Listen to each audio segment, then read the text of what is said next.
Our story begins with the return of Sakurako, the conqueror of the Bal Dungeon, and everyone is excited to see her. They know that the Bal Dungeon, which appeared in Russia 6 years ago, was an S-rank dungeon that no player in the world had been able to clear. This means that clearing it is a historic achievement for humanity, and that achievement rests in Sakurako's hands. Orami Sakurako, the 100 Flower Blooming Guildmaster, an S-rank player ranked 3rd overall with a Grand Sorcerer class, and the Nine-Tailed Fox skill, proudly tells her fans that this outcome was expected. A reporter then asks her if she thinks the Lulu Heart Dungeon, which is considered the most difficult dungeon in history, might soon be cleared. Others speculate that if anyone could do it, it would be Sakurako.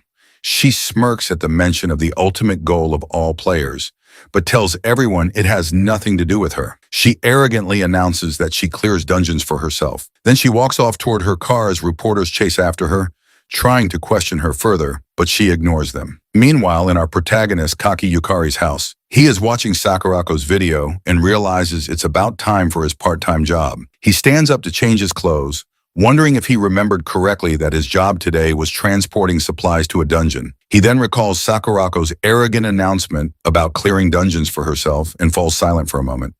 Later, on a city rooftop, he stands gazing at the dungeon tower in front of him, thinking that even he wishes he could challenge it. The Lulu Heart Dungeon is the first dungeon to have appeared in this world and is the most difficult dungeon globally, with no one ever having cleared it. Every time the news introduces a new player, Yukari dreams that one day he could be one of them, but it never happens.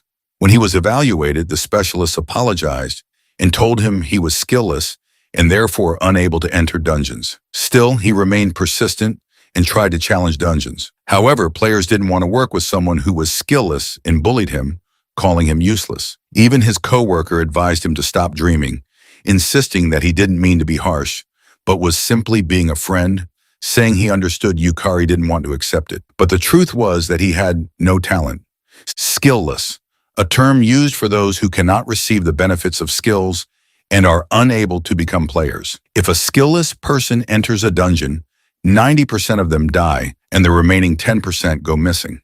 Because of this, people without skills are no longer allowed to be involved with dungeon gates. Yukari knows in his mind that he is skillless and not one of the chosen ones, and yet he still can't give up. So he continues working part-time jobs related to dungeons, thinking how foolish he is for doing so. He looks at his new sword sadly, knowing that even though he bought it, there may never be a day when he gets to use it. Suddenly, the ground shakes and everyone is shocked by a loud growl. The system then issues a warning. A dungeon break has occurred. From the Panam dungeon, the plague that spreads in solitude is descending. The nun who devours the future from the Oryx dungeon and the lamb mistaken for all time from the Forest dungeon also emerge. Yukari and other citizens begin to flee while the system repeatedly warns that a swarm of the lamb mistaken for all time continues to pour out. One of the monsters chases him.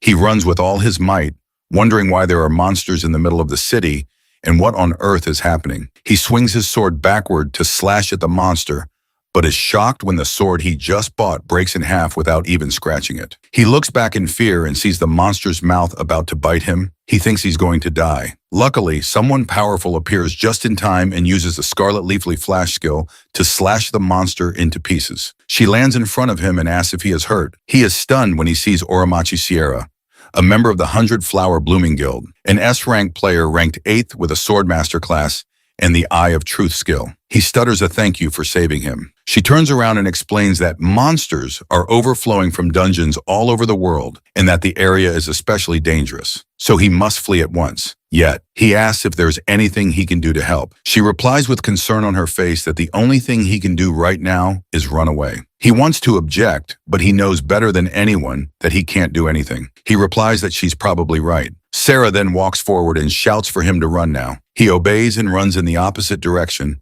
leaving Sarah behind to face the swarm of monsters, her eyes closed in despair and guilt. Minutes later, he stopped running to catch his breath and hid behind a nearby car park. Yet he noticed that no matter where he ran, there were monsters. He continued running, knowing the main streets were too exposed and he had to escape into the alleyways. But he was shocked when he saw a lady lying in a pool of blood and asked her worriedly if she was okay. The lady simply asked him back if he was human. He bent down next to her, telling her they needed to get her to a hospital quickly. Knowing that with wounds like hers, there was no way to save her, he hesitated but remembered Sierra, who had saved him. He told himself that he couldn't just run away again, that there had to be something he could do. He was about to grab her and say he would take her somewhere safe, but she slapped his hand away and shouted at him not to touch her. She added that she hadn't fallen so low as to need help from a mere human, but he grabbed her forcefully, shocking her. She shouted, asking if she hadn't already told him not to touch her. He placed her on his back and ran with all his might. While she kept shouting at him to let her go,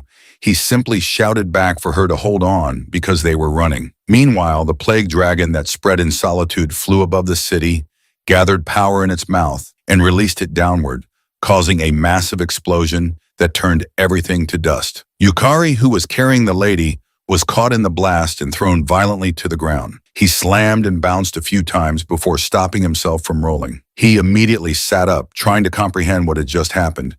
But when he looked back, he was shocked to see the dragon's eyes staring directly at him. He froze in fear, but grew confused when the dragon looked past him and began scanning the area, showing no interest in him. He wondered why it wasn't attacking. Perhaps it was searching for something. Snapping out of it, he realized he needed to help the lady. He frantically searched and found her lying on the ground nearby. He lifted her back onto his back and began running again. She looked at him and calmly asked why he kept resisting so much. She explained that even if they kept running, both of them would die anyway, and asked if that wasn't obvious. But he kept running and replied that she was absolutely right. Yet even so, that wasn't a reason to do nothing. He said he would simply do what he could right now, which surprised her. She then asked him if, in other words, he wanted to change the situation. He replied that he did and added that if he could, he'd even save the world. But he knew he couldn't. That was why, at the very least, he just wanted to save her. This surprised her even more. She calmly responded by saying, "Is that so?" and told him that their interests aligned. She pushed him away slightly, admitting she hated the idea of relying on a fragile human, but since he was the only vessel available, she had no choice. She offered him the chance to save the world in exchange for his soul. He asked how she could even do that, and she answered that it would be by going back to the past and starting over. She then ordered him to state his name, and he replied that his name was Kanaki Yukari. She cast a magic circle with overwhelming dark power, which shocked him. She introduced herself as Lulu Heart, the soul-devouring demon lord and ruler of the Lulu Heart dungeon. He couldn't believe he was seeing a demon lord. He then saw her take out a bright star and heard her say that the Lulu Heart dungeon was a golden memory that must never be lost. She squeezed the star and told him she was entrusting its fate to him. Suddenly, a strong force dragged him away, and the system displayed a message stating that although his life was empty, he had risked it to save the girl in the world. In recognition of his deed, the round table granted him a skill. However, the system encountered an error. It detected that he lacked talent and causality.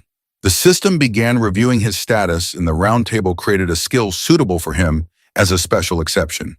The system then generated a skill and revealed that he had been granted the skill Lost Man, a skill that loses oneself with an unknown rank. The system expressed respect and bestowed a blessing for his resolve to lose everything. A moment later, he opened his eyes and sat up in shock. He looked at his tablet and saw news about a new Baal dungeon appearing in Russia. He couldn't believe it, knowing that was a story from 6 years ago. He was even more shocked when he saw the date on his phone, wondering why it showed a date from 6 years ago. Suddenly, a lady with a sharp horn spoke, telling him that he had finally woken up. She smiled at him, causing him to drop his phone in horror as he wondered what had happened. Years ago, the Tower of Beginnings suddenly appeared in Shinjuku, and it was called the Lulu Heart Dungeon. As if in response, dungeon towers began emerging one after another across the world, and within them resided supernatural monsters. In contrast, those who awakened to extraordinary powers and skills also began to appear. These individuals were called players. Skills allowed their wielders to perform feats impossible for ordinary humans, defying the very laws of physics. Those chosen by skills ventured into dungeons, marking the beginning of a new era centered around them. In the present, a young Lulu Heart smiles at him, and in panic, he asks her what has happened. She simply replies that he has regressed, which confuses him even more. She then explains that he has regressed roughly 6 years into the past, and it was the result of the demon lord Lulu Heart's grand magic. He asks her if going back in time is even possible, and she proudly replies that nothing is impossible for her. However, she admits that she lost most of her magical power, which is why she ended up in such an adorable form, and informs him that no one else can see her but him. He then realizes that she seems somewhat familiar. Recalling the older Lulu heart, she tells him that she has fulfilled her part of the contract, so now it's his turn to fulfill his. He will be working to stop the dungeon break. He responds that he'd love to help, but he has no idea what to do. She explains that the dungeon break was a calamity caused by demon lords ruling over other dungeons. Their objective was to invade her Lulu Heart dungeon, which held the greatest concentration of magical power in the world. She adds that since they couldn't defeat someone as powerful as her alone, they formed an alliance across all dungeons. This means that if they systematically conquer every dungeon in this world, they can prevent that future from happening. However, he responds that it's really hard for him to say, but he admits he's incredibly weak and has no skills. He adds that he has never even set foot inside a dungeon before. Yet he is shocked when she asks, "What about it?" and tells him it doesn't matter in the slightest. What's important is his resolve. She explains to him that to a demon lord like her, humans are all the same, so he shouldn't worry. She assures him that she will personally train him to become the strongest. She then firmly and confidently swears to him that he will surpass the limits of humanity and protect her beloved Lulu Heart dungeon. A moment later in the Frank dungeon, Lemura, they arrive. He looks around as it's his first time stepping into a dungeon, but instead of excitement, he feels a sense of restlessness. He then asks her about the training she mentioned. She releases her power floating in the air and replies that he'll understand once they start. Seeing her dark magical power, he panics, shouting for her to wait a moment and asking what she's about to do. But she simply reaches out and places her hand on his chest, making him scream in pain. He feels dizzy and wonders what is happening. His head begins to ache so badly it feels like it's splitting. Yet she calmly explains that she infused her magic directly into his magical circuits. Now, even someone as skillless as him should be able to sense magic. He kneels on the ground in pain as her magic spreads through his body, and he wonders what she's talking about. She tells him that it seems by acquiring a skill, he also obtained a magical circuit to handle mana, but he doesn't listen. His body is overwhelmed with pain, burning from the inside. He can't think properly and feels himself slowly losing consciousness. At that moment, he wishes there were no pain. The system detects his desire to lose pain, and because of it, he meets the conditions of his unique skill, Lost Man. Suddenly, he feels the pain vanish. When he looks up, the system shows him that the pain has been lost. However, since the skill is only level 1, the effect duration is limited. He couldn't believe that the pain was gone and felt something circulating throughout his body. He looked at his hand and saw magical power, prompting him to ask if it was mana. He knew that mana was essential for using skills in class magic, and remembered that in the world before his regression, he couldn't even sense it. He clenched his hand, overjoyed to see magical power flowing from his body. Lulu Heart, who saw his system as well, asked him if she was right in saying that his skill was a pretty convenient ability. She remarked that humans had too many unnecessary things. Then she decided to begin their training and instructed him to try gathering the mana flowing through his body into his legs. She infused her mana into his legs while explaining that if he could control mana well enough, he could move beyond human limits. He focused intently and tried his best to gather his mana into his legs. For a second, he managed to channel some mana there, but it quickly spread back through his body. He told her that he couldn't control it properly.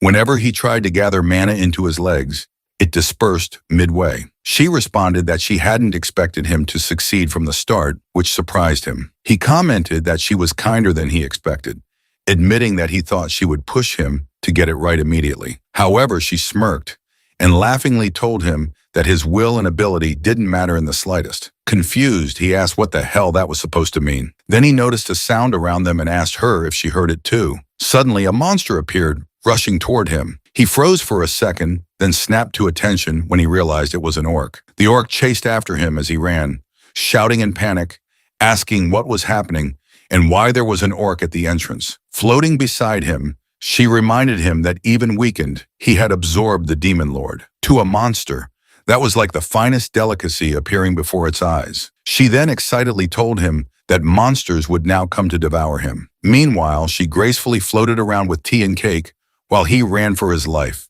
shouting that he had never fought before. She calmly sat down midair and explained that if he infused mana into his legs and accelerated, he should be able to escape. He shouted back that was exactly what he couldn't do, which was why he was in trouble. She only looked confused at his complaint and asked if she was right in thinking that he should just get better at it. He shouted at her that she was the worst. The orc raised its spiked hammer and swung it down at him. In the emergency situation, he managed to channel mana into his legs and, in a panic, strengthened them. He jumped away just in time, avoiding the hammer that would have crushed him, leaving the orc shocked.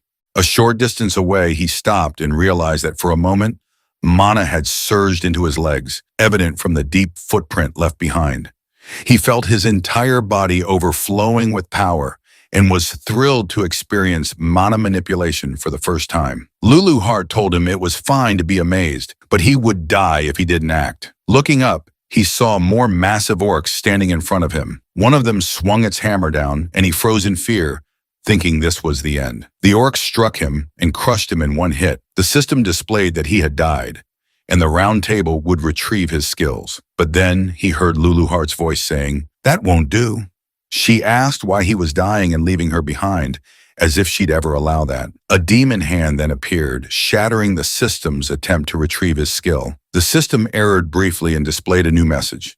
Interference by Demon Lord Lulu Heart had prevented skill retrieval. Due to the contract between him and Lulu Heart, he would now return to 1 hour before. He then woke up and screamed in fear, realizing he was about to be hit by the spiked hammer. Yet Lulu Heart greeted him with a cheerful "good morning" and asked if he had a nice sleep. She then drew out her mana and asked if they should resume. Before he could finish asking what she was doing, she placed her hand on his chest again and sent her mana into his mana circuit once more, causing him to scream in pain. However, he remembered the sensation from before, and just minutes later, the system activated his Lostman skill, which relieved him of the pain.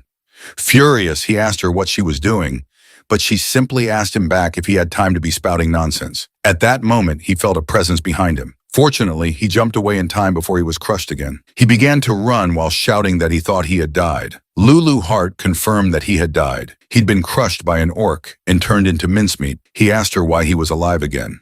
She explained that there was a death return contract between them. When he dies, he returns to the world 1 hour before. He was confused, but there was no time to think about it. He kept running. Lulu Heart then told him not to worry about unnecessary things because the only thing he needed to know was that until he stops the dungeon break, he can't die permanently. They were in this together, and there was no way she'd allow him to die and leave her behind. She then shouted at him to show her his resolve. The orc caught up to him, but once again, he managed to channel mana into his legs and jumped away to dodge its attack. Lulu Heart praised him, saying his reaction was better than the first time. She admitted that she thought it would take longer for him to control magic, but it seemed dying once had an effect. She then formed a sword using her magical power and told him that if he was going to become strong enough to prevent the dungeon break, he couldn't keep running away forever. He accepted the sword, knowing he hadn't come back just to keep fleeing from orcs. He couldn't stay stuck there. She walked closer to him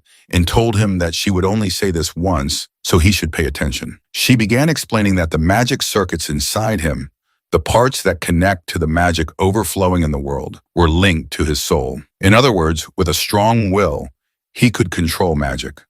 But to do that, he needed a strong desire, which could be a passionate wish to grow stronger, or even the arrogance of wanting to save the world. She then asked him what exactly he desired. He remembered the dragon that had effortlessly destroyed the city and replied that he wanted to stop the dungeon and he wanted to become strong. The orc raised its hammer and swung it at him, but he bent his body low to dodge it. He immediately sat up and dashed toward the orc, driven by his new determination. Raising his sword, he channeled his mana into the blade, which allowed him to slice the orc cleanly in half with a single swing. He then caught his breath in exhaustion, but he was glad he had done it. For the first time, he had defeated a monster. Lulu Heart reminded him that she had told him he could do it if he tried, and admitted that she was planning to have him die about 100 times to get his body used to magic.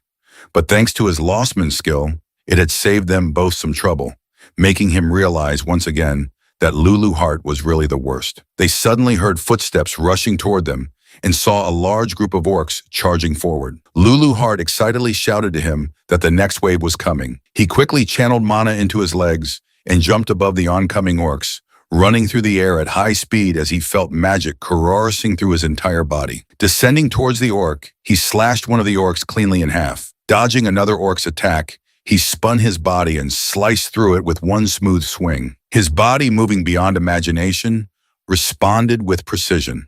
With growing confidence, he continued slashing through the orcs around him. 1 hour later, Lulu Heart praised him for defeating 10 orcs in a single hour, calling it pretty good for a beginner. He added that if he kept it up, he would grow even stronger. However, she remained silent. Suddenly, they heard someone screaming in the distance. Quietly approaching the sound, they saw a man holding a blood-drenched knife, shouting at someone, calling them an idiot, a real idiot.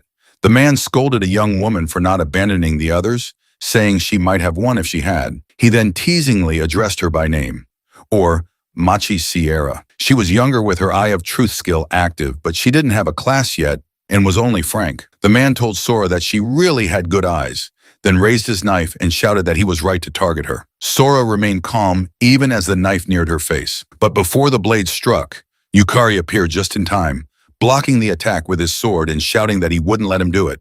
Furiously, Yukari demanded if the man understood what he was doing, but the man stronger than him easily pushed him back and calmly asked who the hell he was. Sarah shouted that the man was a serial killer who targeted beginners, and she cried out in concern, urging Yukari to run away. He looked back and recognized her. Sierra, the S-rank player who had helped him in the world before his regression. The man, Akazuki K, pushed Yukari again and began slashing at him with his knife, tauntingly asking if he really had time to be looking away. Eventually, Yukari's sword was knocked from his hand.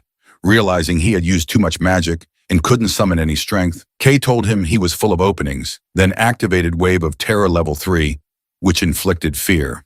The system displayed that Yukari was affected by terror status. He would feel intense fear toward Akazuki Kei, be unable to use skills, and have reduced stats for a certain period of time. Kei struck him with his knife, stabbing him through the abdomen. Yukari screamed in pain as the blade pierced him. Kei pulled the knife out and calmly turned his attention back to Sierra, who was already badly injured. Still conscious, Yukari managed to tell him to stop, but Kei continued forward. He knelt beside Sierra, saying he just wanted to understand what those skills were all about. Yukari could only watch in horror as Sierra screamed. Kei had stabbed her eye. Kei then muttered to Sarah and the other two corpses that he hoped to discover something when he dissected them. He stabbed Sarah's eye again and continued to stab her repeatedly, her screams growing louder with each stab. Yukari, furious and heartbroken, tried to move, but his bleeding intensified. He screamed at Kei to stop and remembered how in the previous timeline, Sierra had saved him, but now he could do nothing to save her. Kei laughed maniacally and grabbed his hair, while he thought to himself that he was too weak, too powerless, that this was why it was happening. Kei began stabbing him over and over until Yukari was killed. But as before, due to the contract, he returned to 1 hour prior. He woke up in the same place where he had just defeated 10 orcs. He turned to Luluart and told her that he had a favor to ask. She smiled, intrigued, and told him to go ahead and say it. He stood up and declared confidently that he wanted her to make him stronger, no matter how many times he had to die, because he wanted to defeat that murderer. She simply responded that she got it and told him that she couldn't care less about that little girl. But if this was what was driving him, then she'd let him go wild and personally whip him into shape. A moment later, Kei told Sarah that even though she had just become a player today, it was impressive how well she was holding out against his killing skills. He added that she was definitely Sakurako's sister, but he commented, today's dungeon was pretty thin on monsters. Kei then dashed toward her, shouting that he would take his sweet time breaking her. Yet Sierra remained calm and waited for him to get closer. But before the knife could reach her, Yukari appeared out of nowhere and blocked the strike. Kei demanded to know who the hell he was and whether he knew Sierra. Sarah collapsed on her knees in pain, shouted at Yukari to get out of there immediately because Kei targeted beginners. But Yukari stood his ground, doing his best to block Kei's attacks. He told Sierra to leave Kei to him. He would handle it from here. Unfortunately for him, he died at Kei's hands again. He remembered hearing about a beginner killer even before going back in time. But Sarah had never suffered such serious injuries before. He thought it must be his fault since he had lured all the dungeon's orcs away. Kei had free reign to strike. He knew he couldn't change that fact now. Even with Lulu Heart's contract, he couldn't return to a point earlier than his first death. He guessed that if he'd killed the orcs faster, it might not have happened. Once more, he thought everything had happened because he was weak. Then he died again. When he died for the third time, Lulu Heart lectured him, saying his swordplay was too straightforward, that killing Kay required a sneakier approach. On the fourth try, she told him to pay attention to the flow of his movements and to stop separating offense and defense. He needed to connect everything fluidly. On the fifth, she yelled that his mana was disrupted again and warned him never to lose focus no matter what was happening. On the sixth, she taught him to read his opponent's mana and assured him that by doing so, he would naturally anticipate their next move. On the seventh, she told him Kay's strategy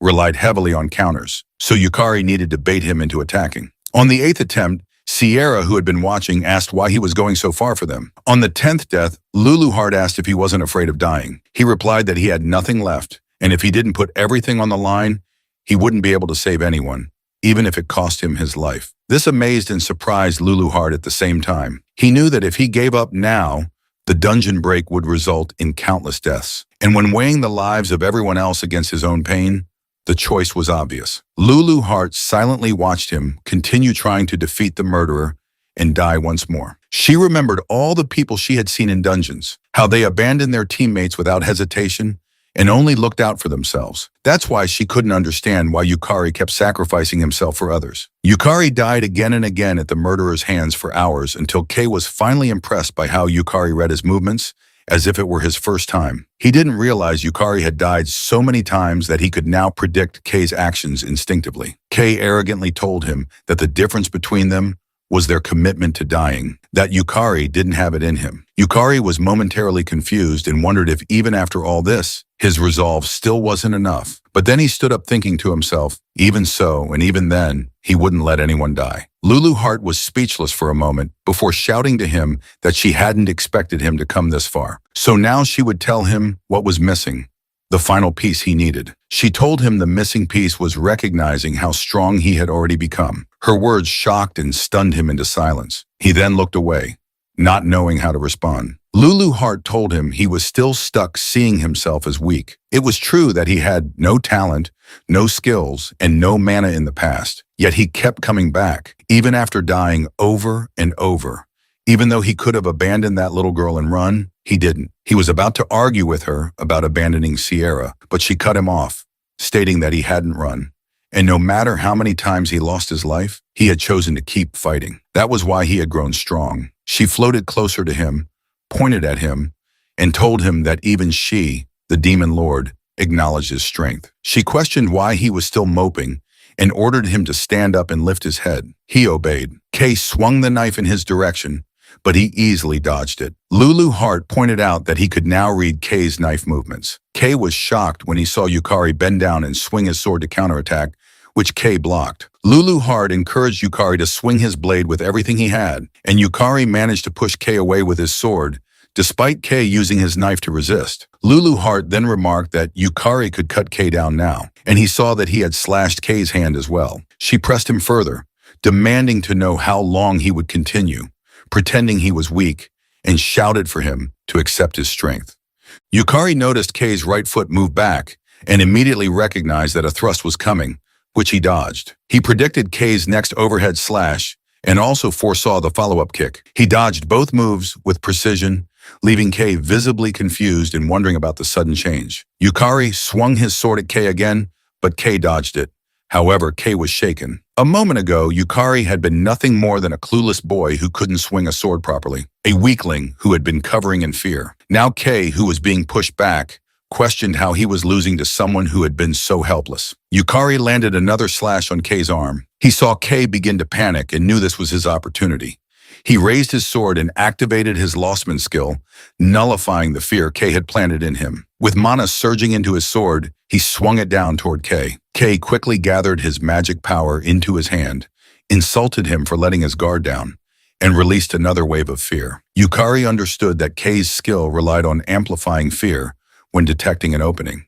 But since he had already nullified the emotion with his skill, Kay's power no longer worked on him. Fear had been fully removed from his system. The fear amplification failed. Kay was stunned. He couldn't believe his skill had been canceled. Desperate, he swung his knife at Yukari, arrogantly claiming that there was no way he could block an attack at such close range. Yukari activated Lostman again, nullifying pain just before the knife hit. Blood splattered, but he remained standing. Kay shouted that it was his win. Yukari, unfazed, simply smirked. Kay was stunned to see that Yukari had caught the knife with his bare hand. He questioned how Yukari was reading all of his moves and why none of his skills were working. Yukari exhaled and told Kay that at last he had caught up to him. Kay, overwhelmed with fear, asked who on earth he was. Yukari didn't answer and instead slashed at Kay's abdomen, declaring that it was over. Kay fell flat on the ground, lying in his own blood. But even then, he shouted that there was no way he could lose to a weakling like him. Yukari admitted that he had been killed by Kay 187 times, yet the one still standing in the end was him. Afterward, members of the 100 Flowers Blooming Guild, to which Sierra belonged, arrived to provide support and treatment for their injuries. Sarah approached him, sincerely apologizing and swearing that she would make amends, but he simply told her that no one had died, and that was enough. His words surprised her. Sarah and the others then bowed to him and thanked him with all their hearts. A moment later, as he stepped out of the Frank dungeon, Lulu Hart reminded him that it had taken quite some time after returning from his previous death. Even so, she smiled at him and praised him for doing a great job. He remained silent for a moment until his tears began to fall, and he quietly thanked her. She smiled at his reaction and teasingly asked why he was crying over something like that. She then reminded him that their goal was to stop the dungeon break, and in order to do that, they would have to surpass the so-called S-rank players. Lulu Hart raised her finger and declared that if she had to say, he would become a Demon Lord level player. He laughed and asked her what that even meant, but admitted that Demon Lord level didn't sound so bad. He then swore to her that he would become as strong as she was. Lulu floated into the air excitedly and warned him that her training would be tough. He responded that he would do his best and then he would change that future. The next day, he arrived at the Japan Player Association's Shinjuku branch and followed an employee inside. The staff member informed him that he had just been registered as a player, but with his current battle record, ranking up should be possible very soon. He reached out to touch the large globe in the center and replied that he understood. The woman couldn't believe that he had not only hunted orcs, but also defeated the wanted murderer Kay, and all on his first day of player registration. She wondered if it was really possible, though there were suspicions that Kay had falsely reported his rank to enter beginner dungeons. Kay had still been strong enough to pose a serious threat. The globe activated, and Yukari was shocked when the system displayed that his contribution had exceeded the required threshold. He was awarded the title of E-rank player. The system applied a correction to his status, increasing his overall stats, magic circuits by 2, and mana capacity. Additionally, his skill Lost leveled up to level 2, which increased the effect duration by 3 and expanded the range of targets that could be lost. He knew that with this, he had finally become an E-rank player. At last, he could choose his class. Later, he was waiting inside a building when a woman entered, thanking him for waiting and apologizing for calling him there on such short notice. He looked back and was surprised to see the elegant Sierra approaching him. She noticed him staring and asked if something was the matter. He awkwardly replied that it was nothing, but in that moment, he realized that he had forgotten because of everything that had happened, that Sierra was the daughter of the Oromachi conglomerate, meaning she was a true high-class lady. He remembered that before his regression, Sarah had become an S-rank player who rose to 8th place in the world. A super genius, she stood beside her sister, Sakurako, another prodigy, and together they reigned at the top of Japan. Sarah wielded a powerful mental type skill, one of the highest tier skills in the pregression world. It was a skill that could see through falsehoods. Not only could it detect lies and deception, but it also exposed feints in battle. Saya thanked him again for what had happened the day before and told him that the reason she was alive was entirely because of him. But he clarified that it was because she had protected the other two. Yukari later discovered that Sierra had never attempted a dungeon raid before, and yet she managed to keep fighting Kay while protecting 2 injured people, something he could hardly believe. She then held his hand and told him that hearing those words made her feel a little better, causing him to blush as she stood a little too close. They then entered a small cafe where Sierra informed him that she would explain about classes as they had discussed the day before. She asked if they should proceed with the class selection, admitting that it might be a bit pushy of her. She went on to explain that a job class was something a player could choose upon reaching E rank. It was similar to choosing a profession, and classes were broadly divided into physical-based, magic-based and mental-based categories. She added that a person's class was generally determined by their personality and abilities, and that their skills were reflected accordingly. For physical-based classes, examples included warriors, knights, and thieves. In magic-based classes, there were options like sorcerers and priests. For mental-based classes, there were unique and specialized options such as alchemists, clerics, or summoners. He recalled that before the regression, he had been somewhat of a player geek and had done extensive research on classes. In the pre-gression world, Sarah had chosen the Swordmaster class, which came with a unique ability, counter, paired with her lie-detecting skill. This allowed her to predict her opponent's actions with complete accuracy and land flawless counters. People even referred to it as cheating. Sarah then told him something important to keep in mind, that skills and classes had compatibility factors. She explained that if someone with magic-based skills chose a magic-based class, the synergy between them created enhanced effects that strengthened their power. However, if someone with magic-based skills chose a physical-based class, both their magic and physical abilities would end up average, making them a jack of all trades, but master of none. She added that although she didn't know exactly what his skill did, he should be careful. He thanked her, saying the information was helpful. He then realized that his skill, Lostman, was something he had never heard of before, even in his past life, and had no idea what kind of class options he would receive. Lulu Hart, who was floating nearby, appeared to understand the logic behind people having abilities after hearing Sarah's explanation. Sarah stood up and waved goodbye to him, saying she needed to go first for her class evaluation. Later in the same cafe, Sierra returned and thanked him for waiting. He asked if she had decided on her class. She replied that she had, and told him she had received about 4 options, including Swordmaster and Paladin. He was shocked, knowing that even having that many high-tier options at her level would normally label someone a genius. Sierra then excitedly shared that she had chosen the S-rank classmate. This shocked him even more, knowing that it was indeed an S-rank class that combined elegant magic with cold, calculated combat techniques. He recalled that before the regression, Sarah should have chosen the A-rank Swordmaster class. Yet now she was excited to stand shoulder to shoulder with brave people like him. He was stunned that she had called him a brave person and felt genuinely happy that she thought of him that way. She told him that it was now his turn, prompting him to stand up and head toward the class evaluation. He stopped in front of the globe, remembering that before the regression, he had never even gotten the chance to choose a class. He had no idea what kind of options would appear. Placing his hand on the globe, he watched as it began processing his class aptitude assessment. Suddenly, the system produced an error, startling him. He wondered if it was a malfunction, but then the system displayed that it had detected an unknown reaction within him and had begun redefining his class. This caught Lulu Hart's attention. When the system completed the assessment, he was shocked to see the result. His class was identified as Soul Eater, marked as rank X++. It wielded the power of the soul-devouring demon lord. The system explained that soul eaters could sometimes devour their enemies to absorb their strength, while at other times they commanded the subdued souls to dominate the battlefield. He was completely confused as this class had never even appeared as an option before. Then several class-specific skills unlocked before him: Soul Loss, Soul Trial, Soul Devour, and Soul Harvest. Overwhelmed, he shouted that he had never heard of any of this, not even before the regression, and frantically asked what it all meant.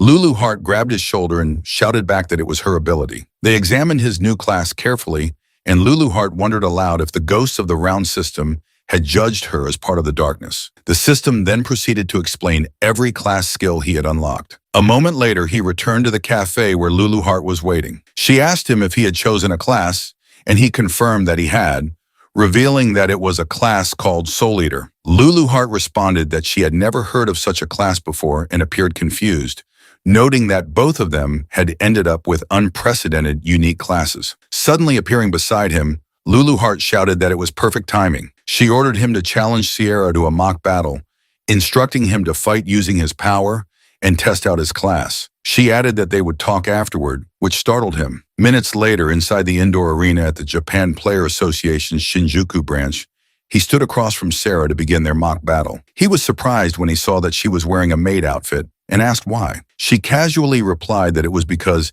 the outfit excited her. News had quickly spread, and players began gathering inside upon hearing that Sierra was about to fight. Her opponent was a rookie who had defeated Kay, the notorious beginner hunter. One of the staff members announced the start of the match and called for the battle to begin as the two faced each other. He reminded himself that Soul Eater was an unknown class, and this would be his first time testing it in actual combat. He activated his Soul Loss skill, which boosted his magic power, but simultaneously debuffed his stamina. He was shocked by the debuff. Before he could fully process what was happening, the system indicated that his Lostman skill had activated and had nullified the emotion of hatred. Lulu Hart then appeared above him, teasingly noting that she had forgotten to mention that her power was incredibly strong, but came with drawbacks. He quickly figured out that she had likely left that part out on purpose. Snapping him back to the moment, Sierra asked if he was finished testing his class. He assured her that he was ready. Sierra smiled briefly at his answer, but within a second, her expression grew serious. She warned that she was coming. He focused his gaze as she dashed forward. She was fast. The system displayed that Maid's work tools had been activated, a class skill that manifested exclusive tools used by maids. Various weapons appeared as part of the summoning. She threw several kitchen knives at him, which he managed to deflect. Despite this, Sierra continued closing the distance. She drew the sword at her waist and swung it at him. Fortunately, he blocked it with his own sword. He quickly realized that Sarah's lie detection ability also allowed her to see through combat feints, meaning he had no choice but to confront her head-on. Sarah questioned whether he really had time to think, then threw another knife at him. He bent backward just in time to dodge it. Immediately, he straightened his posture and looked toward her. She was already summoning additional weapons. Knowing she was preparing for another attack, he activated his Lost Man skill again, nullifying fear. She threw several more knives at once, but he blocked, dodged, and evaded them effortlessly as he dashed toward her. She was shocked and asked if what she was seeing was real.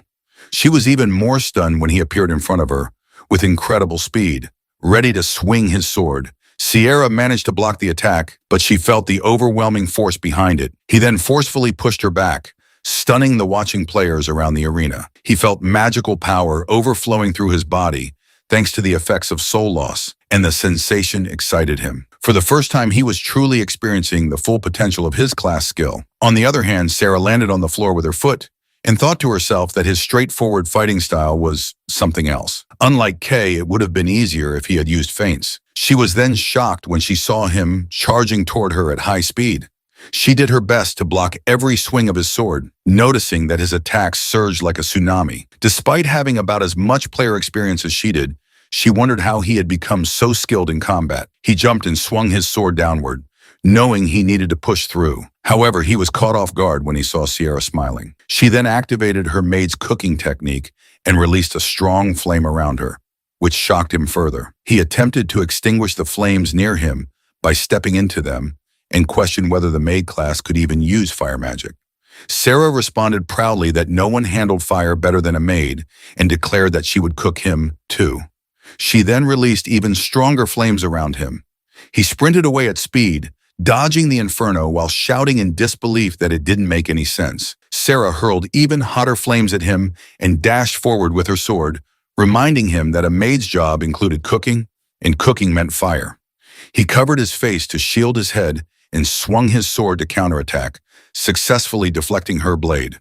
Although he struggled against the searing heat, in that moment, he realized this was Sarah's true power. Power that would one day elevate her to strength. He thought to himself that if Sarah had a proper team, even Kay wouldn't have stood a chance. She summoned another barrage of knives and declared that she wasn't done yet. He remained silent and simply stared at her, impressed by the determination in her eyes. Despite everything, there was no sign she was giving up. She threw the knives at him and he tried his best to deflect them. However, one slipped through his defense and struck him in the arm. Suddenly, Sierra appeared in front of him and declared the battle over. Anticipating her move, he immediately controlled his mana internally and released it outward while swinging his sword upward. He activated his Lostman skill, nullifying the pain just before her kick landed. Because of it, he felt nothing and remained standing firmly, which shocked her. She couldn't believe it. Despite delivering a direct hit, he showed no reaction.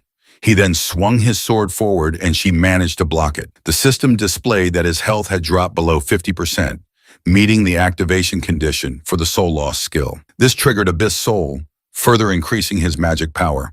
He launched another strike at her, and Sar couldn't believe his magic output was rising even under such conditions. He continued his assault. She blocked once again with her daggers, but they began to crack under the sheer weight of his attacks. He pressed forward, swinging at her relentlessly, and she realized that she wouldn't be able to block them all. He noticed her beginning to struggle and recognized that the end was near. He positioned himself for the final blow and declared that it would be the finishing strike. Imbuing mana in his sword, he swung his sword at her, sending her flying across the arena and ending the match. The announcer declared him the winner. Sarah stood up calmly and acknowledged that she had expected that result from Yukari. She then extended her hand to him, admitting that it was a complete defeat for her. He shook her hand and responded that it was just luck, adding that if they fought again, she would likely win. She asked him seriously if he really meant it, to which he replied yes, telling her that he believed she would become the best player. But then he heard her make an unpleasant sound. Looking at her with confusion, he asked her why. Suddenly, she screamed in frustration, shocking him. She began shouting, demanding to know what that movement was and why he had jumped straight into a barrage of throwing knives. Trembling slightly, she asked if the screws in his head were completely loose. He could only laugh awkwardly in response. He realized then that Sierra was far more expressive than he had initially thought. She yelled that she had been so sure she'd win with that spinning kick, and her own inexperience was absolutely infuriating. Then she pointed at him, startling him, and swore that she wouldn't lose the next time. He was taken aback for a moment, but then smiled and told her that he would win again next time. The following day, in front of the E-rank dungeon known as Realm Gate, he asked Luluheart to confirm if this was the correct dungeon. She affirmed that it was and explained that it should be the perfect place to test the Soul Eater's abilities. She informed him that she had picked an easy dungeon so he could take it easy, and he agreed. He stepped forward confidently while Luluheart smiled, watching him enter the E-rank dungeon. Moments later, outside the dungeon, the guards were shocked and questioning what was happening. They reported to their captain that there was a sudden magic surge inside the dungeon. It had transformed into a red dungeon. They immediately rushed to call for backup from the 100 Flowers Blooming Guild and alerted the player association. Meanwhile, inside the dungeon, Yukari was already busy cutting monsters in half, when another monster appeared behind him and swung its sword to kill him. He easily dodged the attack and moved away instantly. He then lifted his sword and swung it backward, severing the monster's head in a clean strike. Without stopping, he rushed forward and slashed through the monster in front of him as well. Minutes later, he was kneeling on the ground in exhaustion, asking Luluheart why the enemies were so strong if this was supposed to be an E-rank dungeon. Luluheart remained silent, not because she didn't know, but because she was surprised. Despite it being a red dungeon where monsters entered a berserk rampage and became several times stronger, Yukari had taken them down during his first encounter. Not only that, he had overpowered them without dying even once. She smirked, realizing that Yukari's growth was progressing much faster than she had anticipated. In that moment, she thought to herself that he was truly interesting. Luluheart laughed to herself, thinking that she would have to prepare even harsher training going forward, which immediately terrified him. The system then displayed that his class ability, Soul Eater, had auto-activated. He was surprised when he saw mana pouring from the defeated monsters' bodies and entering his own. He felt his body rapidly filling with energy. The system notified him that his mana capacity and status had increased. Luluheart explained that he had consumed the monsters' souls, which were being converted into mana. She added that the more enemies he defeated, the stronger he would become. This was the first true essence of his ability. He acknowledged her insight and remarked that it was to be expected from the original owner of the class. Luluheart then proudly gathered the soul form of one of the monsters and told him this was the second true essence. She made the soul form float toward him. When he asked what it was, the soul entered his body. The system then initiated the draw for his class ability, Soul Harvest. After several seconds of evaluation, he acquired the Armor Knight Soul, a soul clad in sturdy armor with high resistance to physical attacks, which shocked him. Luluheart explained that a soul was the core of a monster, and that if he supplied it with mana, it could be materialized. He attempted to infuse mana into the soul, which successfully activated his soul command ability, allowing him to materialize the Armor Knight's soul. He summoned the knight and stared in amazement, shouting in excitement that it felt like a summoning spell. Luluheart quickly corrected him, warning not to compare it to mere summoning. It only resembled a puppet because his mana was currently insufficient. She stated that soul embodiment was an ability on par with the creation of life itself. Upon hearing this, he realized he had almost forgotten how powerful Luluheart truly was, given her tiny current form. He nodded at her proudly, which made her annoyed, prompting her to ask if he wanted her to crush him. Moments later, his summoned knight was engaged in combat with a monster knight. While they fought, he rushed behind the enemy, leaped into the air, and slashed it in half with a single swing. He then activated Soul Harvest and slowly extracted the soul form from its body, eventually acquiring it. He summoned it using Soul Command and successfully added it to his growing army. Lulu Hart remarked that he was starting to get the hang of it, but he replied that he could only summon the souls for a few minutes at his current level and needed to raise his rank and increase his mana capacity quickly. Lulu Hart smirked, noting that he was finally beginning to develop some ambition. Minutes later, in the dungeon's burning stage, he revealed the soul forms to Luluart and reported that he had recovered 3 souls so far. She told him that it was not bad at all and gave him an approving smirk. Suddenly, a massive knight appeared at the center of the stage. Lulu Hart calmly noted that it was the only one left. Yukari confidently agreed and stared back at the towering figure, stating that this would be his first boss fight. Meanwhile, at the S-Rank 100 Flowers Blooming Guild, inside the Guildmaster's office, a lady secretary rushed in and called out to Sakurako. She informed her that she had received a report. Among the documents she carried was a file containing Yukari's information, immediately capturing the attention of Sakurako, the strongest player in Japan. The secretary reported to Sakurako that a mana overflow had occurred inside the E-Rank Ram Gate, resulting in the emergence of a red dungeon. Sakurako responded calmly, remarking that it was a nuisance. She then ordered the secretary to immediately dispatch B-rank players and have the 4th squad on standby, just in case. The secretary agreed without hesitation. Sakurako then asked if anyone had already entered the dungeon. The secretary replied that they had received a report of an E-rank player named Kaki Yukari entering alone. Upon hearing his name, Sakurako stopped walking. She thought the name sounded familiar, but then dismissed it, stating that in E-rank, nobody wasn't worth worrying about. She ordered her secretary to bring her the usual information. The secretary presented a list of everyone who had approached Sierra the previous day. Sakurako began speedily reviewing the documents, her mood shifting to irritation as she grew furious that unworthy people were getting close to Sarah. In her eyes, they were all equally worthless. She stopped abruptly when she came across a photo of Sarah and Yukari talking in the cafe. When she asked about the photo, the secretary calmly replied that it was taken during lunchtime. Sakurako pulled the photo from the pile and finally recognized Yukari as the one who had sparred with Sarah. She realized that she had overlooked him at the time, too focused on admiring Sierra's graceful fighting style. Her expression twisted with anger as she pointed at Yukari in the photo, thinking that another worthless insect was trying to latch into her Sierra. Meanwhile, in the E-Rank Dungeon's boss room, Yukari was on his 24th death in regression. Lulu Hart, floating lazily in the air, asked how much longer he planned to keep fighting, admitting that she was getting bored. He was locked in a battle with the boss when he shouted at her to be quiet, insisting the boss was far too strong. Lulu Hart simply smiled, knowing it was not a regular boss. It was a monster supercharged by the dungeon's mana overflow. An easy win was out of the question.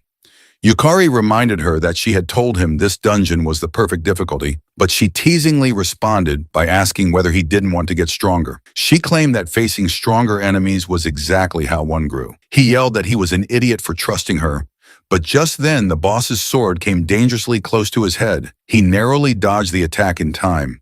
He realized there was a huge rank gap. His attacks barely scratched the enemy, and one slip up could mean instant death. He managed to dodge another swing and deflected the next blow, telling himself that it wasn't as if his attacks were doing nothing at all. Suddenly, the boss dashed at him with incredible speed and launched a powerful fist toward him. Knowing he couldn't dodge, he activated Lost Man to nullify the pain. He blocked the boss's fist with his arm. Thanks to his skill, his health only dropped below 50%. He then activated Soul Loss and Abyss Soul, significantly increasing his mana.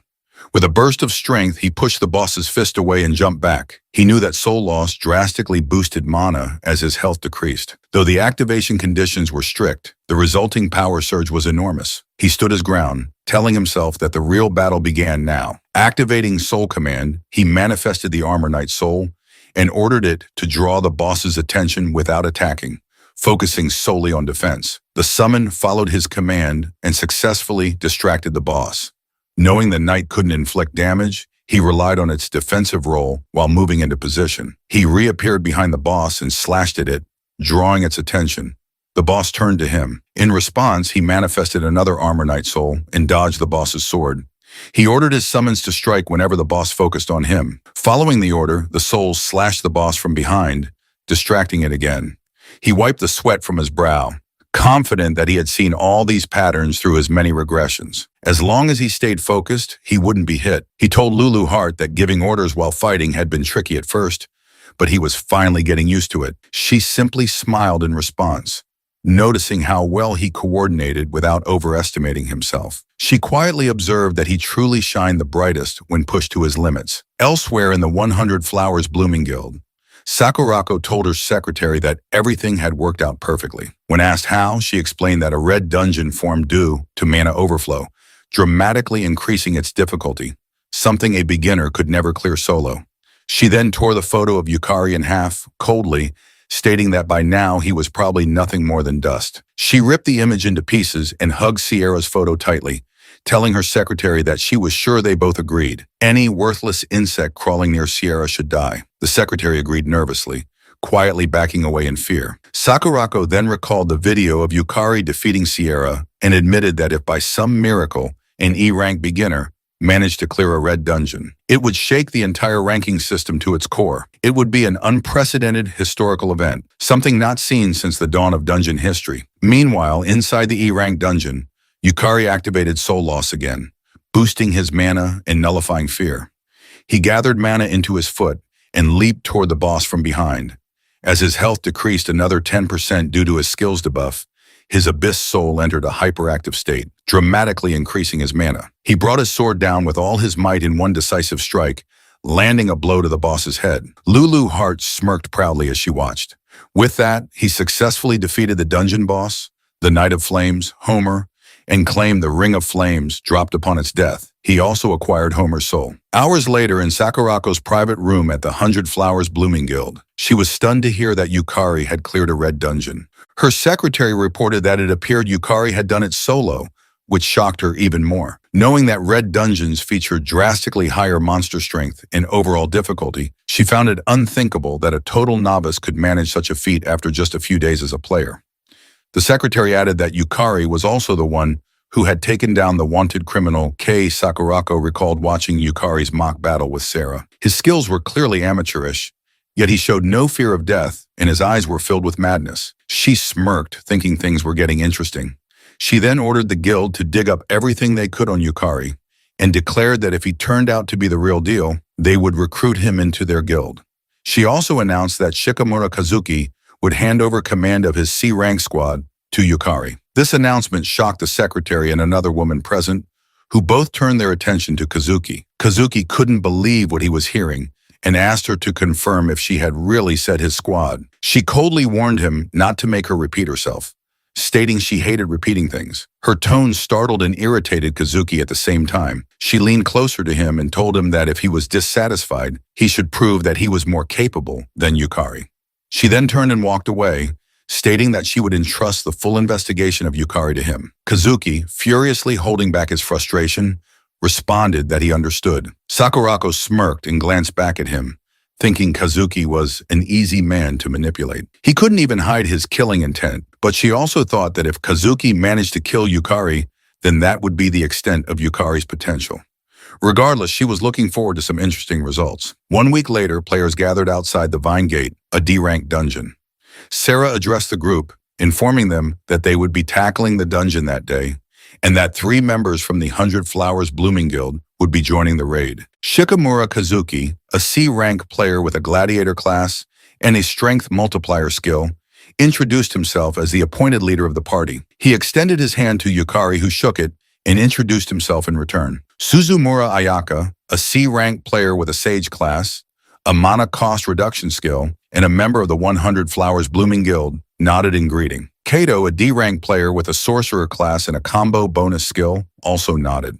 He was affiliated with the Hayaka Ryorin Guild. Sarah proudly told everyone that Yukari had cleared the recent red dungeon entirely on his own. Yukari modestly responded that it was just luck. Sarah, however, told him that it was just like him to be modest and that he should be proud of his accomplishments. Senzaki Yumio, a C-rank player with an assassin class and the class genius skill from the Sakura Guild, interrupted to ask if he was the rumored rookie. Ishibashi Yuka, a D-rank player with an enchanter class and a wide area effect skill, nodded silently in greeting to the group. Yamamoto Taiyo, a D-rank player with a warrior class and a hardening skill, laughed and said that solo clearing a red dungeon was awesome. He admitted he was jealous, having been stuck at Dank for ages. Sarah responded that it was nonsense and praised Taiyo's top-tier tanking ability. The party continued their cheerful introductions, unaware that Kazuki was silently glaring at Yukari from the side. Later, the entire group was inside the vine gate of the D-rank dungeon, where they encountered a swarm of undead. As the battle unfolded, Sho shouted that there were far too many monsters, but Kazuki barked at them to stay in formation. In frustration, Umio yelled that this wasn't the time for textbook tactics. Meanwhile, Yuka was attacking with all her might at the side, thinking it would be a walk in the park, teaming up with the famous 100 Flowers Blooming Guild. She couldn't understand why they were struggling so much. One of the undead released a breath of decay, and Taiyo, positioned at the front, tried to maintain the formation, but the spreading poison was weakening their front line. He failed to notice an undead sneaking up behind him. Taiyo was shocked when he saw the undead's sword about to strike. Realizing it was too late to block the attack, he feared they were about to be wiped out. Fortunately, Yukari appeared just in time, slashing down the undead before it could land the fatal blow. He quickly helped Taiyo back to his feet and asked if he was all right. Taiyo, still stunned, stuttered that Yukari had saved him. But Yukari rushed off again, telling him he would draw the monsters from behind and for Taiyo to cover the front while he did so. Kazuki saw them acting independently and furiously reminded everyone that he had ordered them not to disobey his commands. Yukari ignored him, knowing that it wasn't the time for rigid hierarchy. He activated his lost man skill to nullify pain and called out to Lulu Hart, referring to her as Lulu for short, who was floating nearby, snacking on popcorn while watching the battle unfold. He asked her to pour her mana into him and draw the monster's attention. She agreed immediately, raised her hand, and infused him with mana, which successfully attracted the undead. Mid-cast, she realized what he had called her and shouted, demanding to know what was with the Lulu nickname. He ignored her and dashed toward the horde of undead, now rushing in his direction. He tilted his foot and leapt above the enemies. Lulu Hart shouted in frustration, offended that he would give her, of all people, a nickname. Again, he ignored her. Activating Soul Loss, he boosted his mana and nullified the emotion of hatred. He swung his sword backwards, then forward in a wide arc, striking multiple undead in front of him. Suddenly, an undead appeared from behind and released a breath of decay. He cursed under his breath, knowing that although the undead were slow, their poison was incredibly troublesome. The system then notified him that his desire to nullify the poison had been confirmed, triggering Lostman, which purged the poison from his body. Shocked, he felt the sickness vanish completely and theorized that status effects applied to him were recognized by the system as part of himself. With renewed energy, he spun his sword with greater force, realizing he could push even harder now. Compared to the monsters in the red dungeon, the undead were slow and lacked strong willpower. He continued swinging, cutting down the swarm almost entirely on his own. Umeko watched in disbelief and asked what was up with him, wondering if he was really just an E-rank. Taiyo watched with a smile, thinking to himself that this was the skill of someone who had cleared a red dungeon solo. Elsewhere, on the battlefield, Yukari infused a large amount of mana into his blade and swung it with full strength toward the last remaining undead. Cleanly severing its head, he declared that the fight was over. Everyone stood stunned at what they had just witnessed. He simply asked if everyone was okay. Umeo replied that okay was an understatement given that he had essentially defeated everything himself. He responded that it was only possible because everyone had his back. He then cheerfully approached Yumo, unaware that Kazuki was watching from the side, fuming. Kazuki silently raged, thinking Yukari was making him look like a fool. He remembered Sakurako's words, her command to prove he was more capable than Yukari. Clenching his fists, Kazuki swore to himself that he would show everyone he was the better player. Kazuki then approached Yukari in anger, reminding him that he had told them not to act on their own. Yukari calmly replied that if they had stayed in that formation, the rear guard would have collapsed. Kazuki shouted back that it had already been accounted for. He then glared at Yukari, wondering how he dared to go against orders, thinking that he was acting all high and mighty. Umio then shouted at Kazuki not to mess with her, saying the rear guard were the ones suffering the consequences. Kazuki snapped back, telling her not to blame him, and claiming that just because she was a famous model didn't mean she could act superior. This angered Umecho even more, and she shouted that her being a model had nothing to do with the current situation. Kazuki, now furious, reminded everyone that he had been appointed leader by Sakurako and demanded to know what was with their attitude. Umeo grew even more frustrated, but the other players remained silent. Kazuki biting his lips out of frustration while looking at Yukari. Yukari then suggested they should all calm down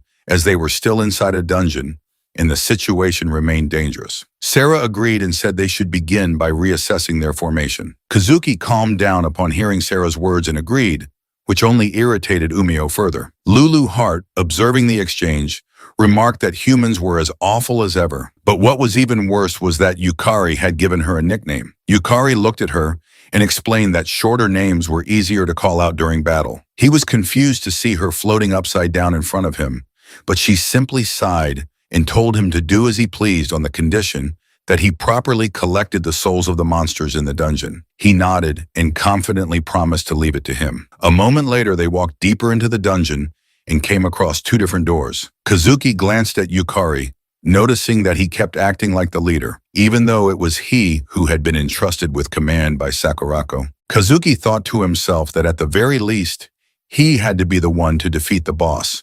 With a smile, Kazuki suggested that they split into two groups, claiming that their exploration efficiency was too low. Umecho agreed, saying it sounded like a good idea, but Yukari disagreed and asked whether it wasn't too dangerous. Kazuki ignored the concern and announced that his team would consist of Ayaka, the buffer Yuka, and the tank Tayo. The others were surprised by the sudden division. Yukari leaned in and quietly asked Tayo if he was sure it was okay to split up. Tayo replied with a bright smile that Kazuki was the leader and assured him he would protect the other team, which only deepened Yukari's concern. Kazuki then called Sho over and whispered to him to join the other party and keep an eye on Yukari. Sho responded that he understood.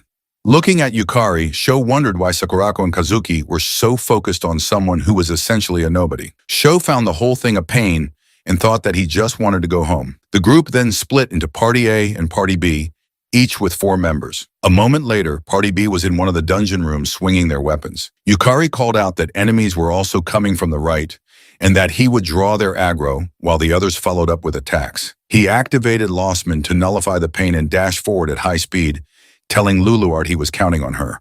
Though annoyed, she still poured her mana into him. A group of undead appeared in front of him, but he swiftly swung his sword and pushed them back. Sierra activated her maid's cooking ability and incinerated the knights in her path. Umeo unleashed her sonic blow skill to destroy enemies on her side and excitedly praised the front line's performance. Suddenly, an undead released a breath of decay near Yukari. He quickly activated Lost Man again, nullifying the poison and slashed the creature in half with one blow. Sho, who was positioned in the rear to protect them, couldn't believe what he was seeing. Yukari was undeniably strong.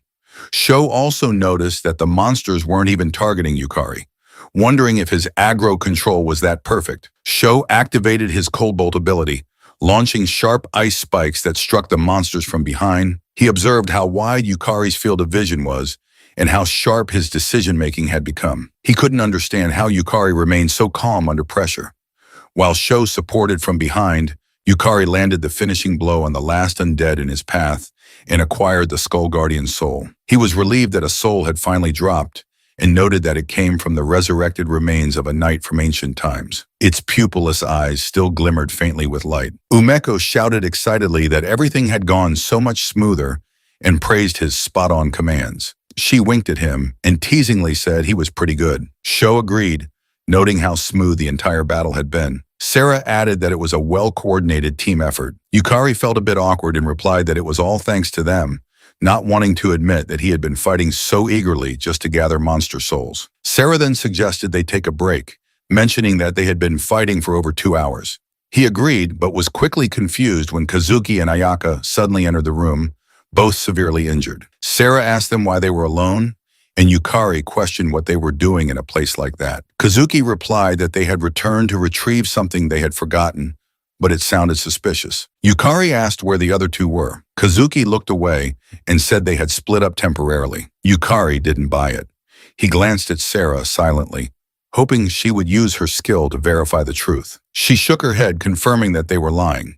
He then asked Kazuki if he had left them behind. Kazuki replied no and insisted they were perfectly safe, But Sarah saw through him and shouted that Tayo and Yuka were in danger. Without hesitation, Yukari dashed past them, running with all his speed. He couldn't believe Kazuki was capable of something so reckless. As he sprinted through the corridor, he begged in his mind for Tayo and Yuka to be safe. Yukari then asked Luluart if she could tell where Tao and Yuka were. She replied that her magical power was too weak to pinpoint their exact location, but the directions should be ahead of them. He immediately sprinted forward, blaming himself for not being more cautious of Kazuki. As he ran, he encountered two undead blocking his path, but he didn't stop. With a single powerful swing, he cut them down while shouting for them to get out of his way. He obtained another Skull Guardian soul and continued running, desperately hoping that Tayo and Yuka were still safe. Meanwhile, in another room, Tayo was on one knee, laughing bitterly. He never expected to be left behind in the boss room. Just moments earlier, Kazuki had shouted that they could be useful and told them to be careful before fleeing with Ayaka. Kazuki escaped, yelling about how he would become an elite member of the 100 Flowers Blooming Guild, while Ayaka turned her gaze away and followed him, abandoning the two weaker players. Back in the present, Yuka lay severely injured on the floor and apologized to Tayo for being useless. Tayo, struggling to move, replied that he at least wanted to let her escape, but now he couldn't even lift his arm. The boss approached, raising its axe for another strike. Tayo asked himself if this was the end. He clutched a ring in his hand, whispering apologies to his daughters, Sayako and Aoi, for leaving first. Suddenly, the room shook with the impact of an attack, but Tayo felt nothing. He opened his eyes and was shocked to see Yukari standing in front of him, blocking the boss's axe. Yukari apologized for being late and told Tayo to leave the rest to him. Tayo called out for Yukari to be careful before collapsing. Seeing this, Yukari quickly moved to lure the boss away from Tayo and Yuka. Luluart urgently shouted for him to stay focused, noting that while the monsters in the dungeon had seemed weak at first, the boss had been absorbing magical energy from the dungeon and others. All the dungeon's magic was converging into it. Yukari acknowledged her warning and assured her that he wouldn't let his guard down. He then activated Soul Trial, boosting his mana significantly, but at the cost of receiving a confusion status effect. He countered this by activating Lost Man, which immediately nullified the confusion. The boss raised its weapon, and Yukari saw the attack coming. The axe came down at great speed, nearly slicing him in half, but he bent backward in time to dodge it. He quickly stood and launched a counterattack, swinging his sword at the boss. The boss blocked effortlessly. Yukari was stunned. It hadn't even flinched. He could feel the weight of the boss's axe and pushed it back using his mana. Spotting an opening, he swung at its side, but the attack barely left a mark. Before he could react, the boss retaliated, forcing him to catch up with its speed and block every blow. He was shocked. His direct hits were doing nothing. Yukari realized the difference in their stats was far too great. At this rate, he couldn't do any real damage. He enhanced his mana to level 2 using Soul Trial, receiving Fear level 2 in exchange. Once again, Lostman activated and erased the fear. He dashed toward the boss, swinging with stronger mana. Watching from above, Luluart noted how convenient Lostman was. The mental debuffs, the main drawback of Soul Trial, were completely nullified by Yukari's skill. He was literally losing the associated emotions to bypass the cost. Yukari kept attacking, driven by the desire for more mana. He activated Soul Trial again, raising his mana to level 3, which gave him Anxiety level 3. Lostman triggered and erased the anxiety. As he tried to land a clean blow, he finally managed to crack the boss's axe slightly. That small victory filled him with hope. He knew it was working. He pressed closer and launched more attacks, convinced that if he kept increasing his mana enhancement level, he could win. He activated Soul Trial again, raising his mana to level 4. This time he received Deadly Sinsloth level 4. Lostman once more erased the effect, but as he prepared to activate it again, he suddenly froze. A strange feeling ran through his body. The system issued a warning. His proof of humanity was rapidly decreasing. Dizziness overtook him. Luluart was horrified as she watched. The boss swung its axe down, hitting Yukari square in the abdomen and launching him into the wall. He slammed to the ground, unable to move. Luluart cried out his name in panic. She flew down to him and informed him that Lostman was a skill that consumed him. At that moment, he had lost too many of the elements that made him who he was, all just to negate the demerits of Soul Trial. He weakly asked what was wrong and why she looked so desperate. His vision blurred as she explained that if he continued down this path, He wouldn't just fail to overcome the soul trial. He would cease to exist entirely. Luluart realized her voice was no longer reaching him. She knew that if this continued, Yukari would be forced into undergoing the true soul trial. And if he ended up responding, the psychological damage would be irreparable. There was no other choice. Closing her eyes, she cast a magic circle. As it activated, the boss paused in shock at her appearance. She calmly told it to be grateful. It was a special event. With a fierce smile, she declared that she would personally take on its challenge. Then she looked back at Yukari and urged him to overcome the soul trial, at least for now. A moment later, Yukari fell into a deep sleep and began to dream. In the dream, he saw the doctor who once told him he was skillless and couldn't enter dungeons. He saw the players who had bullied him, calling him useless. He heard his co-worker's voice reminding him that he was nothing. He saw the older Sierra worriedly advising him to just run away. Then he heard Kay calling him weak, the reason he had died. Yukari awoke, recognizing these as the worst of his memories. He then noticed his surroundings and wondered where he was. A copy of himself appeared from behind and replied that this was the soul trial. Shocked to see a duplicate of himself, he questioned whether he was hallucinating. He asked the copy if the soul trial was related to the soul leader ability. The copy confirmed it, stating that it was one of Demon Lord Luluhart's abilities. It explained that the true ability of the soul trial was to forcibly amplify one's desires, thereby increasing both soul and magical power. However, Yukari had been neglecting it too much due to the lost man's skill. Thus, he now had to confront it. The copy then grabbed him by the shirt, telling him almost creepily that he had to face the emotions he had lost and confront his own value. It accused him of being empty, shouting that he had nothing, that he would keep losing everything, and that he knew it deep down. It insisted that Yukari hadn't changed, couldn't change, and would never change. Meanwhile, back in the boss room, the monster swung its weapon and attempted to smash Luluhart to pieces. She narrowly avoided the strike by leaping away, but the force still slammed her against the wall. Struggling to her feet, she admitted to herself that she had anticipated this, but couldn't believe she didn't stand a chance, even against such a minor monster in her weakened state. It was beyond frustrating. She forced herself upright and glanced toward Yukari's soulless body. She couldn't afford to show weakness. This was all she could do for him now. As the boss raised its axe again, she slid under the swing and teasingly called out that she was the target. She was confident that Yukari would prove the value of his soul and overcome the soul trial. Back inside the true soul trial, Yukari asked his copy if proving one's value was really what it all came down to. Laughing as he spoke, he surprised his copy. He then admitted that maybe his life had been wrong all along, and maybe he would continue to lose everything. But even so, it was because of that life that he had met Luluhart, that frustrating result. The moment he could only run with her, the times he tried his best not to die just to save her, they were all a part of it. He gathered mana in his hand and declared that he may have nothing within him, and his life may be flawed, but his choices were not wrong. He thrust his hand into his copy, swearing that he would stop the dungeon break and save the world. His copy screamed in pain as Yukari poured mana into it, reactivating the lost man's skill. The copy dissolved into water and vanished. His proof of existence had dropped below a critical threshold, meaning he had regained his human presence. The soul trial space around him began to crack. The older version of Luluart appeared and remarked that he was riding a one-way ticket and called him Lostman. Yukari replied that he would accompany her. They were partners in fate. He reached out and took her hand. As their hands met, the system displayed that Luluhart's magical essence was being supplied to him. His lacking existence was reconstructed using her power, and his proof of existence was stabilized. In exchange, Luluhart's own proof of existence decreased. The entire soul trial space shattered, and Yukari was freed. Back in the boss room, Luluhart was still facing the monster. When it swung its axe at her again, someone blocked the blow. She smiled, saying she had kept him waiting long enough. Yukari had returned, pushing himself to block the boss's attack. He apologized for the delay and told her to leave the rest to him. She called him Lostman and asked if he had made his decision. As he slashed his sword at the boss, he replied that there was only one answer. She was confused by his response, but smiled and said she was curious. For now, though, they needed to deal with the boss. The monster, enraged, charged at them again, swinging its axe.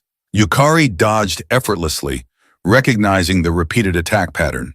He furiously slashed at its side, asking if it really thought he would just keep taking those hits. The boss was stunned when his armor cracked. Yukari calmly informed Luluhart that his soul trial magic power had increased to level 5. Lulu Heart responded that the cost was great, but the effect was tremendous. Yukari simply agreed, then shouted that it was time for the counterattack. He then swung his sword at the boss with great force, but the boss blocked the attack. Yet he didn't stop. He continued swinging, pressing forward with relentless strikes while the boss struggled to block them. Spotting an opening, he successfully severed the boss's arm, making it scream in pain and grow even more enraged. The boss then dashed toward him at high speed, which shocked him. He immediately activated Lost Man, nullifying his fear. As the axe was about to hit his head, he bent backward just in time to avoid the blow. Turning swiftly, he channeled mana into his leg and kicked the boss, launching it backward. He smiled, grateful that he had taken that kick from Sierra during their mock battle.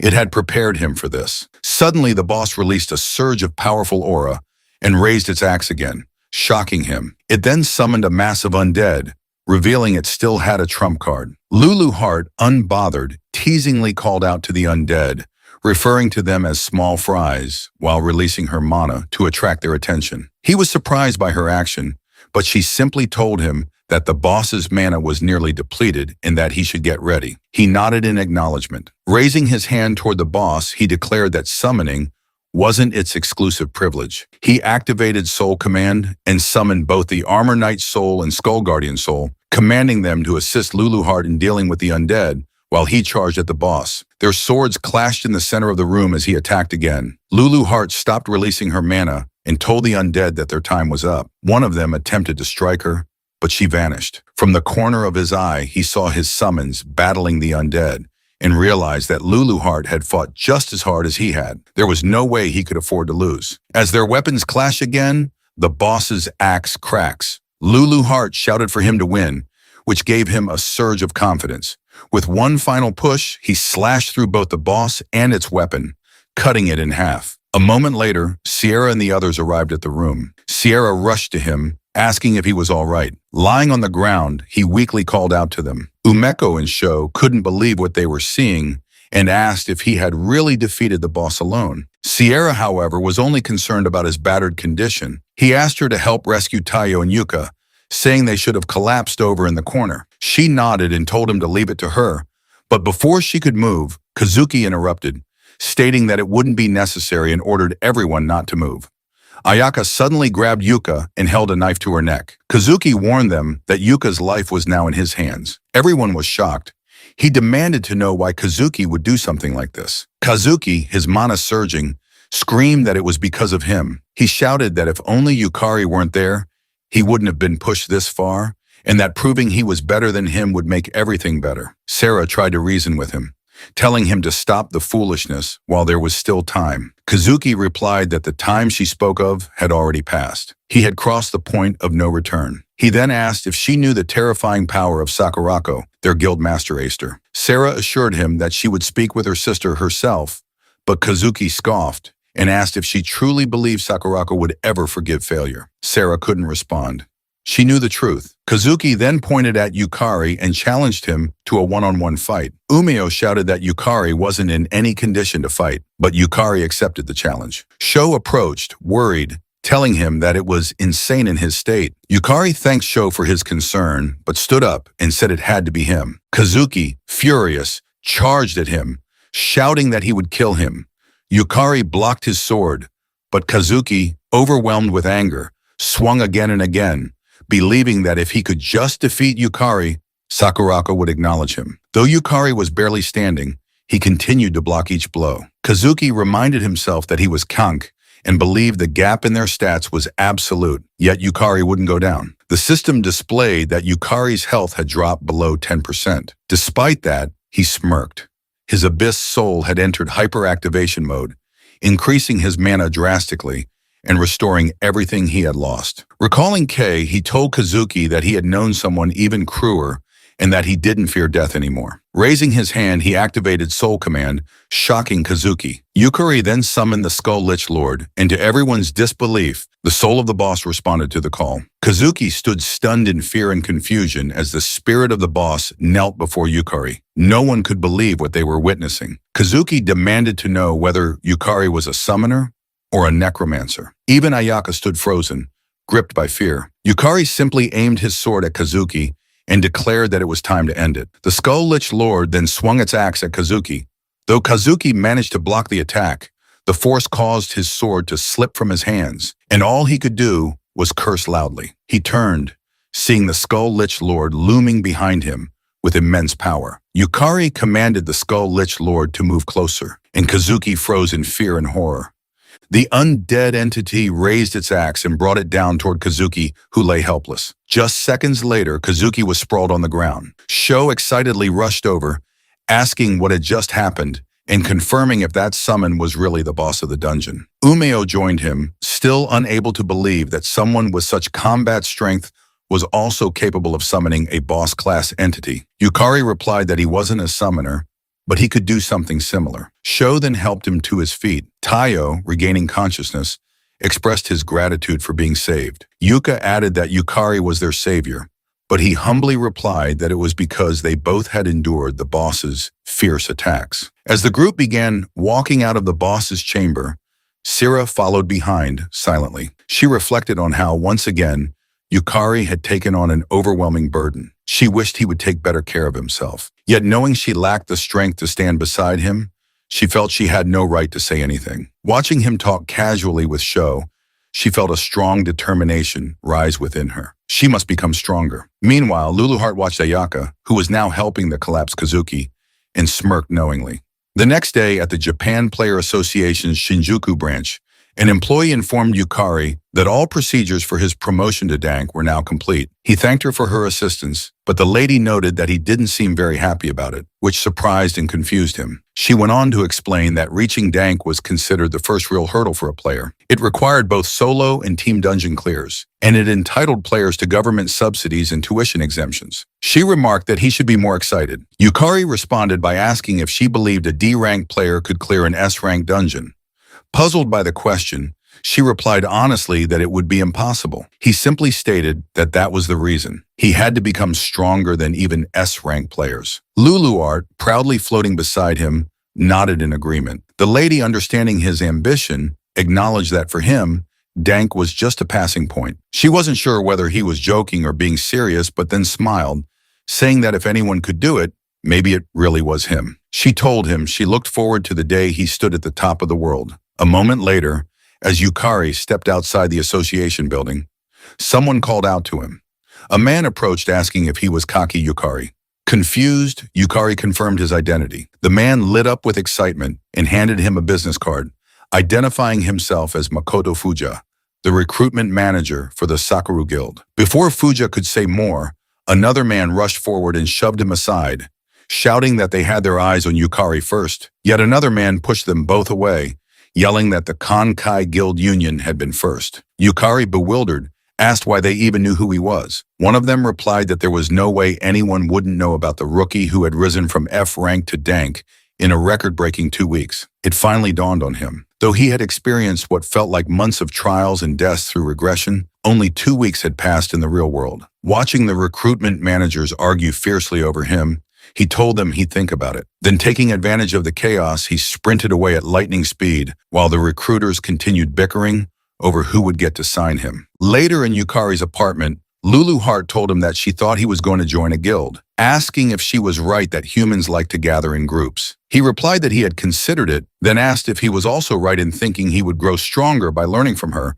rather than joining a guild. She confidently agreed and cheerfully told him that he finally understood. She then informed him that they would soon challenge the Luluheart dungeon. Yukari immediately dropped his dumbbells and stared at her in fear. She looked back at him in confusion. He shouted at her, asking if she wasn't skipping way too many steps and if she had any idea how many S-ranked players had failed to clear that dungeon before. Luluheart calmly reminded him that the Luluheart dungeon was her home and assured him she had a special secret plan. She told him to leave it to her. Despite her confidence, Yukari couldn't shake the bad feeling growing in his chest. Meanwhile, in the 100 Flowers Blooming Guild, Sakurako sat silently while Kazuki knelt before her, desperately explaining that he had been set up by Yukari's despicable trap. Sakurako, however, informed him that the other players had all reported that he had made an insane decision. Kazuki swore in panic and insisted it was a false report, but then Sakurako reached out, grabbed him by the hair, and furiously asked if he was saying that Sierra was lying. Terrified, Kazuki shouted that it was true,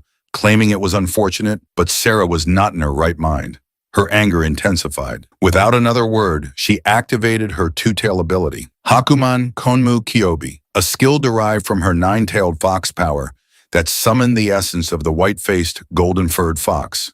A flurry of butterflies emerged from her mana. Fox ears appeared atop her head, and two glowing tails extended from behind her. Sakurako looked down at Kazuki and told him she had already intended to punish him, even if he had managed to kill Yukari. But insulting her Sierra just to protect himself had sealed his fate. Anyone who insulted Sarah would die. Kazuki trembled, admitting in fear that he was wrong, and trying again to shift the blame onto Yukari, but Sakurako ignored his.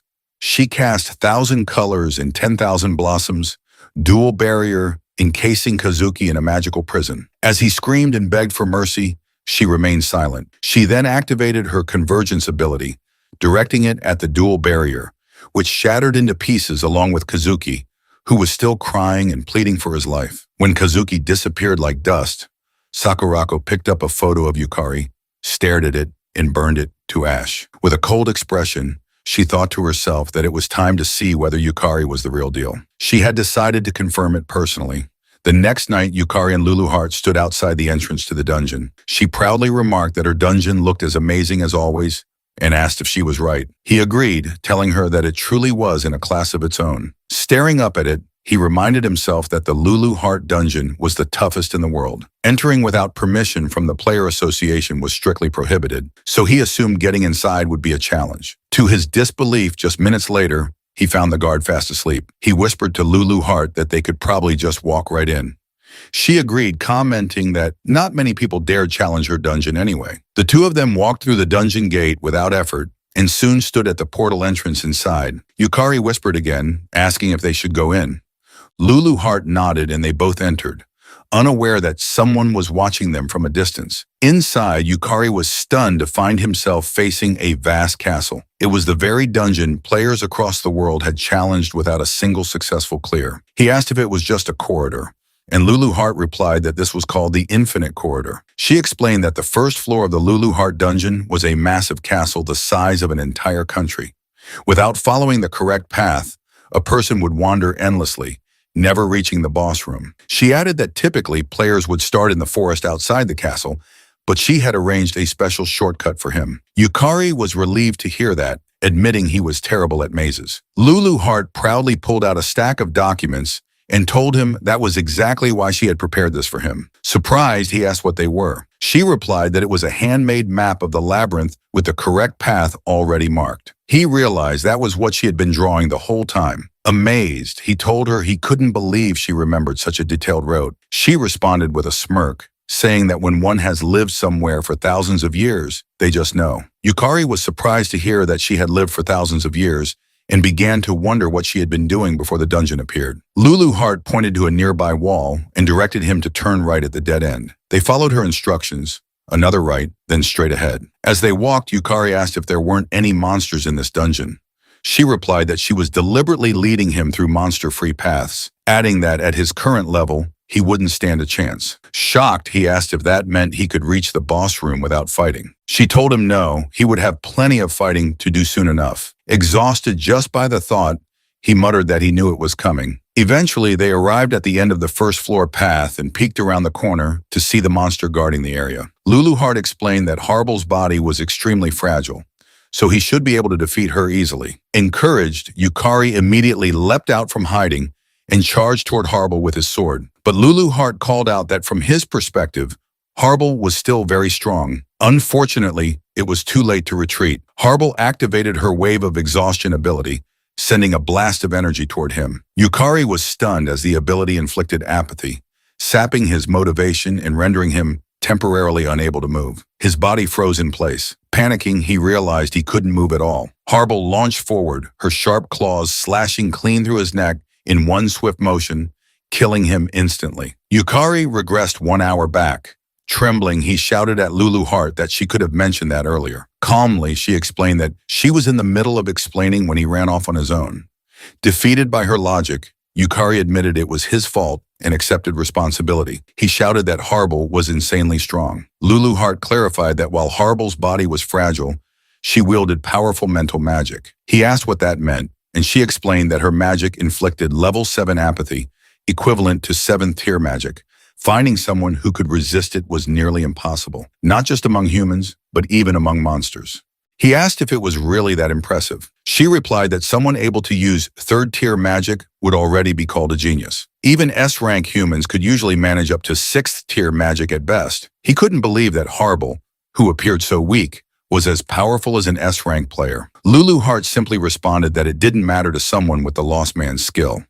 They peeked at Harble again, and Lulu Hart instructed him that all he needed to do was remove the emotion of sloth, which was the root of apathy's effect, and he'd be fine. Yukari finally understood what she meant. She then shouted that it was his chance, an opportunity to rapidly gain souls and mana while leveling up. Meanwhile, inside a church, Irugami knelt in prayer. Another nun entered and reported that a new player had entered the Lulu Art dungeon. Irugami stood solemnly, replying that to challenge such a sacred dungeon meant the person carried a sinful soul. Yoro Beatrice Irugami, ranked 1 in the Holy Dungeon Church, was the 6th strongest player in Japan. A Saintess class S-rank player with the Design Desire skill, she turned to her fellow nun and said that the challenger would most likely become an offering to the dungeon. But she added, if by some miracle he returned from that place, they must offer him their blessing. She asked if she was right, without Yukari knowing that yet another powerful force now had its eyes on him. Meanwhile, at the S-rank guild Sakura Dragon headquarters known as Oryu, Umio excitedly told someone that just when she was in trouble, Yukari had come to her rescue. The man she was speaking to smiled and responded that Yukari was a true man. Senzaki Kira, an S-rank player, ranked 15th in Japan with the Martial God class in Phoenix skill, and a member of the Sakura Dragon Guild, told Umechiko that he liked this cocky Yukari. But he added, if the 100 Flowers Blooming Guild was involved, it probably meant that the vixen Sakurako was too.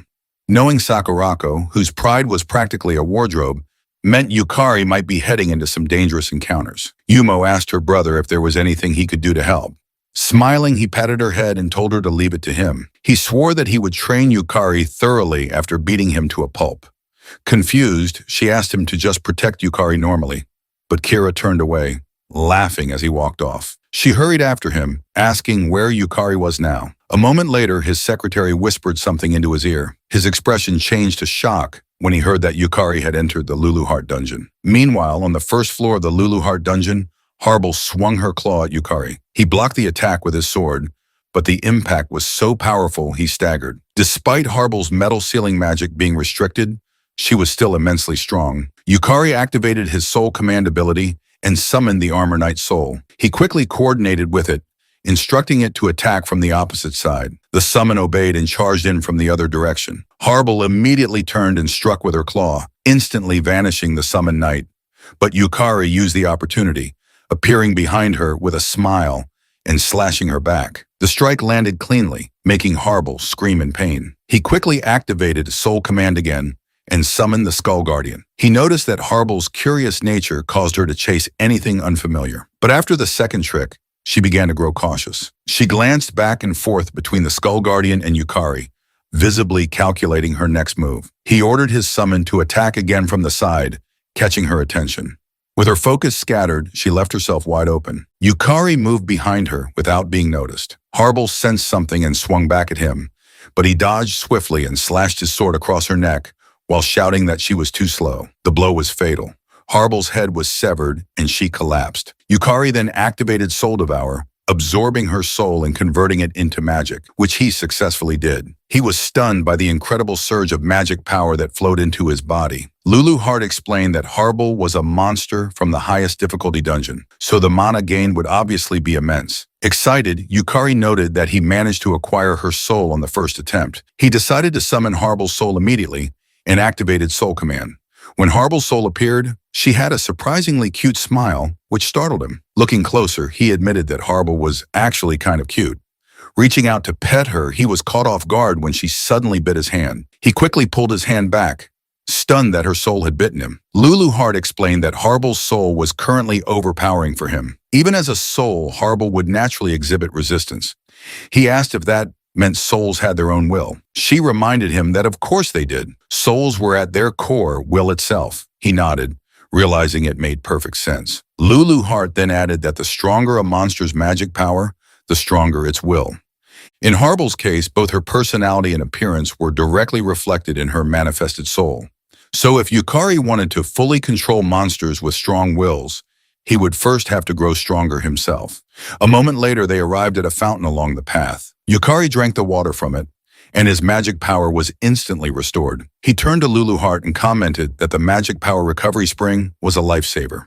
With his current mana reserves, using Harble's abilities would drain him completely. She agreed. Lulu Hart then informed him that the spring was placed there by the first floor boss, who loved fair fights. Yet for some reason, humans never used it. Yukari glanced at the side of the spring and noted that with such a suspicious sign saying it was a magic power recovery spring, most people would assume it was a trap. Still, he was glad for its existence.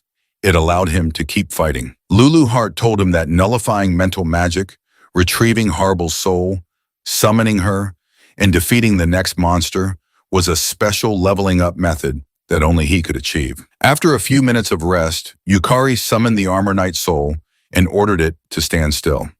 Another Harble monster soon approached and was distracted by the knight. Yukari then ordered his Harble to use her wave of lethargy, a magic attack that inflicted lethargy, freezing the target's ability to use skills and rendering them completely incapacitated. His Harble cast the spell successfully, hitting the enemy Harble and leaving it immobile. Yukari dashed in alongside his own Harble and slashed the frozen enemy as Harble struck with her claw at the same time, instantly killing it. He harvested the soul immediately and thrilled high-fived the Armor Knight soul, cheering that he now had 2 Harble souls. However, Lulu Hart seemed dissatisfied. She criticized him for using one of his souls as a decoy and landing a sneak attack, asking whether he shouldn't be focusing more on improving his personal combat skills. He casually replied that decoy tactics were part of combat prowess too.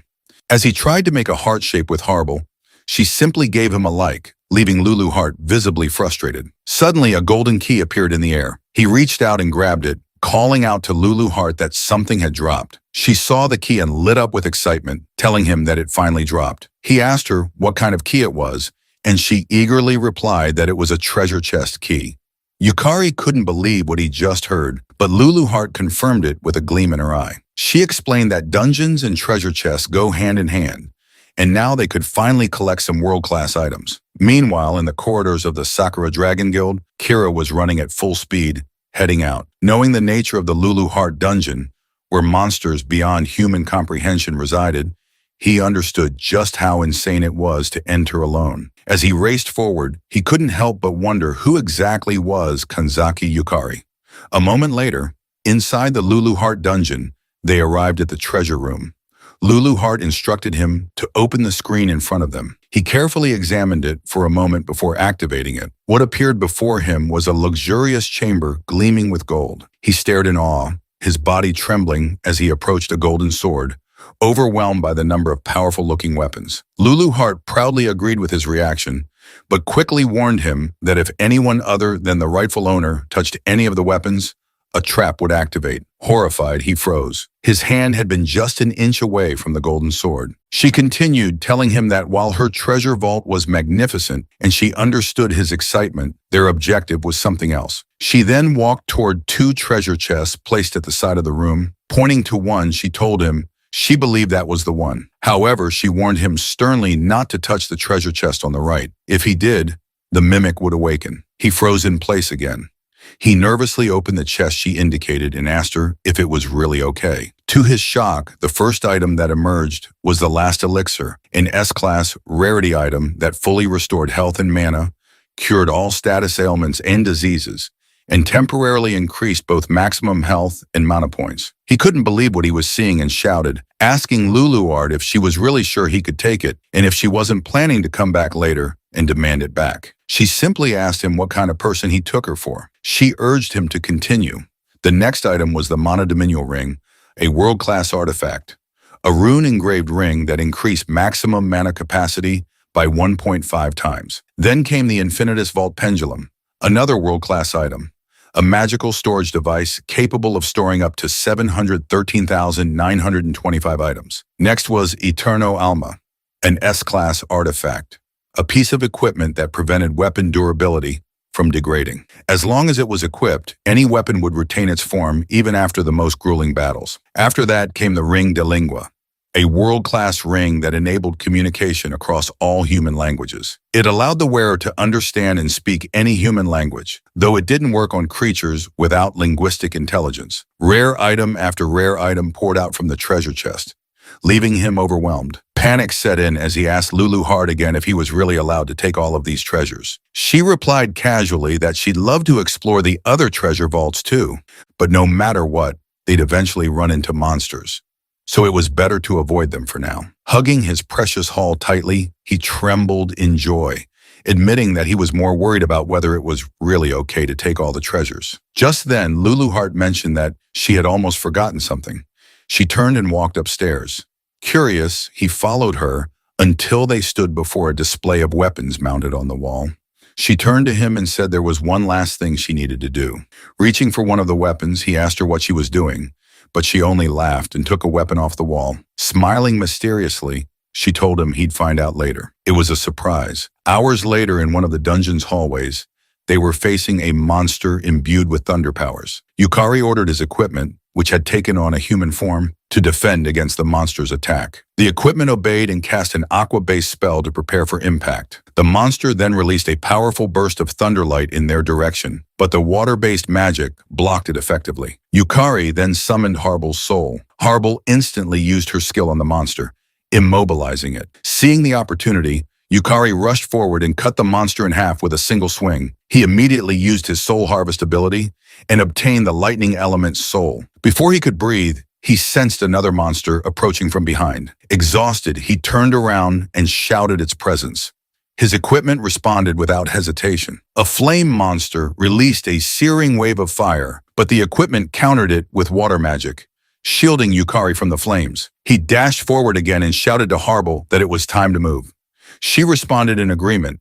The flame monster was caught off guard as they rushed it from both sides. Before it could react, Yukari and Harbel slashed it into 4 pieces. He then used Soul Harvest again and acquired the Flame Element's soul, an elemental entity of crimson fire that possessed overwhelming offensive power, capable of burning anything to ashes, and could also create a wall of fire as a defensive measure. Finally, Yukari collapsed to the floor in exhaustion. Relieved that they had won, Lulu Heart praised their teamwork, but he told her that he had lost count of how many times he had died. He pointed to the equipment beside him and said that without it, there was no way they would have survived. It was the last elixir, an S-class rarity item shaped like a pendulum and engraved with ancient runes. It allowed physical attacks to affect intangible beings and granted special attack bonuses against element-type enemies. Lulu Heart asked if it wasn't incredibly convenient and explained that normally physical attacks would have no effect on elemental-type monsters. Yukari asked if magic of the same attribute would be nullified,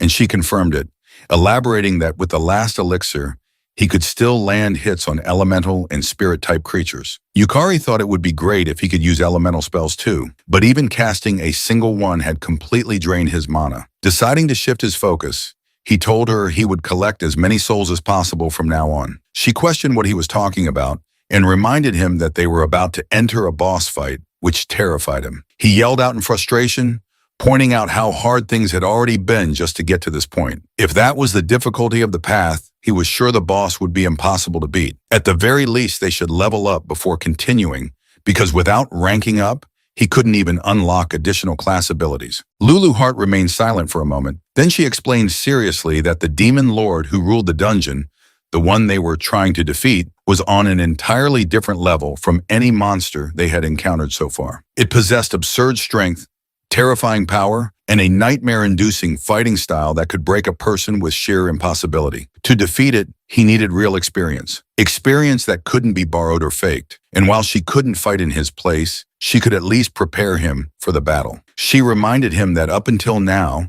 he had obtained more items than he could even carry and absorbed an incredible number of powerful souls. Then she admitted that this was the extent of what she could offer. The rest would be up to him. He was the one who had to save the world. Looking straight into his eyes, she tells him that it was he who needed to push back against the overwhelming absurdity threatening their world. It would have to be him who thought for himself, fought against impossible odds, overcame adversity, and seized victory because he had to become someone who could. Her words left him speechless. He responded with frustration that he had no reply worthy of them, then apologized. She told him there was no need. She had brought him here because she believed he could clear the first floor. Just then, the giant doors to the boss chamber began to open. Yukari stood before them with new determination. Lulu Heart gave him a push and shouted for him to pull himself together. He was going to save the world after all. He stepped forward into the boss room and declared his resolve to defeat the boss with his own strength. As he stood tall and faced the floating boss, he glanced at its peaceful, almost beautiful expression. Then he raised his sword, his heart steady, and with full resolve, he prepared to challenge it. No matter how many times he might die, he would save the world. The boss slowly descended from above, introducing herself as Serendiana, the one entrusted by the demon lord Lulu Heart to guard the first floor. She explained that any invader who dared disturb the peace of the demon lord would atone for their crime with their life. Calling upon the all-pervading source of light to pierce through the darkness in a single flash and become a radiant blade, she gathered the intense light into her staff and hurled a luminous ray in his direction. The beam of light shot toward him at incredible speed, shocking him, and before he could even react, the attack struck him and killed him instantly. Moments later, he regressed 1 hour prior and reappeared in front of the boss room. Unable to believe he had died in an instant, he wondered if the light Serendiana had thrown was a form of magical light. Lulu Heart, appearing behind him, teased him and asked if he already needed her help, but he replied that he was fine. He realized that although the beam's speed was incredible, its trajectory had been a straight line,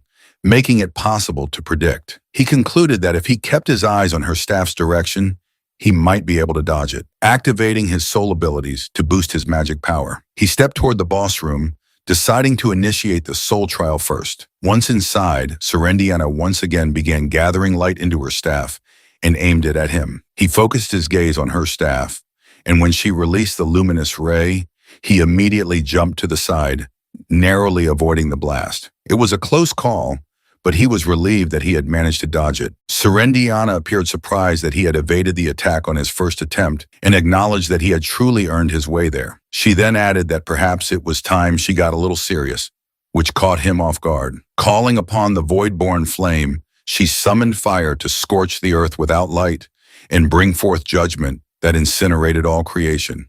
The crimson flame gathered in her staff as she activated her dance inferno skill, forming a massive magic circle. She then launched Empress Explosion in his direction. He saw the fire surging toward him and realized there was no way to dodge it. Serendiana appeared surprised that he hadn't attempted to escape, but he vowed to himself that he would burn the experience into his memory. The explosion engulfed him, and his body was blown to pieces. Once again, he died and regressed. Now understanding that fire magic was typically a wide-area attack, he took note that its activation time was roughly 3 seconds.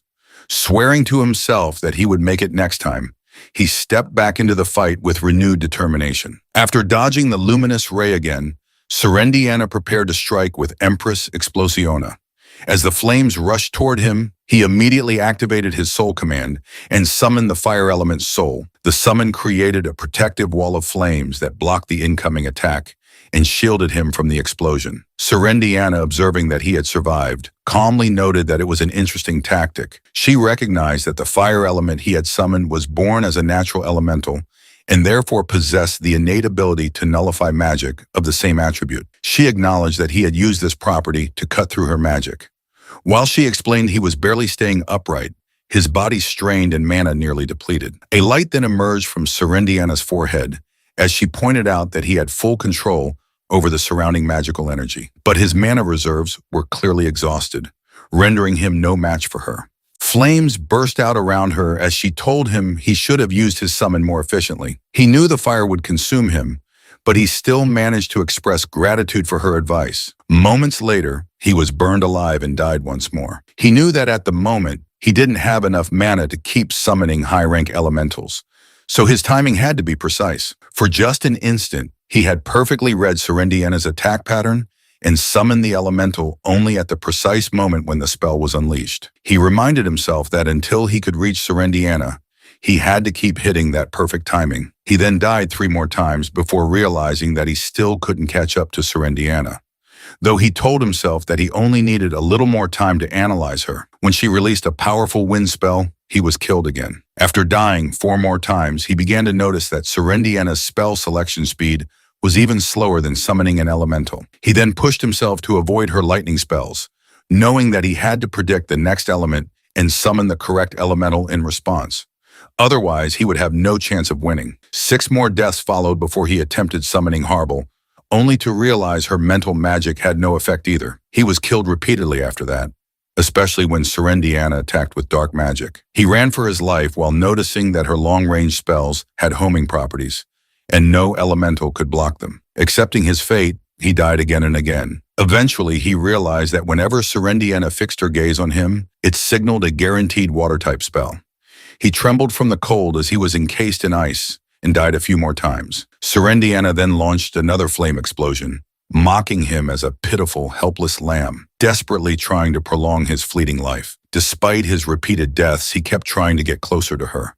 Thoughts of giving up started to creep in, but when he saw Lulu Hart's gaze filled with belief in him, he found renewed strength. He rushed toward the stairs, dodging another blast of flame, and shouted in defiance that there was no way he couldn't do it. Though he died again, he managed to inch closer to her, which took Serendiana by surprise. Unfortunately, he perished before reaching her completely. Once again, Serendiana hurled a flame explosion at him and silently observed whether he had survived. Fortunately, he did. He stood proudly at the top of the stairs and declared that he had finally made it that far, right to her feet, and had at last reached her. Serendiana calmly sighed before questioning whether he truly believed that was the extent of her power. She mocked him as truly pitiful. He was stunned when she released a radiant light around her. She asked if he realized that what lay ahead was nothing but sheer despair. She then cast the forbidden magic, 9-fold silent chant, releasing 5 different elemental powers around her simultaneously. He couldn't believe what he was witnessing. She was casting 5 elements at once. With her staff pointed directly at him, she unleashed all the spells together, intent on reducing his fragile life to dust. Meanwhile, Kira and Yumko were sprinting down the street. Umeko asked Kira if the Lulu Heart dungeon was really that dangerous, but Kira simply asked her if she remembered the large-scale raid incident at Lulu Heart dungeon. She replied yes and asked if she was right in thinking he had participated in it. She mentioned she had been working as a model back then, so she didn't know the details, but recalled that it was the one where the raid had failed. He responded that it wasn't just a failure, it was a total disaster. He then told her that there had been 6 S ranks and 12 A ranks involved, including both domestic and foreign players, but they were all annihilated. She was stunned to hear that and asked how the raid could have failed with 6 S-rank players. He calmly explained that S-rank dungeons were special. Each one was like an entire world of its own. Specifically, the Lulu Heart dungeon begins in an elven forest where cunning elves and S-rank monsters continuously appear, and the entire forest is a labyrinth. He added that when both their physical and mental limits had been pushed to the edge, a massive castle appeared before them. By that point, their party had been reduced to 1/3 of its original size. She asked him why he didn't retreat, and he simply replied that Sakurako was still inside. She nodded in understanding. He continued, saying that the strongest among them was still standing, and that alone had kept the remaining players going. But by the time they reached the boss room, only 4 remained. Himself, Sakurako, Kagamin Kyoiro, ranked 12th among Shranks, and Jumoku Kaika, the 19 off-ranked S-rank and first guildmaster of the Hayaka Senran Guild. Umio shouted that it sounded like Japan's All-Stars and asked how it was even possible to lose with that lineup. He replied that for a while they had thought it was an even fight, but only because Serendiana hadn't gotten serious yet. She had used quintuple chanting and had concealed her 9-fold silent chant, which allowed her to control all 5 elements simultaneously. At the same time in the Lulu Heart dungeon, after Serendiana unleashed the 5-element magic on him, he was instantly killed. When he revived, he realized that even if he could summon entities capable of wielding one of the 5 elements each, it wouldn't change anything. At best, he could summon 2 at once, but doing so would instantly drain his mana. Lulu Heart called to him from behind to check on him, but he simply replied that he was fine and they should keep going. He then activated his Lost Man skill, which removed the sensations of panic and anxiety. Lulu Heart, watching from behind, understood something. Moments later, Serendiana hurled fire magic at him. He used his fire element soul as a shield and move forward. He noticed he could barely withstand the element, and when she struck again with a different magic, he was killed instantly. He kept trying to approach her, only to be killed repeatedly. Yet he believed there had to be a way to break through. After many attempts and deaths, he felt his consciousness begin to fade. He knew his mana would be exhausted before he could even reach her, meaning he had to be more efficient. But then she cast a water spell that caused him to panic, only for the spell to fly past him. He was shocked. He hadn't expected her to miss. Unfortunately, when he looked ahead, another water spell hit him. He realized too late that it had been a double attack and died. He grew frustrated, unable to break through her 5-element magic. After being killed multiple times, doubt consumed him. He asked himself what he was supposed to do, how he was supposed to win. All he saw was the death panel again and again. Kneeling, he couldn't see a path forward. Clenching his teeth in frustration, he thought that even though Lulu Heart believed in him, he still couldn't win. In a desperate moment, he chose to use the method Lulu Heart had warned him not to. He activated Lost Man again, this time removing not only panic and anxiety, but also fear and paranoia all at once. As expected, without any unnecessary emotion, his thoughts became sharper. He told himself there had to be a reason Lulu Heart brought him there.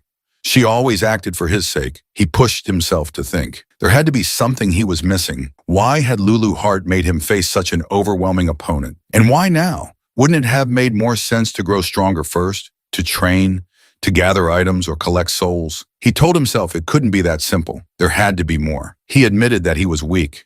And in that moment, an idea snapped into place. All the fighting he had done flashed before his eyes, and he realized something. Lulu Heart made him fight because he was weak. He thanked her silently for it. Lulu Heart, winking, just asked what he was talking about. He opened the boss room for what felt like the 100th time and stepped inside, telling Lulu Heart that he finally understood. He now knew the way to defeat Serendiana. Lulu Heart told him to show her the answer he had found through his struggles and suffering. A few minutes later, Serendiana remarked that it was certainly an interesting strategy, as it relied on something every element possessed from the moment of their birth, the ability to neutralize magic of the same attribute. As flames circled around him, he managed to avoid the fire spells she hurled thanks to his fire element soul. She admitted she hadn't expected him to use it to endure her magic, but he simply smirked and asked if she would now take him more seriously. This surprised her. Then he suggested she use a spell with 5 attributes at once, shocking her even more. She asked how he knew about it, but when he didn't respond, she said she had no need to entertain such cheap provocations. Still, she added, it was the duty of the strong. He saw her begin to chant and was proven right when a massive magic circle appeared behind her. She told him she would bury him in a single strike, just as he had requested. He stood there for several seconds, then vanished. This startled Serendiana. She wondered whether it was perception obstruction or concealment magic, but she knew her mana detection couldn't be deceived by such simple tricks. She looked around, confident she should be able to detect his presence, no matter how weak his mana was. Calming herself, she reminded herself that no living thing in that world lacked mana. All she had to do was annihilate everything in the area. She unleashed her 5-element magic in a wide area attack. Minutes later, as the magic began to dissolve into the air, she still hadn't sensed him and grew angry at her inability to locate him. Suddenly, she heard the sound of footsteps sprinting and cast magic around her instinctively, still wondering how he had disappeared. What she didn't realize was that he was directly above her, perfectly positioned. He had figured out that Serendiana perceived the world entirely through mana. When he used Lost Man, which eliminated his mana signature, she could no longer perceive him. He raised his sword, knowing that once Lost Man expired, his mana would return. As the system displayed that the skill had ended and his mana was restored, he leapt down and activated his ultimate ability, Soul Absorption, Full Power, Soul Burst. Serendiana turned in shock, unable to believe the magnitude of the mana now emanating from him. She wondered where he could have gotten such overwhelming power. A few hours earlier, he had told Lulu Heart that, as expected of the most difficult dungeon, the number of souls he had obtained was incredible. He explained that soul absorption, which increased his stats and mana upon delivering the final blow, had been extremely useful. But Lulu Heart reminded him that that was only the beginning. He looked at her in confusion. She then explained that if the soul leader class truly descended from her, the true power of soul absorption lay in the storage. Soul absorption allowed Yukari to store the souls of defeated enemies, functioning like a reservoir. Just like a dam, it could release the stored energy all at once. His final attack was powered by every soul he had ever absorbed and every life lost in regression. It was a strike containing everything he had. He knew it was an enormous risk, as it would use up all his collected souls. But he shouted at Serendiana, demanding to know how many times she thought he had died. He had observed her spells. He knew the length of her chance, and at this distance his strike would land no matter what. Serendiana remained calm, acknowledging that he was a splendid human. But she reminded herself that he wasn't the only one with a trump card. She knew that a magician's greatest weakness was chanting time. Did he really think she hadn't overcome that? She extended her hand into the air and opened her treasure vault, searching for a wand she had stocked, one that allowed casting without chant time. But she was stunned to find it missing. Panic set in. Had her vault been breached? Looking up, she knew she wouldn't make it in time. Yukari gave everything into his final attack, shouting that it would end there as he swung his sword down upon her. She raised a barrier in desperation, but she already knew it wouldn't hold. As expected, the barrier shattered within a second, and his final blow landed, triggering a powerful explosion. At the same time, the system broadcast a global announcement to all players. The first floor of the Rank 1 Lulu Heart Dungeon has been cleared. Sakurako was infuriated. The system then showed the identity of the player who cleared it and stated that this player had been rewarded with control authority over the first floor, as well as authorization to enter the second floor. The system congratulated all players and wished for the health and blessings of everyone in the world. Meanwhile, inside the Lulu Heart Dungeon, Yukari and Lulu Heart celebrated in joy. The first floor of the Lulu Heart Dungeon lit up, and a statue of Serendiana appeared at the center of the altar as the living Serendiana vanished. Yukari screamed in disbelief that he had actually won, but soon after he felt dizzy and fell to his knees. Laughing, he told Lulu Heart that he was completely out of it. It had cost him far more soul energy and mana than he could handle. The system then displayed a message confirming the dungeon's conqueror, showing Yukari at rank 1 on the contribution ranking. That's when he realized the system had assumed the dungeon would be tackled by a team. The system then awarded him the Rinton, a world-class great item known as the Ring of Rotating Magic. It explained that the Rinton nullifies all magic, but after use, it enters a 24-hour cooldown. Immediately after, his Soul Devour skill activated, consuming the soul of Serendai Diana Rinswheel, also known as Serendiana, and converting it into mana. He was shocked when he felt a flood of souls pouring into him, but it made sense given the enormous scale of mana involved. Even though it was overwhelming, he understood what it meant. Once Serendiana's soul was fully devoured, the system began processing his contribution level. However, it encountered an error, informing him that his contribution would be stored until he reached S rank, as contribution ranking updates were not possible for non-rank players. Surprisingly, he was relieved. Even if someone asked how he cleared it, he couldn't exactly admit he had borrowed the Demon Lord's power. Luluart then praised him for a job well done, telling him that she hadn't expected him to actually defeat the floor boss of her dungeon. She also informed him that he was the first to do so. He was surprised that she was honestly praising him and thanked her, adding that it was only possible because of her. She asked if she was right in thinking he brought her along because of his low mana. He didn't answer directly and instead told her that he had always wondered why she had sent him to the Lulu Heart Dungeon, despite him only being dank. But during his fight with Serendiana, he realized something. Every time he was near death, her accuracy dropped. That's when he figured out it was because when his mana ran out, Serendiana couldn't perceive his presence. He explained that at first he had thought Serendiana was just a beautiful woman with sleepy eyes. But the truth was, she really couldn't see. If he had been stronger with more mana, he might never have realized that Serendiana observed the world through mana. He would have fought her head and over again, never understanding why he kept failing. He guessed that the real reason he was sent into that dungeon was because of his low mana, a trait that ironically turned out to be his greatest advantage. Luluart didn't bother responding with pleasantries. Then Yukari asked if he was right that she had also recovered Serendiana's staff back then. He thought to himself that while he had managed to defeat both Harble and Serendiana somehow, he hadn't truly conquered the dungeon. And he hadn't stopped the ninefold silent chant either. He told himself that he had to get stronger. And when Lulu Heart saw his expression, she sighed and told him he was probably overthinking again. She then reassured him that he was the one who defeated Serendiana. But he asked if he was right in thinking that discovering Serendiana's weakness was thanks to the lost man's skill. She simply asked him why he was trying to separate it from himself, reminding him that the lost man's skill was his because he chose it. She went on to explain that Serendiana's hidden ability was called Elder Vision, which allowed her to perfectly perceive her enemy's mana and predict their actions. The higher her opponent's mana, the stronger she became, bordering on clairvoyance. However, because of that overwhelming perception, Serendiana had neglected to develop any other detection methods. Yukari had played his cards well, exploiting both her weakness and her arrogance. In the end, it was nothing more, nothing less. He looked at her, surprised by the explanation, and thanked her warmly for it. He then asked why his soul harvest ability hadn't activated when he delivered the final blow. She pointed ahead and told him that Serendiana's soul was sealed within the statue.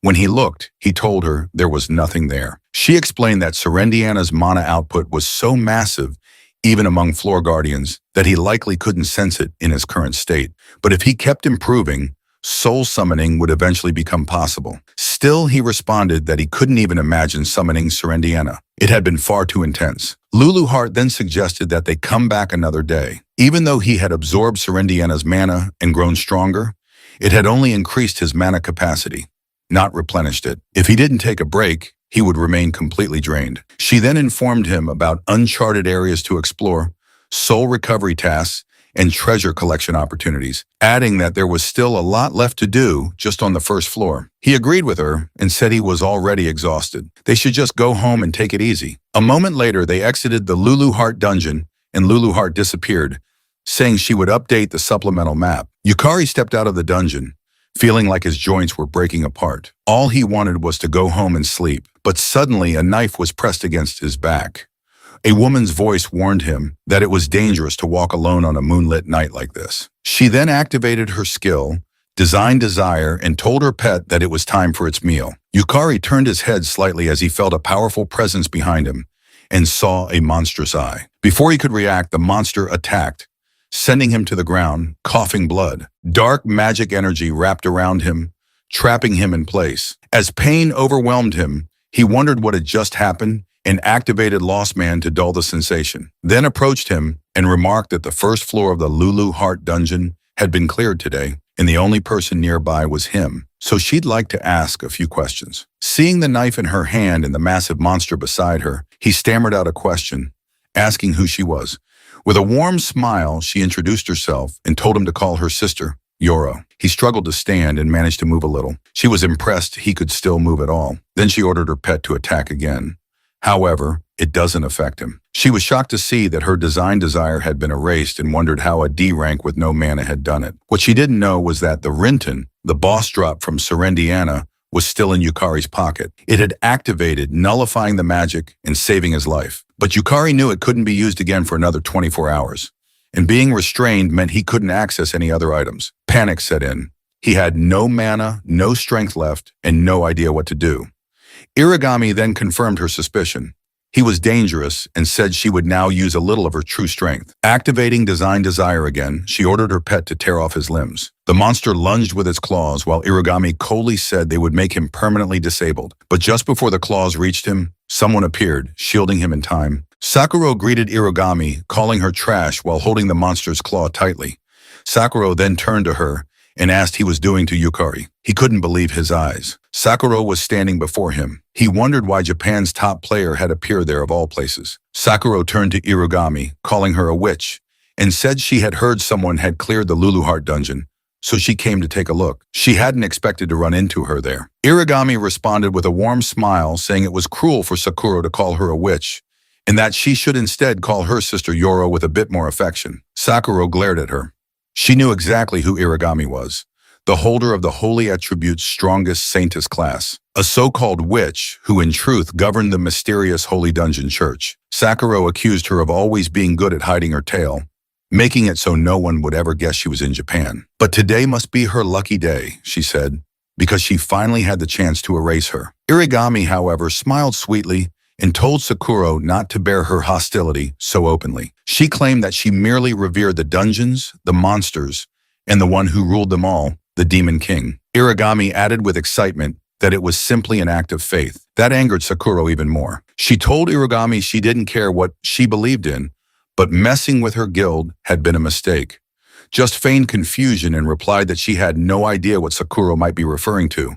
Her only target, she claimed, was Yukari. Uragami then explained that today the first floor of the Lulu Heart dungeon had been cleared, and Yukari was the key individual responsible. Sakura froze for a second, then asked incredulously if Irugami meant Yukari had cleared the Lulu Heart dungeon's first floor, but then she burst out laughing and told to say it again. With a smirk, Sakura told her she'd make an exception and let her repeat herself since it had been ages since she'd laughed that hard. And honestly, Yami was quite amusing. Ayami chuckled too and asked if perhaps she had a hidden talent for making people smile. As the two women exchanged laughs and banter, Yukari sat silently watching them with a mix of fear and confusion. Sakura's tone then shifted.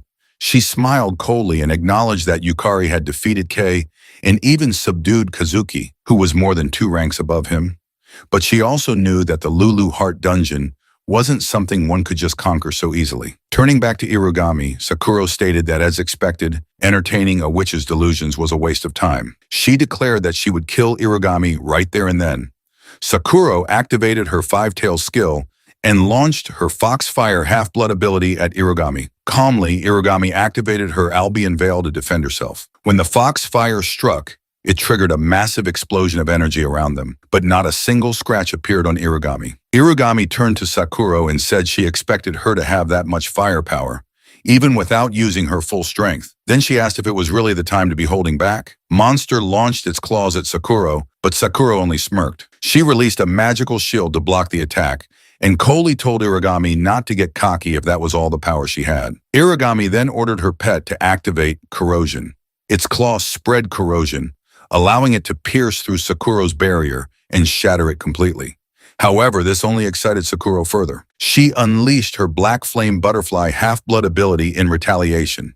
As the floating butterflies landed on the monster's claw, they ignited into powerful black flames, burning the creature to death. Meanwhile, Lulu Heart appeared beside Yukari, telling him that those women possessed an extraordinary amount of magic power. Since he was out of mana and stamina and unable to move, she advised him to simply watch for now, because what he was witnessing was the wall he would one day have to overcome. He nodded in response, understanding fully. It was a battle between S-class entities, and he planned to burn every detail into his memory. Urugami then released her sacred spears, holy lances of light summoned from the sacred castle. Their divine energy was particularly effective against evildoers and mortal beings. She aimed them all at Sakura and launched them simultaneously, saying that people were too obsessed with preserving what they deemed normal. Sakura activated her double barrier ability, blocking the spears trying to pierce her. But Iyami wasn't done. She cast an even stronger magic circle and spoke again, proclaiming that Earth had been chosen as the land of God and that humans should gratefully accept skills, classes, and dungeons as miracles. She hurled more sacred spears, provoking Sakura further. Visibly irritated, Sakura shouted back that Irigami's delusions were all over the place and activated her 1,000 bind chains half-bloom ability. She declared that she couldn't care less about Irigami's ridiculous beliefs. Her chains wrapped tightly around the incoming spears, and when she gave the order, they constricted and shattered the spears into fragments. Urugami responded by releasing even more powerful magic. Realizing her previous level wouldn't be enough, she deployed her holy sword, a radiant blade imbued with divine energy, particularly effective against evil and beings that exist between realms. Without hesitation, she swung down the sword at Sakura. Sakura binds it mid-air, wrapping the sword tightly. Urugami teased her, asking if she truly believed her 5 tails could restrain such a holy weapon. Sakura acknowledged it as a cheap provocation, but said she would play along just for a bit. She promised to show Irugami the vast difference between their powers. With that, Sakura released her 6 tails and activated Ritual Foxcry Barrier, Demon Heaven Curse, a technique that filled the area around the battlefield with the curse of the demon fox, rendering any target within its range immobile. A claw from the demon fox emerged from the rift in space. Urugami was stunned and asked if Sakura really intended to summon the demon fox itself. Was she planning to blow away all of Shinjuku? Sakura coldly replied that if it meant erasing Irugami, then sacrificing a city or two was a small price to pay. Yukari was horrified to hear that Sakura was willing to destroy an entire city. He noticed the serious expression on her face and knew he had to act. That's when he saw one of Sakura's bind holding a holy spear, now aimed directly at him. Rugami, meanwhile, released another holy sword and aimed it at Sakura, shouting that the pure and vicious power of magic made her heart race. She declared they should surrender fully to their skill's power and drown in it. She then hurled the holy swords at Sakura. Just then, the system notified Yukari that his health had dropped below 10%, triggering the activation of his abyss soul. It elevated him into an ultra-high state, dramatically increasing his magic output.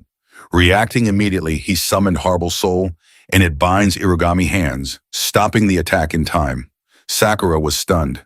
She couldn't believe he had managed to restrict Irugami's movements. Even though he was just a D rank, Yukari pushed himself to his feet. He didn't know how much more he could do in that condition, but he knew that right now he was the only one who could act. He swore to stop the fight no matter what it took. Meanwhile, Lulu Heart was watching from behind, amazed that Yukari had thought to stab himself with the Holy Spear to forcibly reduce his health and recover magical power.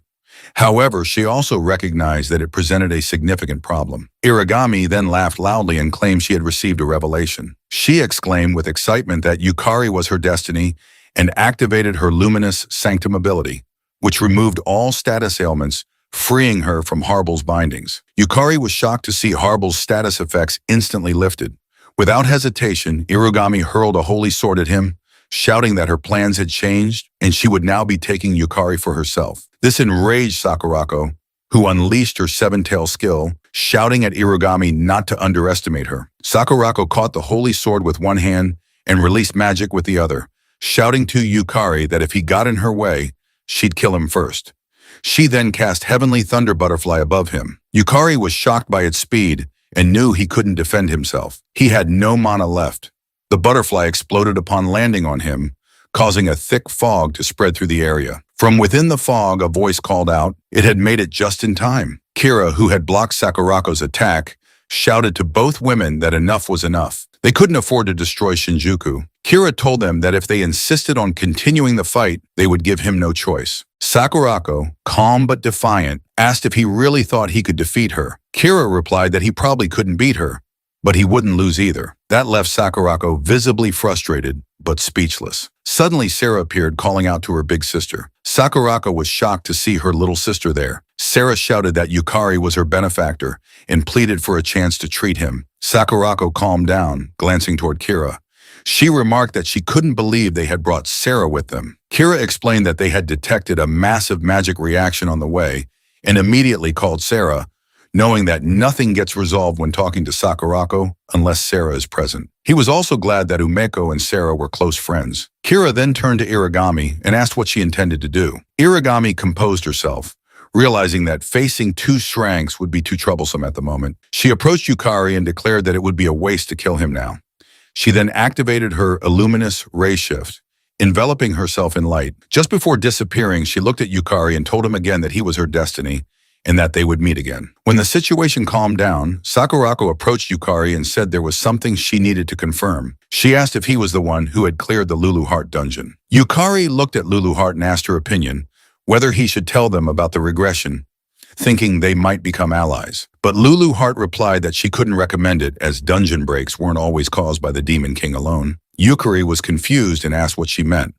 Lulu Heart explained that originally monsters couldn't leave dungeons. To do so required a great sacrifice or special means. Yet, a dungeon break of this scale had occurred. That could only mean that someone on humanity's side was cooperating with the dungeon break. This left Yukari even more confused. Lulu Heart advised him to be cautious and to avoid standing out for a while.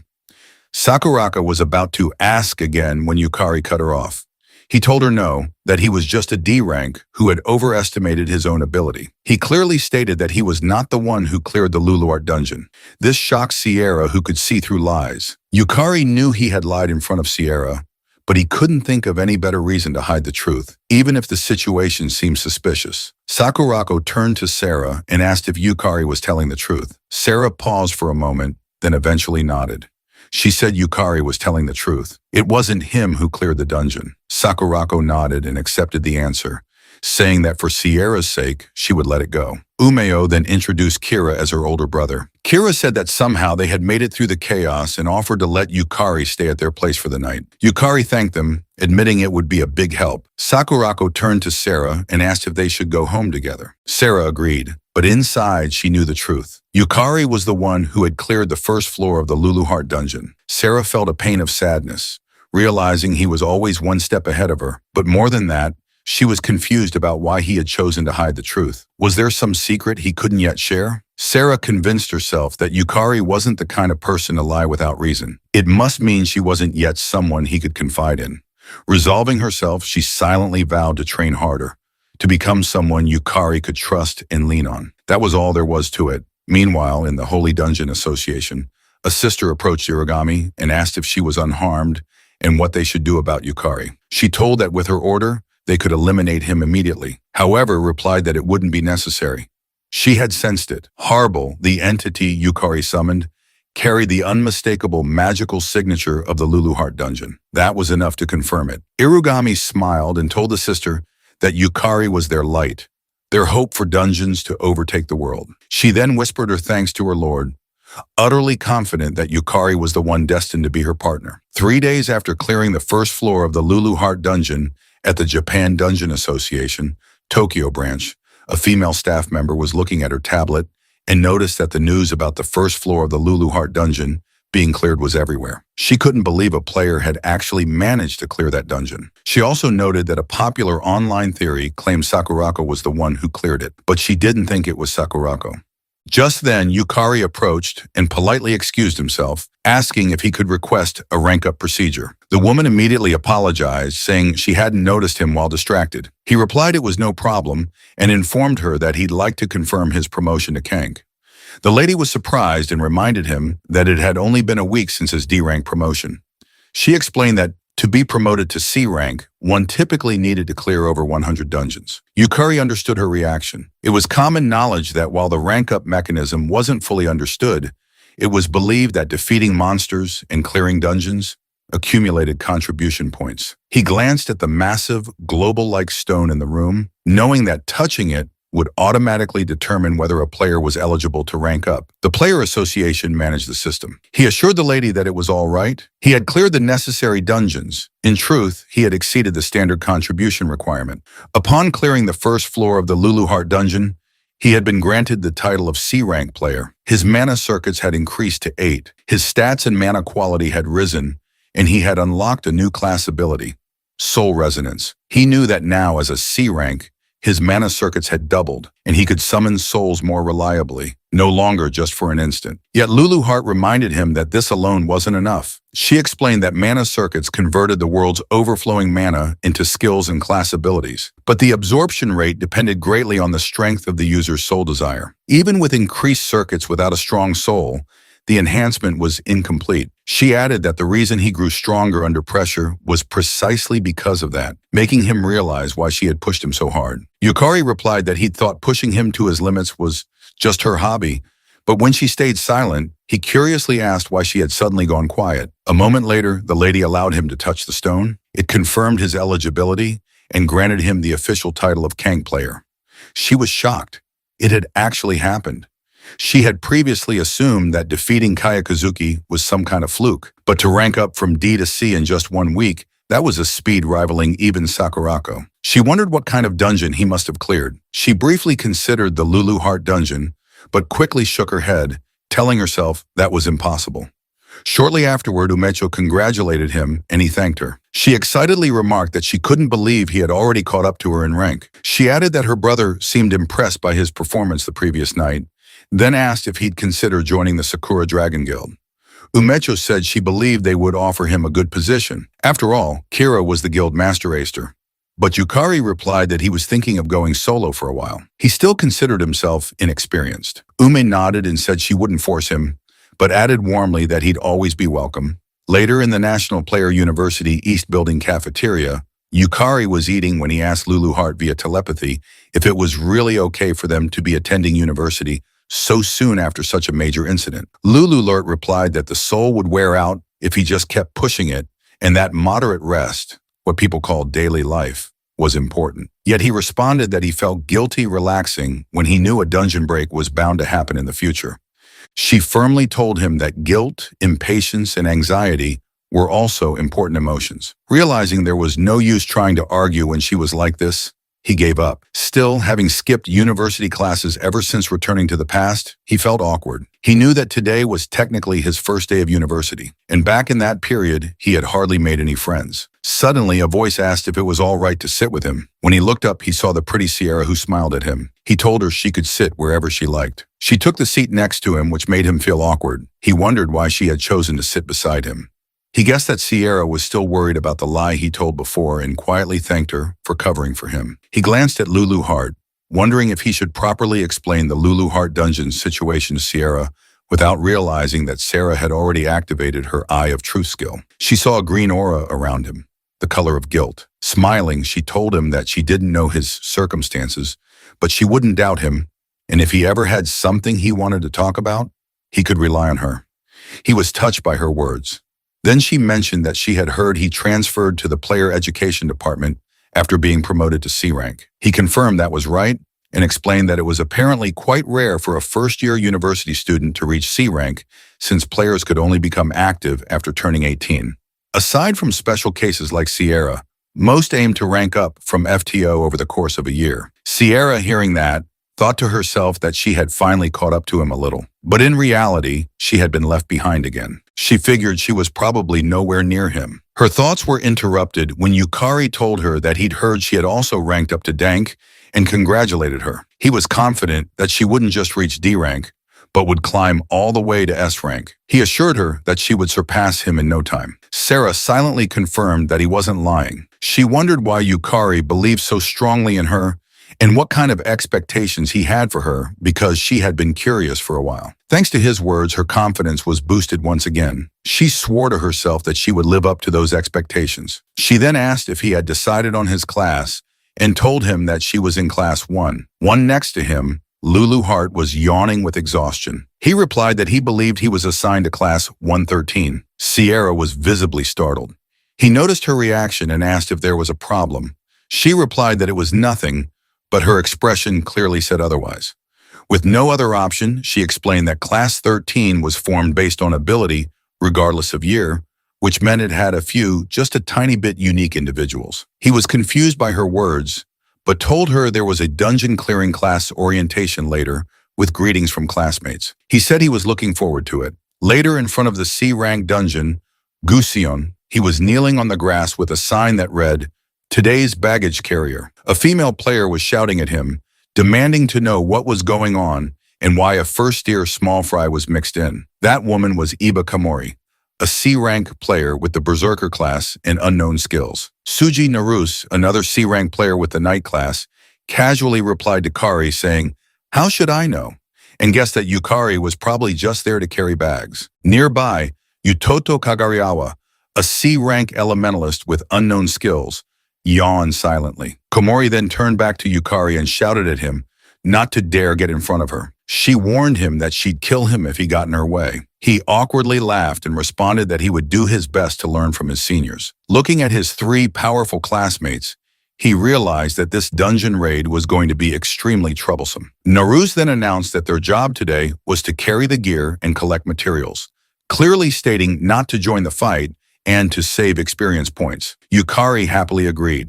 However, Lulu Heart wasn't having it. She questioned why she had to work with them and urged him to go to the dungeon by himself. He knew that to enter a C rank or higher dungeon, he needed to go with a party. Also, if he wanted to raise his player rank, he didn't have a choice. Before the reset, he had been desperate to be involved with dungeons and used to work part-time collecting materials near them. Right now, he couldn't publicly say he had cleared the Lulu Heart dungeon. And without any known achievements, he was in a strange position. No wonder his seniors were wary of him. Lulu Heart then asked if he remembered the conditions. Yukari listed the items not to bring, no swords or any gear other than the permitted ones, and no soul summoning. Lulu Heart praised him for remembering and told him he would be fighting the monster with his bare hands today, reminding him to focus his magic into his fists. Since he had been practicing martial arts over the past few days, He decided to demonstrate what he had picked up inside the Seiyang dungeon. Guju and Kumori wondered why not a single monster was around. Yoto then asked whether, if they cleared the dungeon, they would get the credit. Kumori agreed and explained that the university only wanted high-ranking players with real achievements. Suddenly, Yoto spotted something in the distance, a two-golem monster. Without hesitation, Kumori sprang into action and tried to chop down the golem, but it only left a small scratch. Naruse, not wanting to fall behind, joined the attack. Yoto followed up with an aqua spear spell, but the attack had no effect.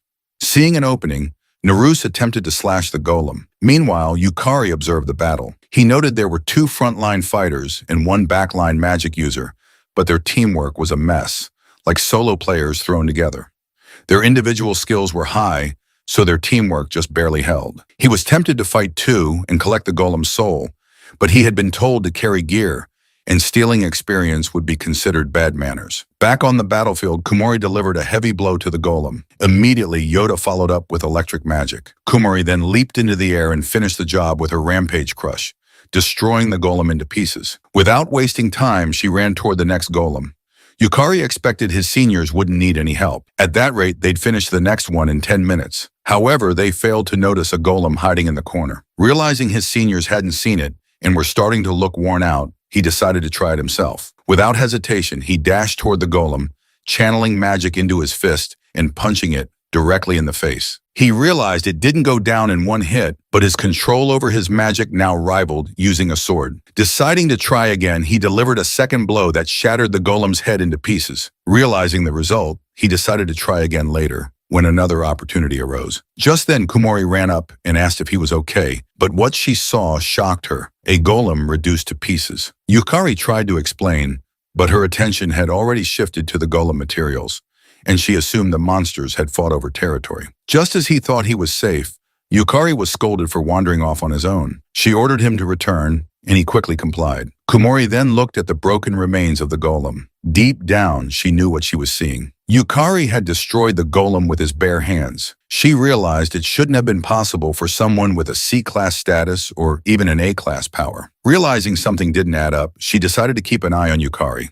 As they ventured deeper into the dungeon, they encountered another golem. Naruse blocked the attack using his iron barrier skill. He then signaled to Yuto, who quickly trapped the golem's foot using Ice Fort. Kumori leapt in for the kill, slashing the golem in half with Beast Fang Flash. Just when it seemed over, another golem charged from the side, but Naruse intervened using Justice Taunt. The skill provoked the target, forcing it to attack him and increasing his defense upon activation. Uto followed up with an Ice Spear attack while telling the others to coordinate. Both quickly agreed. Kumori then activated her Blood Mist combo, a skill that drains health and increases attack speed while performing a rapid combo. Naruse used Brave Strike, a powerful downward slash with a chance to knock back the enemy. Kumori finished the job with another Beast Fang Flash, destroying the golem. Seeing this, Yukari praised their firepower. Kumori explained that they had exploited the golem's weak point, increasing their critical hit rate. Curious, Yukari asked what she meant. She explained that her Berserker class multiplied damage several times. In simple terms, the critical rate increased each time certain conditions were met, such as attacking vital points or striking an incapacitated enemy. In exchange, her style only allowed for heavy attacks that left her wide open. This was why Naruse, acting as the knight, managed the enemy's attention, while Uto, as the elementalist, provided support and secondary damage.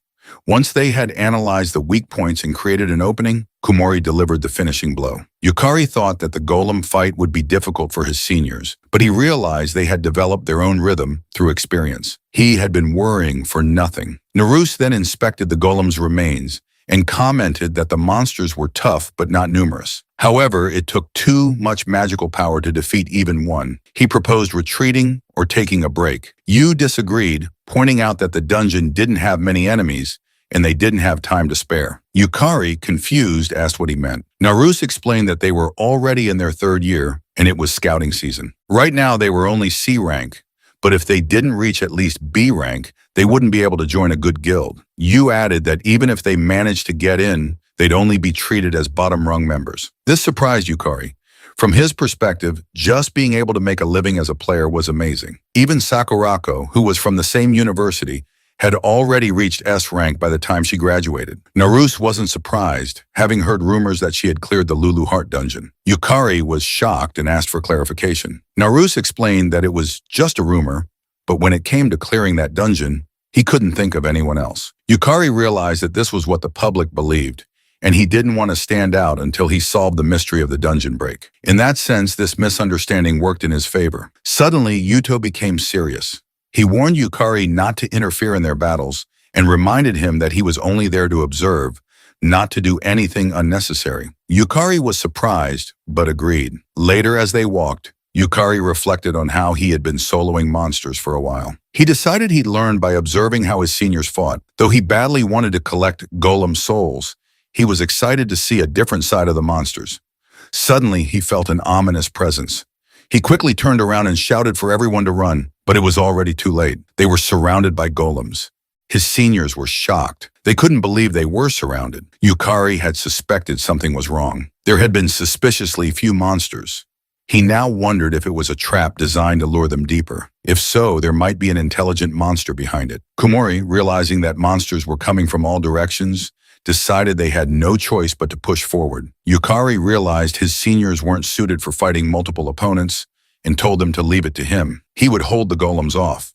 This confused Naruse, who shouted that they couldn't possibly win against that many and that they were retreating. Suddenly, a golem launched an attack between them. As Naruse struggled to stand up, Yuto ran past him, declaring that they were leaving Yukari behind. Naruse was stunned and asked if they were really abandoning him. Uto cold his eyes, stated that Yukari was just a newcomer who had barely made C rank, and if he could buy them some time, that was enough. As Yukari dodged the monster's attack, he urged the others to go. He told them he was good at running away. Kumori asked if he could really handle it. Yukari assured her to leave it to him. Kumori saw it as a good opportunity to gauge his ability. She ran off, telling him she'd leave it in his hands. Naruse, with no other choice, turned and followed her. As Yukari assessed the situation, he counted around 30 golems. He realized that if he left his backpack on the ground, it would be crushed. So he tossed it into the air and called out to Luluart, asking her to infuse him with magic while he drew the golem's attention. Luluart agreed and remarked that he was as soft-hearted as ever, but Yukari disagreed, saying his body had gone dull from just watching. Then, with a determined expression, he declared that now was the time to collect souls. Several days earlier in the Holy Dungeon Church, Kumori was praying when someone suddenly approached her. It was Irugami, and she greeted her. Kumori was glad to see her. Urugami explained that the reason she had called Kumori was to request a favor. Kumori, as unhinged as ever, told Irugami to command her however she wished. She would fulfill the task, even at the cost of her life. Hearing this, Irugami was pleased. She asked if Kumori still attended the university. Kumori confirmed that she did. Leaning closer, Urugami told her that she wanted her to get close to Yukari. Kumori's expression turned serious as she asked if this was a new elimination target, but Irugami clarified that it wasn't. She explained that Yukari was an important piece in achieving their long-term wish. However, as a vessel, he was still immature with a fragile soul. Therefore, he needed to be honed. With a crazed smile, she instructed Kumori to push Yukari to his limit, strip away all the unnecessary parts, and sublimate him into something perfect. Kumori, confused, asked how she was supposed to do that. Irugami calmly replied that she just needed to drive Yukari to the brink of death. There was no need to hold back, and if Yukari died, then that would simply be the extent of his potential. Back in the present, Yukari was being charged by golems.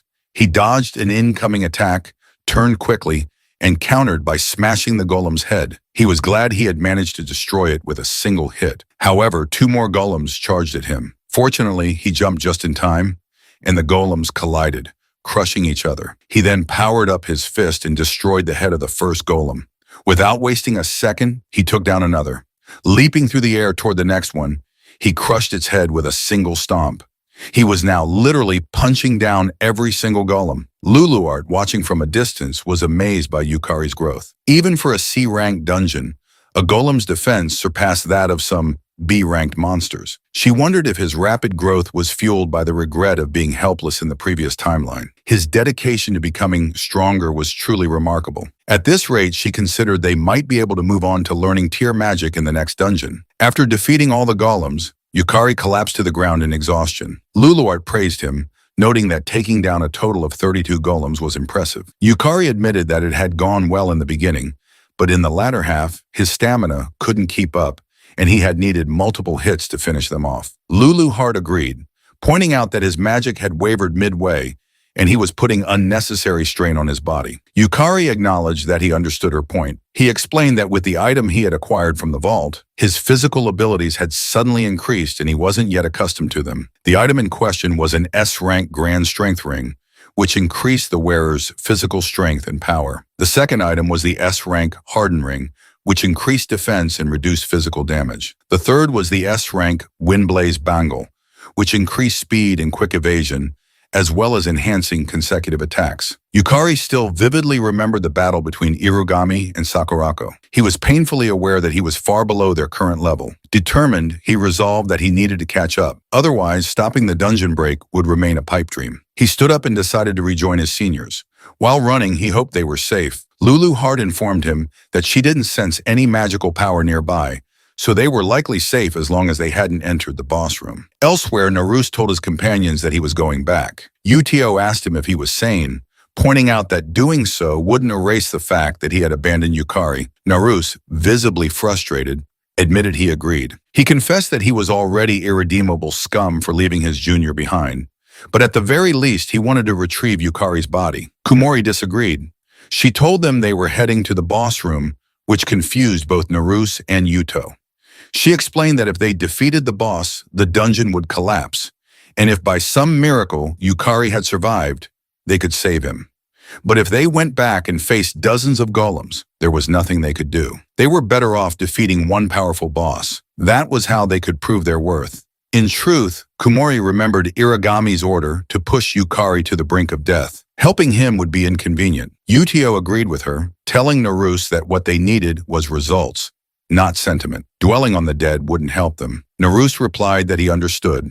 As the two walked, he felt a growing sense of cowardice, realizing it was fear that had made him abandon Yukari. He was overwhelmed with guilt. Even so, he told himself that if he could defeat the boss, he could at least bring back Yukari's body. Suddenly, Yukari arrived and asked if they had been waiting for him. He was glad he had caught up. The two were shocked, but Kumori eyed him with suspicion. Naruse was shocked to see that Yukari was still alive. He had assumed Yukari would be dead, but Yukari simply told them that he was good at running and had survived by sheer luck. Not wanting to stand out, he kept quiet about defeating the golems. He also didn't want to believe that one of his seniors might be the traitor responsible for triggering the dungeon break. Still, he knew it was better to stay cautious. Naruse apologized and admitted that he had panicked. Yukari assured him it was fine, adding that he was the one who had given them the idea in the first place. Yu then approached him, warning him not to turn into one of those thieves who run around collecting experience points. He called Yukari a brat who had just gotten lucky. Yukari responded that if all he wanted was experience points,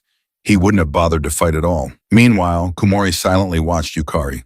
She wondered whether he had really escaped from the golem herd and if he belonged to a stealth class, but she dismissed the thought. No assassin or thief should have that much power. She considered what to do next, reminding herself that she had to fulfill Irigami's order no matter what. Still, she didn't want to involve her teammates, so she concluded she had no choice but to isolate Yukari in the boss room. She was confident Naruse would follow her lead and decided to leave Utio outside.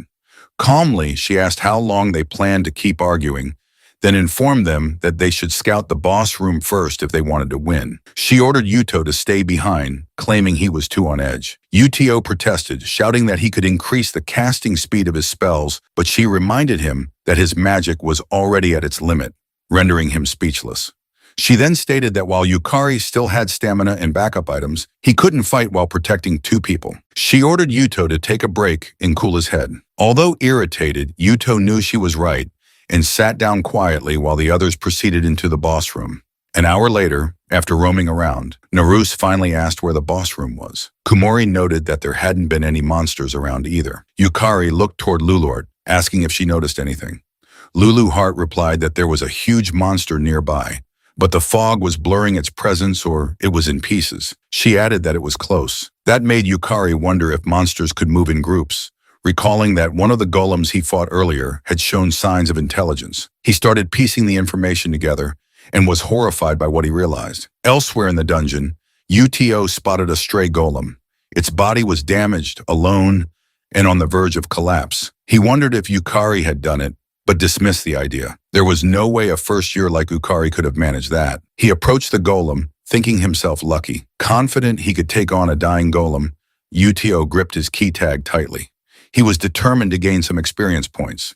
He needed the money. A few days earlier in the hospital, Uto had been furious when he saw the bills. The doctor warned him that without treatment, his sister only had 3 more years to live. It terrified him. But when he checked his bank passbook, the money he had saved for her surgery had been withdrawn. He had a strong suspicion who had taken it. He rushed to confront his father, who was lying around lazily. When questioned, his father casually replied that he had borrowed the money. Uto shouted at him, saying the money was for Kaned's surgery, demanding to know what he had done with it. His father teasingly answered that he'd used it to buy alcohol and have a little fun. Enraged, Uto punched the wall and shouted that even if his father had abandoned them, he could protect Kaned by himself. He told him to disappear from their lives, but his father didn't take him seriously. Laughing, he walked away, telling him to just work harder. Back in the present, Uto knew he didn't have time. Killing one golem would be enough to push him to B rank. It wasn't much, but it was enough to qualify for a higher tier guild with perks that could earn him the money he needed for Kaned's treatment. He despised the world, calling it garbage, and decided never to rely on anyone again. He activated his magic power and struck the golem with his hydro spike. It shattered into pieces with a single hit. He calmly approached the remains, confident that as an elementalist, he could take on many attribute classes by exploiting their weaknesses. But he was stunned when he saw the shattered pieces begin to move. A wave of horror swept over him as he felt a powerful presence awaken. Just as he feared, the dungeon boss appeared before him. That's when he realized why the boss had been so difficult to find. Yu immediately tried to retreat, but before he could, the boss swung its massive fist and punched him across the room. He slammed into the wall and couldn't believe the boss's speed. It had grown much faster. He tried to stand, but his leg was severely injured. As the boss approached, he watched helplessly, thinking bitterly that nothing ever went right in this world, that everyone and everything was trash. The boss raised his fist to finish him. Powerless, Uto lifted the key tag his sister had given him, trying to call out to Kaned as his vision faded. Fortunately, Yukari arrived in time and caught the golem's fist with one hand. He tells that he understood. He wanted to rank up and gain experience, but Yukari asked him just once to let him help. Yukari then realized that each of the golems he had fought earlier was a fragment of the boss golem. He snapped back to attention when Uto shouted at him to be careful, making him notice the boss's other fist coming toward him. He immediately stopped it with his other hand and pushed it away from Uto.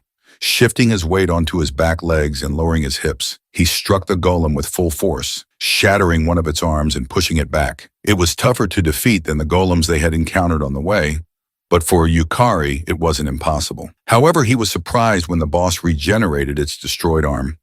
Lulu Heart informed him that since the boss golem was formed by combining golems, regeneration was not unusual, but that didn't make it invincible. He then activated his soul trial ability to increase his mana and applied debuffs to himself. Raising his fist, he punched the boss, then immediately activated Lost Man to remove the debuffs and punched again. The force of the strike pushed the boss backward, and before it could respond, Yukari unleashed a rapid barrage of strikes. Uto was stunned by his movements and wondered if Yukari was truly the same conch as them. The others arrived shortly after, and Naruse admitted that he thought that they had caught up.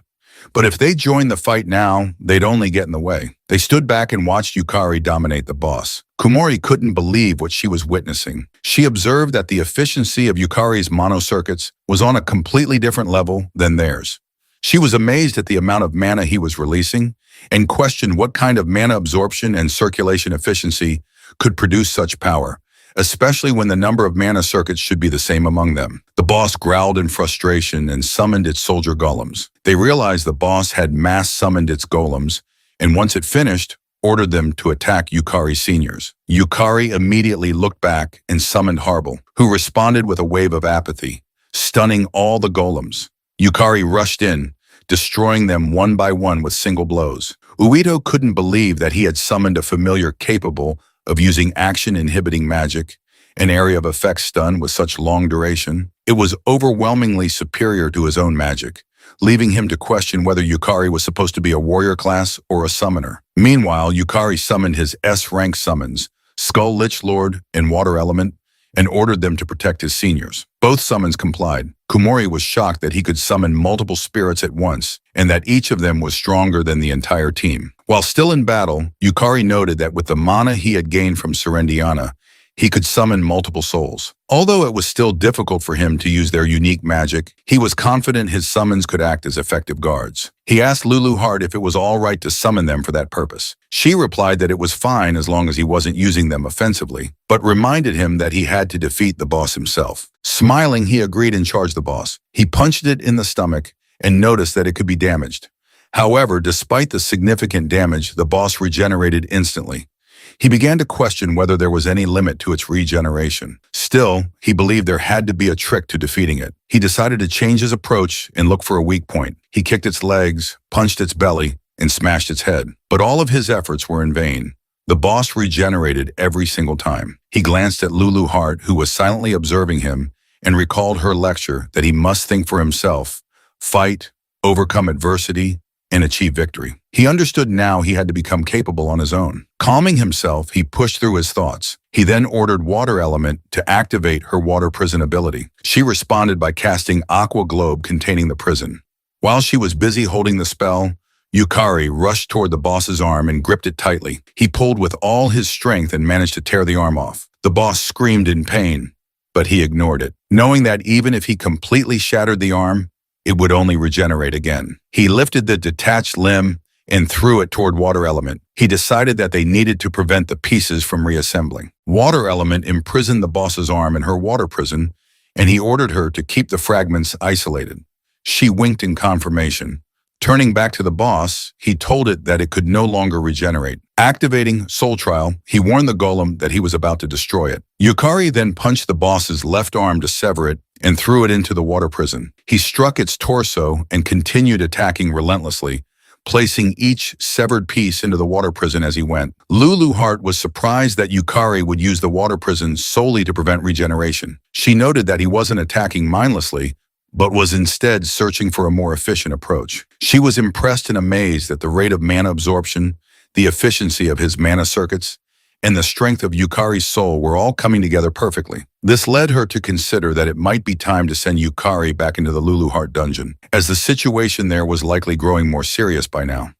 With no more regenerating stone fragments, the boss had shrunk considerably. Yukari was glad that using the water prison had succeeded. He dashed toward the boss at top speed, knowing he only needed to finish it off with a single high-powered strike. Inhaling deeply to calm himself, he decided to limit his soul usage to 20%. He then raised his fist, fueled with his soul, and used his soul burst ability to punch the boss. The boss was launched backward, and its core was destroyed, killing it instantly. Yukari had defeated the dungeon boss, Red Golem, and it dropped the golem pendulum. Though no soul core was dropped, he was satisfied. He had succeeded in controlling the high-cost soul burst skill, which consumes one's soul to trigger a magical explosion and slows mana recovery. He recalled that during his battle with Serendiana, he had used up his entire soul and could no longer continue fighting. But now he had managed to regulate the consumption, allowing him to remain combat ready. Naruse approached him from behind, praising him as something else, and figuring out that he was the one who had taken down the horde of golems a few hours earlier. Yukari admitted that it was him and asked if they could keep it a secret, as he didn't like standing out. Naruse thought he was humble and said it was a waste. His strength would be in high demand. Utio then acknowledged that he had underestimated Yukari. He confessed that he had prioritized his personal matters, which ended up burdening Yukari. Utio then bowed and sincerely apologized, startling Yukari. Utio noticed Yukari's injured hand and suspected that he had pushed himself too far. Yukari looked at his hand in confusion and realized he hadn't noticed the injury because of the lost man's skill, which nullified pain. He stared at it, knowing it was now useless, but he didn't care.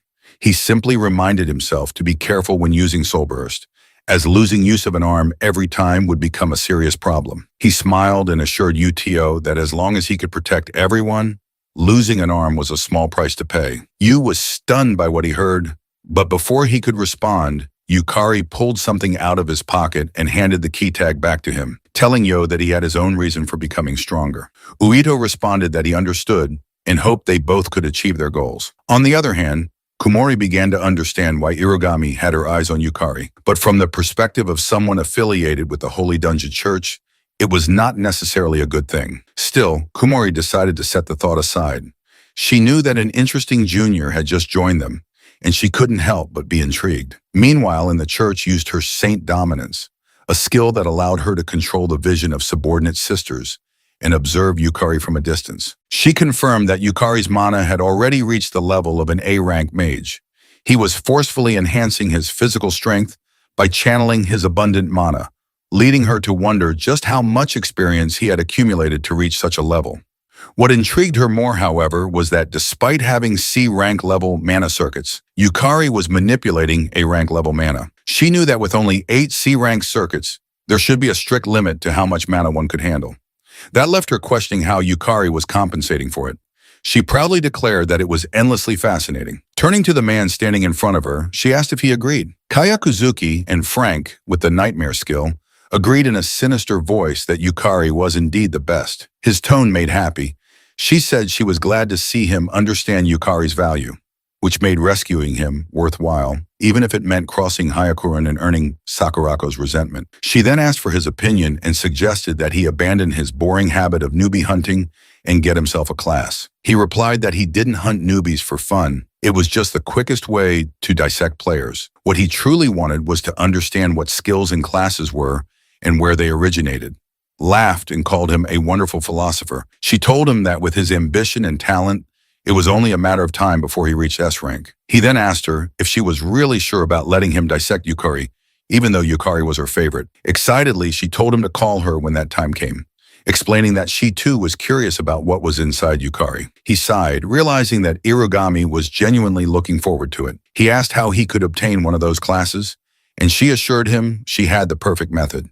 He only needed to leave it to her. She then enthusiastically explained the method to Akazuki. He smiled, thinking it was a crazy idea, but he also understood why Irogami was feared as a witch. Akazuki knelt in front of her as they sealed their deal and confirmed that he would serve under her.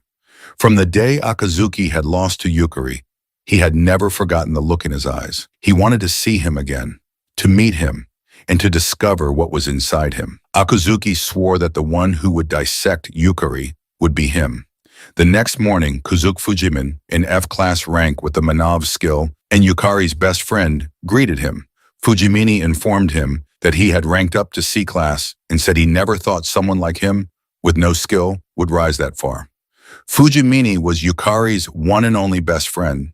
He did possess a skill, but he had never chosen to live as a player because he believed he was just an average guy who couldn't risk his life going on adventures. Because of that belief in the world before regression, Fujimin had tried to stop Yukari from becoming a player and constantly reminded him that he had neither the talent nor a skill. Yukari recalled how Fujim had hardened his heart and discouraged him from chasing his dreams. He was lost in those memories when Fujimin called out and softly slapped his back, telling him not to zone out. Fujimin then proudly declared that Yukari was a celebrity now, a prodigy, the first since Sakurako to reach C-class in under a year. But Yukari irritably told him to cut the flattery and get to the point. Fujimin asked what favor Yukari wanted, and Yukari replied that he wanted him to team up with him. Fujimin asked if it was just to fill a party slot, which Yukari confirmed, explaining that to challenge a C-class or higher dungeon, they needed more than one person. He convinced Fujimin by saying he didn't need to enter the dungeon and could just wait at the entrance. Fujimini agreed, saying he wanted to see if Yukari had really gotten stronger. That thought alone made him excited. Yukari was about to suggest a date when Fujimin interrupted, stating that he would be coming into the dungeon too. Yukari was shocked to hear that from his friend, someone once afraid of becoming a player, and asked why. Fujim replied that he didn't care much about being a player or any of that, but he cared about Yukari and wanted to see him fight as the guy who used to be stuck as a no-skill. Yukari was stunned for a moment, but with no other choice, he agreed. He then called Lulu Hart to ask her for permission to go all out this time so that Fujimin wouldn't get hurt and could feel safe. She agreed and informed him that she would act separately from him this time because she had a few matters to take care of. He was confused. It was rare for her to act on her own, but decided not to question it and just asked her to return soon. As Lulu Hart left while he chatted with his best friend, she knew it was time to let Yukari start practicing independence. She had always wanted to watch over Yukari until the end of that world. but unfortunately, it was something she could not do. The next day, in the C-class dungeon, Umecho and Sierra were together. Saya rushed toward the goblins in front of her and slashed them using her maid's culinary techniques. She easily defeated a few of them, but more goblins kept appearing. In no time, 6 goblins were approaching. She activated her maid's work tools, which materialized exclusive maid equipment and summoned various items. She took out 5 shining long swords. Kicking 3 of the swords at the goblins in front, she threw one from her hand into the goblin in the middle, successfully piercing its head. She then dashed at the 2 remaining goblins and slashed them down together, defeating all 6 without breaking a sweat. Umeo, watching from behind, was amazed by Sierra's precision and seriously impressed. Still, she knew she had to work hard too. Gathering strong energy in her blade, she shouted to Sierra that everything was set. Yume's skill, Elegant Intercept, allowed her to switch positions with a designated party member, boosting her speed for a limited time. Sarah immediately dashed out of the way, and when the path was clear, Umecho swung her blade down. The unleashed power shattered the goblins and cleared the way. Moments later, as they were collecting the drops, Umecho praised Sarah for moving like she was threading a needle and asked how she did it. Sarah replied that her class was maid, which had an ability called flawless movement, allowing her to perfectly replicate any movement she imagined. Asked if that meant she could never make a mistake and teased her, calling it cheating. Sarah responded that Umio's skill was even more incredible. Umio then proudly asked if she met her genius class and explained that as long as she met the requirements, she could learn any class, something that really helped with her short attention span. Sierra complimented her again, saying that her skill was insane. Umeko, lacking any sense of humility, confidently agreed. She went on to say that there were limitations. For instance, she had tried out Assassin during the last expedition, but it didn't suit her. Then she tested the Race Saber class, which felt better, but the charge time for attacks was too long, so she decided not to use it again. Sarah realized that Umecho adapted her class depending on the dungeon, and her talent was the ability to instantly master any class. Without a doubt, she thought was a genius with the potential to reach rank someday. Umeko then asked what Sarah thought Yukari's class might be. Sierra admitted she had been wondering the same thing, but had no idea. Was surprised, even Sierra didn't know. She recalled that just before entering the dungeon at Oryu Guild, Kira had informed her that the first floor of the Lulu Heart dungeon had been cleared. Based on what he sensed, over 20 guilds and factions had gathered there. She was shocked. She hadn't noticed anything at all, but Kira explained that was because they had advanced scouting and stealth abilities. He also informed her that all those forces were closely observing the battle between Sakurako and Irigami, and at the center of that battle was Yukari. She was horrified to hear this, realizing that it meant Yukari was in serious danger. Kira added that the reason so many strong players fought with him, caught in the middle, was because they were interested in him. That alone made Yukari a key figure in their world. Kira also explained that if he, as the master of the Uru Guild, were to approach Yukari any further, it would be like publicly declaring Yukari as someone of importance. Umeo understood what her brother was telling her and realized that this was where she came in. Kira agreed and said he wanted her to officially investigate Yukari on behalf of the Oryu Guild. Kira firmly ordered her to figure out who Yukari really was, what kind of skill and class he possessed, and most importantly, the hidden secret that lay between Yukari and the Lulu Heart dungeon. At the same time in the C-class dungeon, he warned Fujim never to leave Harbel's side and told Harbel that he was counting on her to watch over Fujimin, to which Harbel agreed. Fujimin commented that Harbel was cute and assumed Yukari's class was a summoner. Yukari explained that he could do something similar and assured him that Harbel was incredibly strong, which meant staying close to her would keep him safer. Fujim extended his hand to greet Harbel respectfully, and before Harbel could move, Yukari warned her not to bite Fujimin. A moment later, Umecho and Sierra were hiding nearby when they felt a strong presence even from a distance and noticed that Harbel's magical power was outrageous. Sarah also realized that Harbel was not at a C-rank level. It was far above, and she guessed it could be a rank or even S-rank potential. Umeko asked if Harbel was communicating, noting that they had a summoner in their guild too, but summoned monsters usually acted like puppets. Sarah agreed with Umeko, stating that was how summons should typically behave. At first, when Umeko asked Sarah to help investigate Yukari, she felt uneasy about it, but now that she was witnessing Yukari's strength firsthand, she understood Umecho and figured that from that day on, Yukari would become a target for many factions. Umeo admitted that when her brother told her Yukari might have cleared the first level of the Lulu Heart dungeon, she thought it had to be a joke.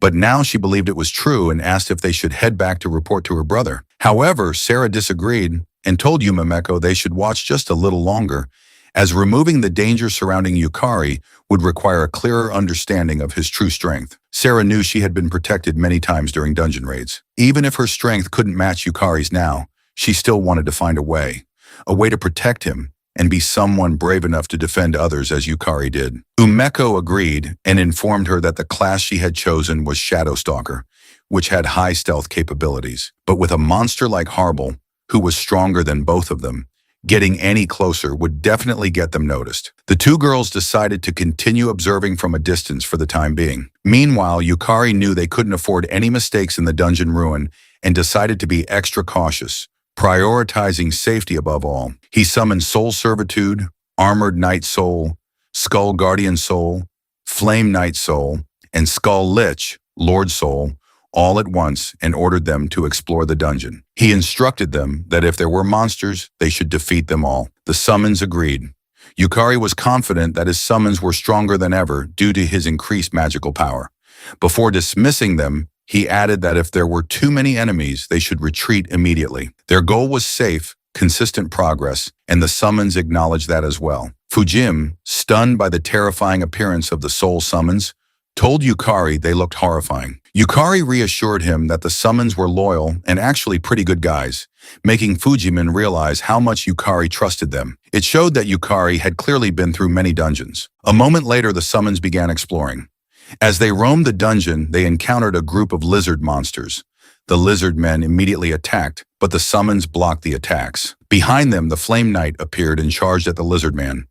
When it resisted, the Flame Knight ignited its blade with fire, startling the enemies. Before they could retreat, the Flame Knight beheaded them. One lizard man tried to escape, but was shocked to find the Skull Lich Lord blocking its path. The Lich Lord raised its axe and sliced the lizard man in half in a single swing, then decapitated the other escaping monsters. Meanwhile, the two girls watched from their hiding spot, noticing that Yukari's summons fought on their own. Umeko asked Sierra to confirm that the Skull Lich Lord had once been a C-rank dungeon boss, which Sarah affirmed. However, she also noted that it was now even stronger than before. She wondered if Yukari's class could strengthen monsters, and was surprised to see that the summons appeared to have their own will. Hours later, Yukari informed Fujimin that they had mostly cleared the surrounding area and could now proceed. Fujimin was confused, reminding him that he had just been standing around the whole time. Yukari explained that the summons had handled all the fighting. Fujimin was amazed to hear that and asked if Yukari didn't even have to fight directly.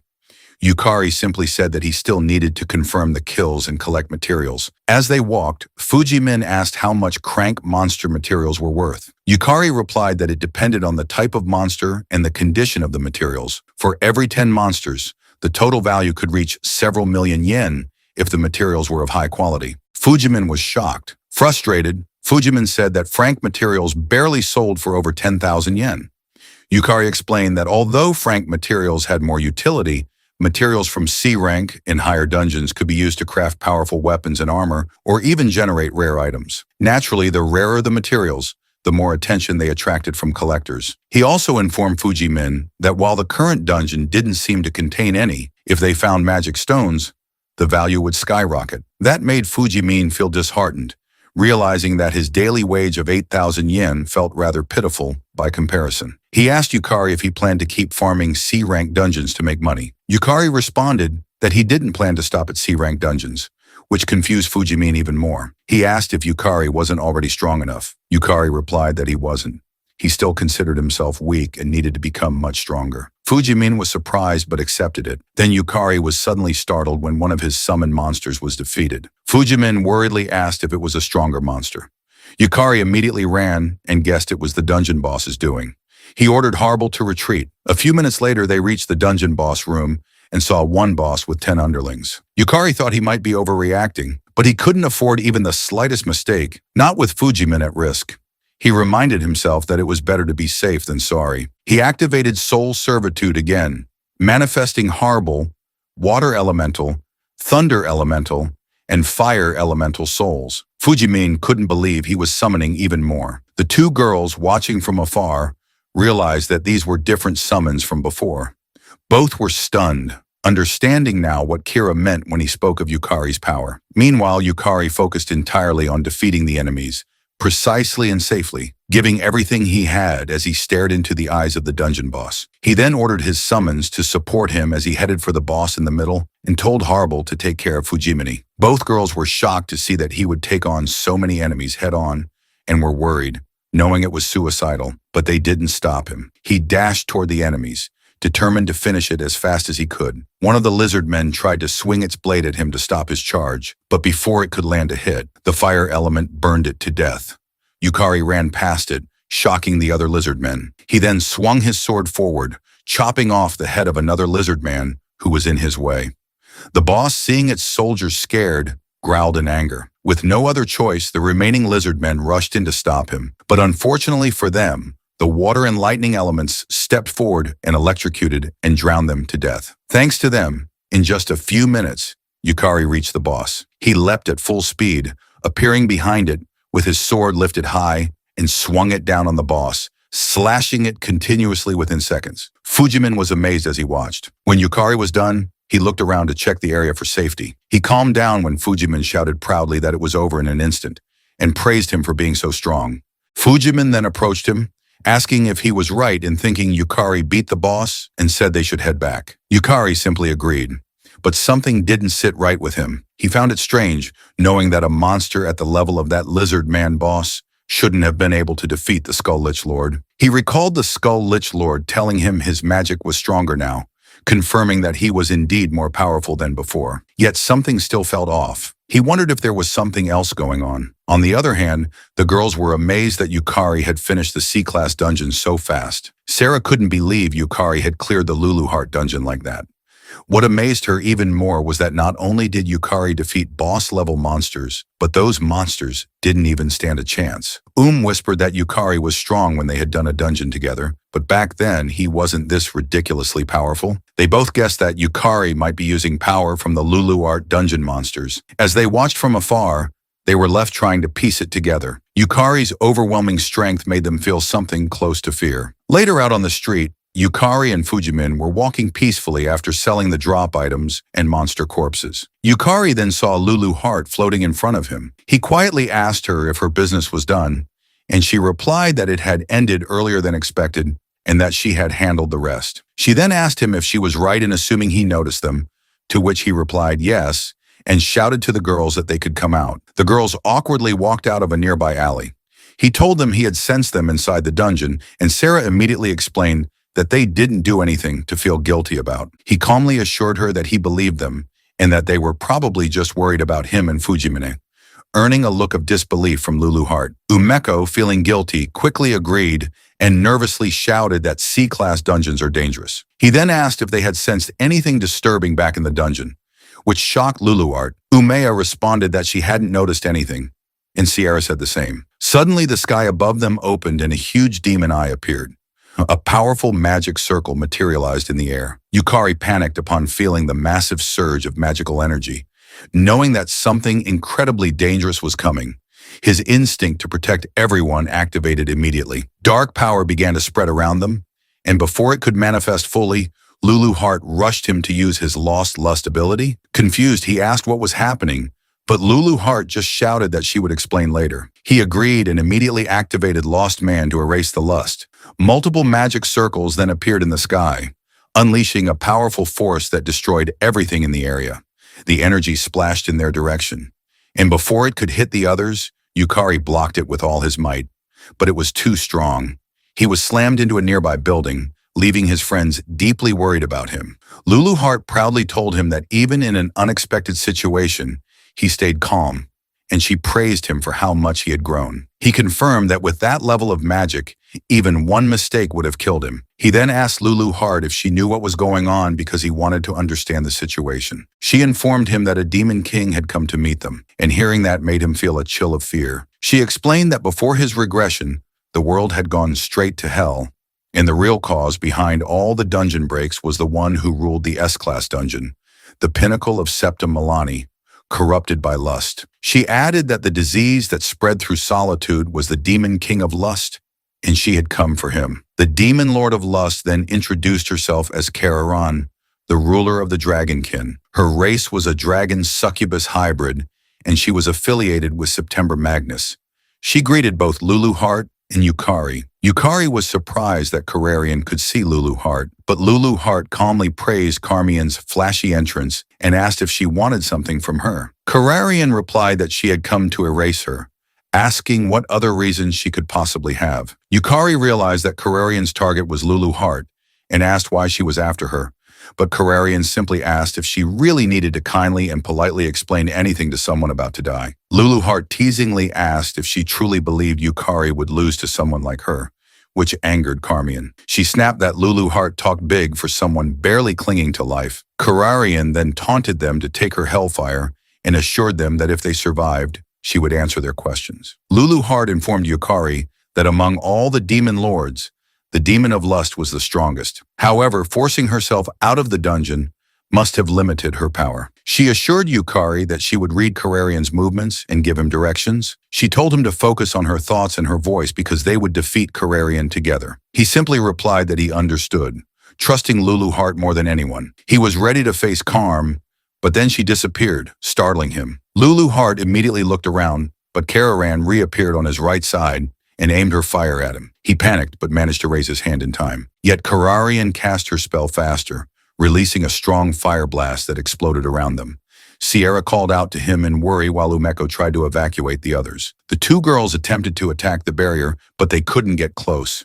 Even their attacks were deflected. Umeko shouted that Karmarian's power was too fast to follow with the naked eye, and Sarah realized the battle in front of her was on a whole other level. She immediately pulled out her phone and contacted someone, knowing she had to at least do what she could. Meanwhile, Karm looked at her hand in confusion and admitted that the magical gap between them was overwhelming. She had struck first, a blow that should have left not even dust behind. Yet Yukari had survived thanks to the fire element. She gave him credit for that. Yukari noticed that even during battle, Carmine was calmly analyzing everything while they were fighting for their lives. Lulu Heart shouted to Kararian that Yukari had withstood her hellfire and ordered her to answer their question. Kararian teased them, asking if they were really that curious, then mocked them for trying to come up with an escape strategy while she spoke. Yukari shot back, asking if she was so weak she couldn't even keep a promise, which angered her further.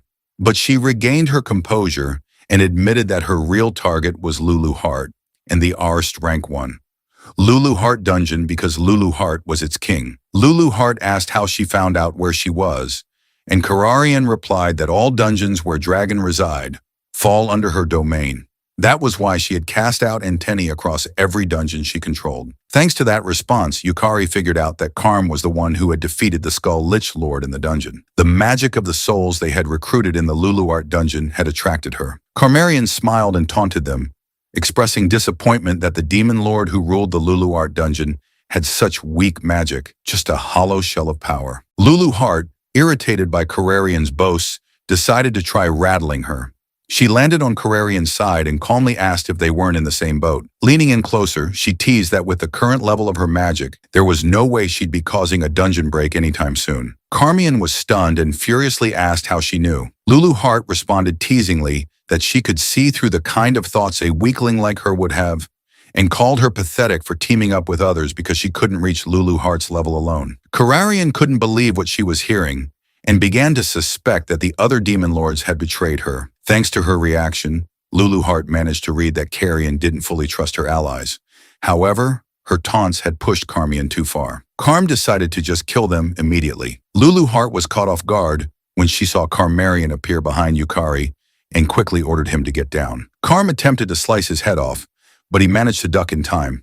She tried again to slash him in half, but once more he narrowly avoided it. Lulu Heart shouted for him to jump, and he rushed to obey, avoiding being crushed. Kararian activated a fire magic circle in the air and rained fireballs on him. He managed to summon the fire element to shield himself from the flames. Lulu Heart warned him that Kararan was charging in, and when he looked up, he saw her closing in fast. She swung her scythe down at him, and he managed to block it with his sword, but she was far stronger than him, and he couldn't hold out long. He forcefully pushed her scythe away, which sent him stumbling backward.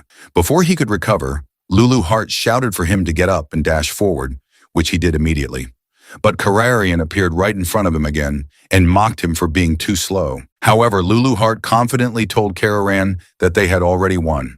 Strong threads had wrapped around Karmarian's scythe and her body. Karm realized that this had been Lulu Heart's plan all along. She had initially thought Lulu Heart was just oddly chatty until she saw Sakurako calmly sitting on a rock holding the threads that had trapped her. Ignoring Kararan, Sakurako asked Yukari how many times she was going to have to save him.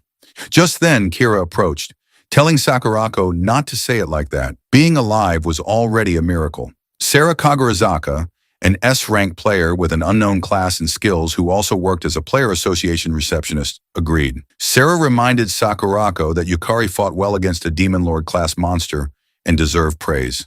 Hirataro Odachi, an S-rank player ranked 18th with the Swordmaster class and Blade skill, also agreed, saying that he had heard rumors. But Yukari exceeded all expectations. Kuchiro then appeared behind them and praised Yukari for moving like a pro against a demon lord. Kira approached Yukari and asked if he could still fight. Yukari confidently replied, "Yes."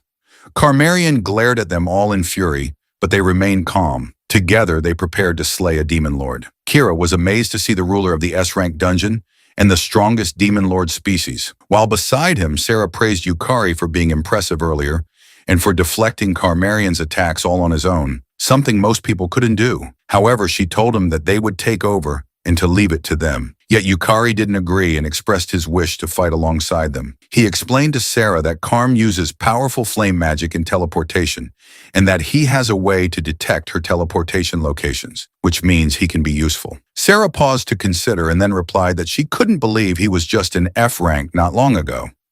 Fortunately, she agreed to let him join the fight. However, she warned him that even a single demon lord is enough to bring the world to ruin, and at the same time, she assured him that luckily they had a gathering of S-rank players present. Sarah then informed everyone of the formation. She and Kia would provide support. Kira and Kiritara would take the front lines. Umeko and Sierra would guide civilians to safety, and Sakurako would prepare the Grand Barrier. Yukari forced himself to stay calm and reminded himself that everyone there was a higher rank than him. He then activated his lost man's skill to suppress the feeling of panic, and once more told himself that the reason he was able to fight in that situation was because he had already seen Karm's attacks. He pushed himself to use his head, predict everyone's movements, and make the best possible move. Meanwhile, Karm realized she had been played. The players had hidden their presence to lure her into that exact situation. Lulu Heart noticed Kararian's reaction and could tell she was howling with her thoughts. She then teasingly showed the invitations and whispered to Kararian that if she let her sneak into a dungeon belonging to lizard men,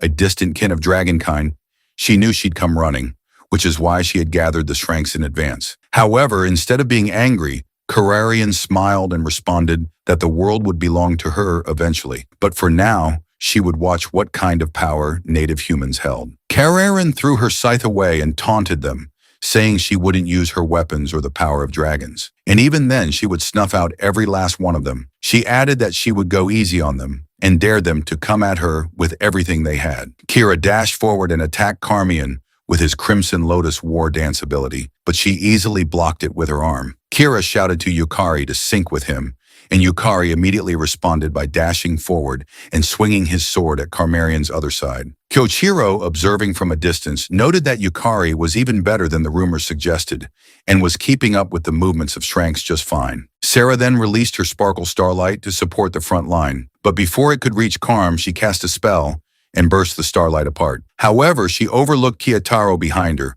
who slashed her hand. Kararian, at first confident it wouldn't damage her, was shocked when Kiyotaro slashed her hand again and it was cut off. Kararian was amazed that a mere human had severed her arm. Kiyotaro explained that her skill blade whisper can cut through anything, and not even a demon lord is an exception. Karmarian released magic at her severed arm and calmly stated that she had learned something new. Her arm regenerated, and within a second a magic circle appeared beneath Kitaro, while Karmian taunted that she had come too close. Yukari shouted to Kiritaro to jump, and she immediately acknowledged it, leaping into the air before a powerful flame capable of incinerating someone in seconds erupted from the magic circle. Thanks to Yukari's fire element summon, Kitaro took no damage. She praised Yukari for his good battle instincts and swung her sword down to slash Carmarian's head. But Carmarian, now enraged, easily dodged it. Kira attempted to strike Carm's open side, yet she still managed to block it with her arm.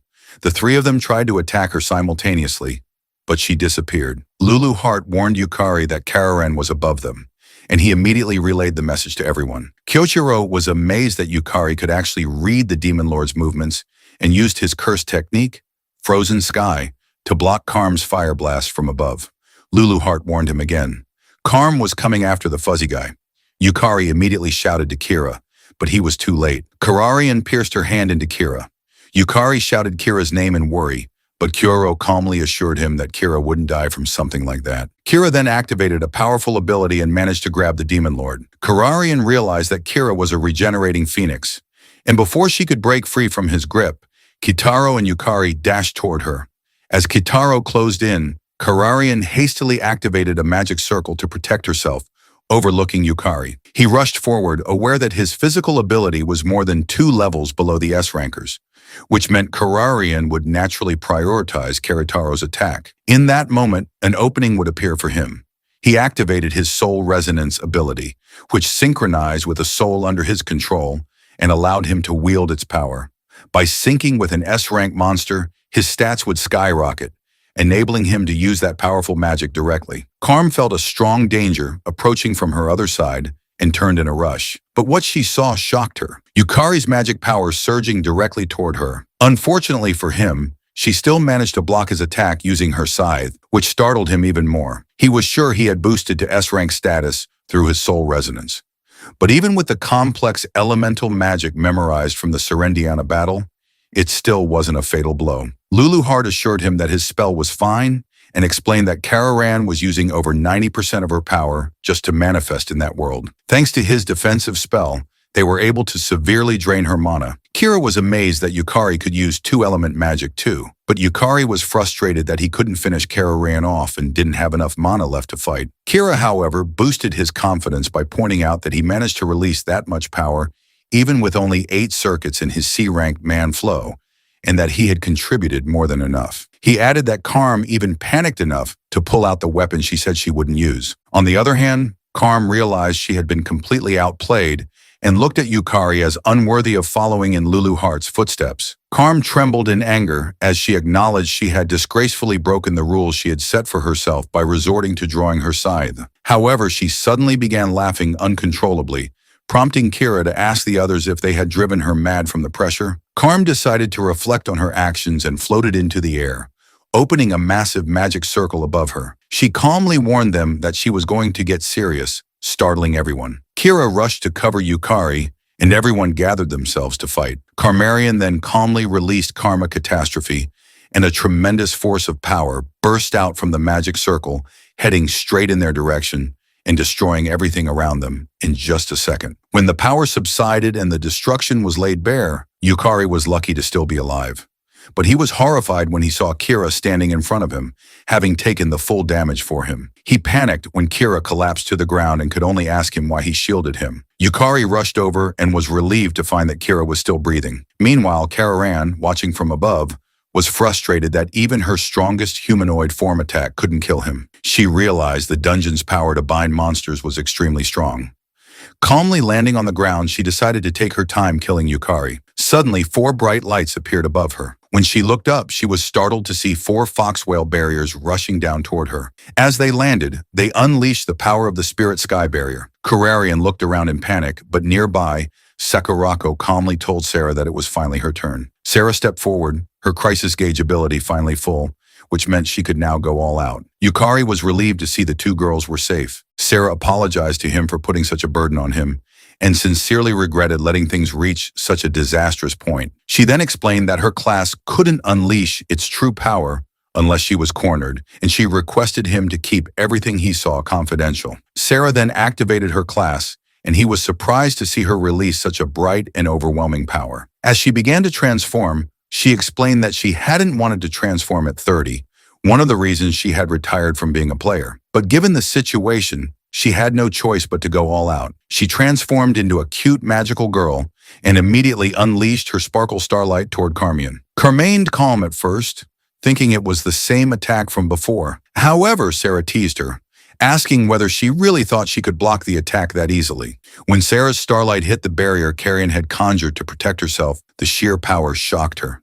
She couldn't believe a human could wield that much magic. Then Sakurako activated her Foxfire, 8/10 bloom ability. From her barriers, powerful flames erupted and surged toward Carrion from all directions. She panicked, realizing there was no way to block all of the incoming attacks. The strikes hit her successfully, destroying her magic circle. Sarah commented to Sakurako that while the grand barriers were effective, they paid a heavy price. Sakurako explained that what the others did was only natural, and added that compared to countless S-rankers, she alone was stronger. Sakurako then ordered Yukari to stand up and not let Kira's sacrifice go to waste. She asked if he intended to accept defeat so disgracefully. He replied that he could still fight and forced his shaking legs to stand. He assured them that he would read all of Carrarion's moves precisely, and even if he died, he would not lose. Sarah released shooting stardust and a strong, brilliant power surged toward Carrarion. She managed to block it once more, but Sakurako followed up by adding his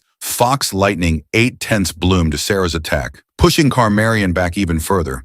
Within seconds, she could no longer withstand it, and her shield shattered into pieces. She realized that Sakurako's barriers not only weakened her physical form, but also amplified Sakurako's magic. Magic was being released from every Tori, making everything within the barrier a target. The sheer amount of magical power didn't feel human. Carrion had thought Sakurako was just a weakling, watching from the sidelines, but now she realized it had all been a ploy to buy time for summoning the Tori. Suddenly, Yukari appeared behind her, startling her. Though she still managed to block his slash with her scythe, she was surprised by how much Yukari's speed had increased. Even though she was supposed to be the stronger one, she noticed Yukari was following Lulu Heart's instructions precisely, which meant she still hadn't finished off Lulu Heart. Sarah praised Yukari for the well-timed flank and released shooting stardust again.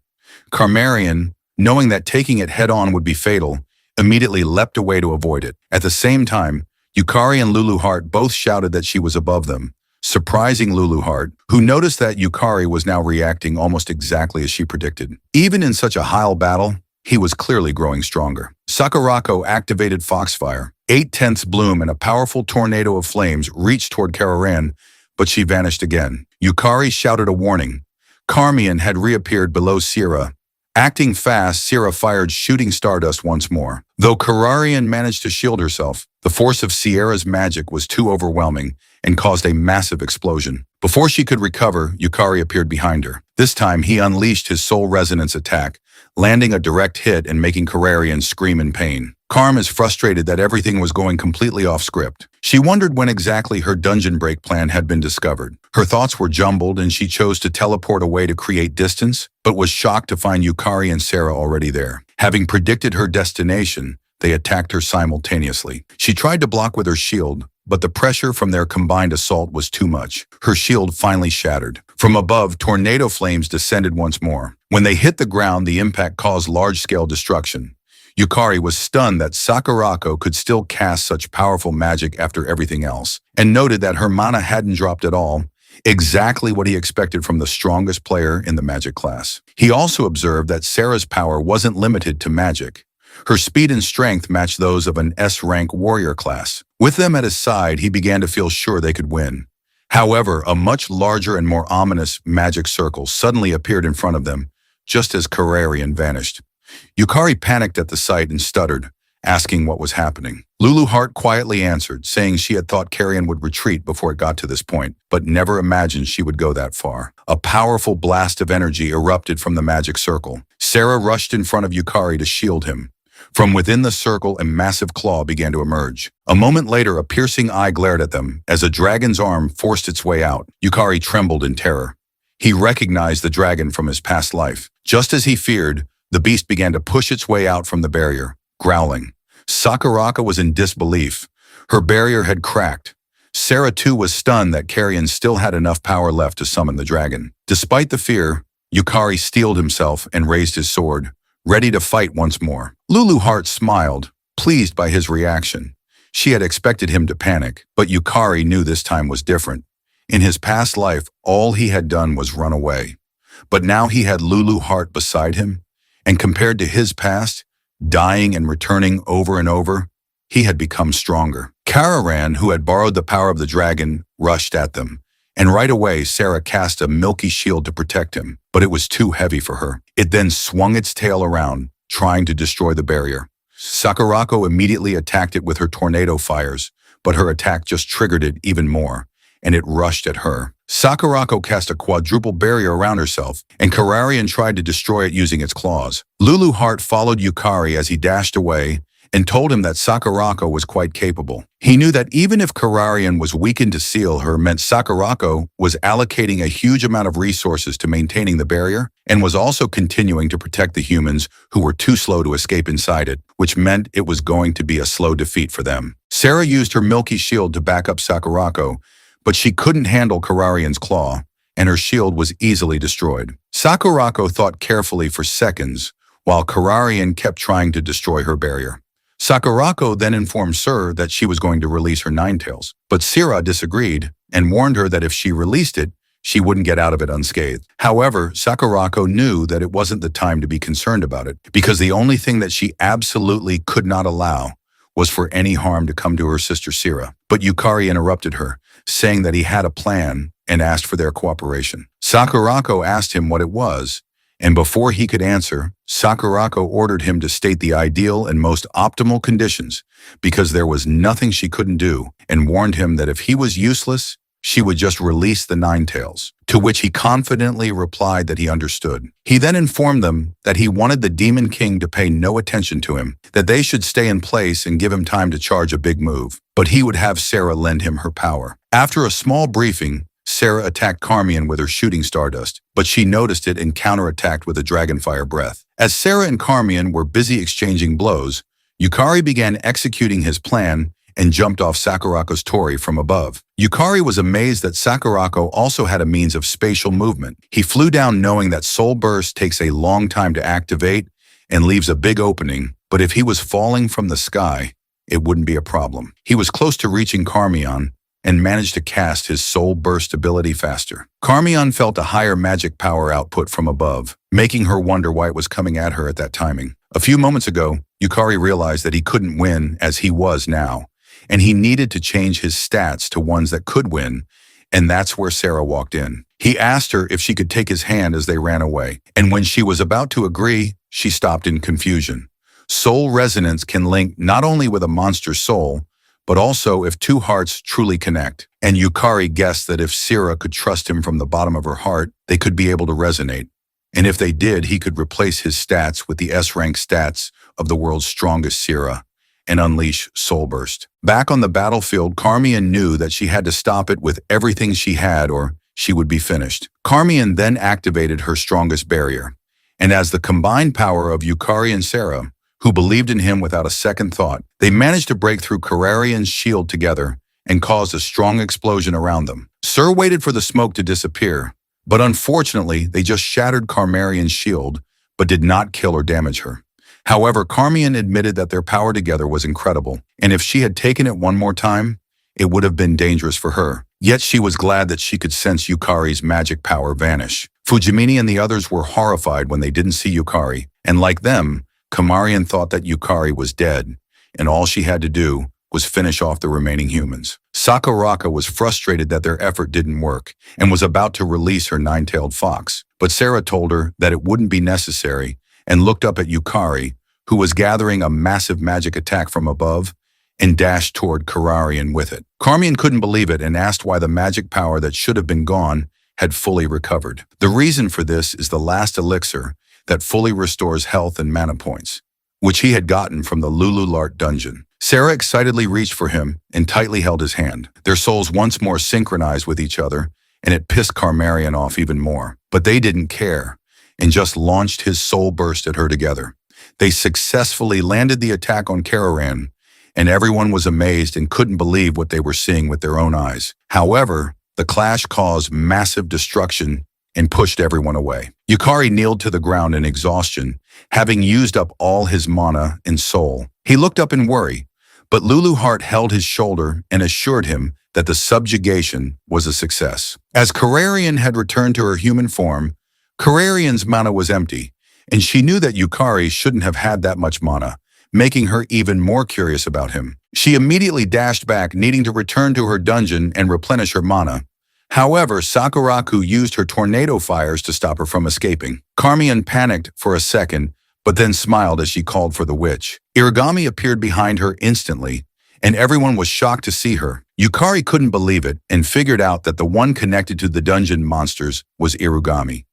While Sakurako was furious at seeing her nemesis's face at the worst possible time, Kararian ordered Irigami to retreat and was frustrated, thinking that her retreat was an utterly disgraceful route. Irigami reminded Kararian that she had warned her many times that it was a trap. Still, Iami knew nothing could be changed and activated a teleportation spell to escort Kararian back to her dungeon. Sakurako and Sarah both aimed their weapons at them, but Irigami only laughed at their reaction and released her huge blades, reminding them that they were both extremely exhausted, which meant they shouldn't resist, then warned them with a sweet smile that she had no interest in slaughtering the weak, which enraged Sakurako even more. She threw her flames at her. Sakurako was confident that exterminating a couple of trash bugs meant nothing to her. However, Irigami easily blocked her attacks and teasingly asked where her usual firepower had gone. Irigami then reminded her that between maintaining the Great Barrier to imprison Karm, casting advanced spells one after another, and defending the weak, she had finally run out of mana. This pisses off Sakurako, and she swore to Irigami that she would kill her. Sarah shouted to Sakurako not to do it and reminded her that there were civilians nearby. Sakurako then looked down and saw Sarah below them. She forced herself to calm down, but unfortunately, Irigami noticed it and confirmed that Sakurako was soft when it came to her little sister. Irigami then ordered Kararian to target Sierra, and Kararian immediately opened a magic circle in front of Sierra, casting something at her. For a second, Sierra didn't feel anything. Sakurako demanded to know what Iami had done to her sister. Irigami just laughed at her and informed her that nothing would happen as long as she behaved, yet warned that if she tried anything suspicious, something dangerous might befall her dear little Sarah. This made Sakurako about to lose her temper and tried her best to calm herself down for Sarah's sake. Yukari asked Irigami why she was protecting Kararan and why she was siding with the monsters, greeted him first and praised him for growing stronger. She added that his growth always excited her. He shouted at her to answer his question, but she only laughed creepily and responded that it was for the same reason as him, shocking him and making him wonder if Ayami had seen through his connection with Luluart. Irigami then asked him if he understood her now and told him she had prepared a surprise just for him. Sakurako, unable to contain her rage, warned Irigami that she had made a fool of her and swore once again to kill her. However, Irigami simply pretended to be scared to tease her and replied that she'd love to experience it. She then said her farewells to everyone and vanished with Carmarian, leaving Yukari frustrated that in the end, Carmian still escaped. Lulu Hart told him not to be so pessimistic because Kararian's power had been greatly weakened and that she had achieved what she set out to do. She explained that she had deliberately leaked information, causing discord among those plotting the dungeon break, which was a major step toward stopping it. A moment later, the rescuers arrived and healed everyone who was injured. Kira apologized to Yukari for forcing him to face a demon lord, but he disagreed and reminded Kira that he should be the one thanking him. Without his protection, he wouldn't have been able to fight. Kira was proud that his decision to protect him had been the right one and praised him for fighting well. He then raised his fist, which surprised him, but it made him feel good, and he accepted Kira's fist bump. Yuma Mako appeared, rushing to him and worriedly asking if he was hurt. He was glad was safe as well. She informed him that Sierra had been taken somewhere by Sakurako,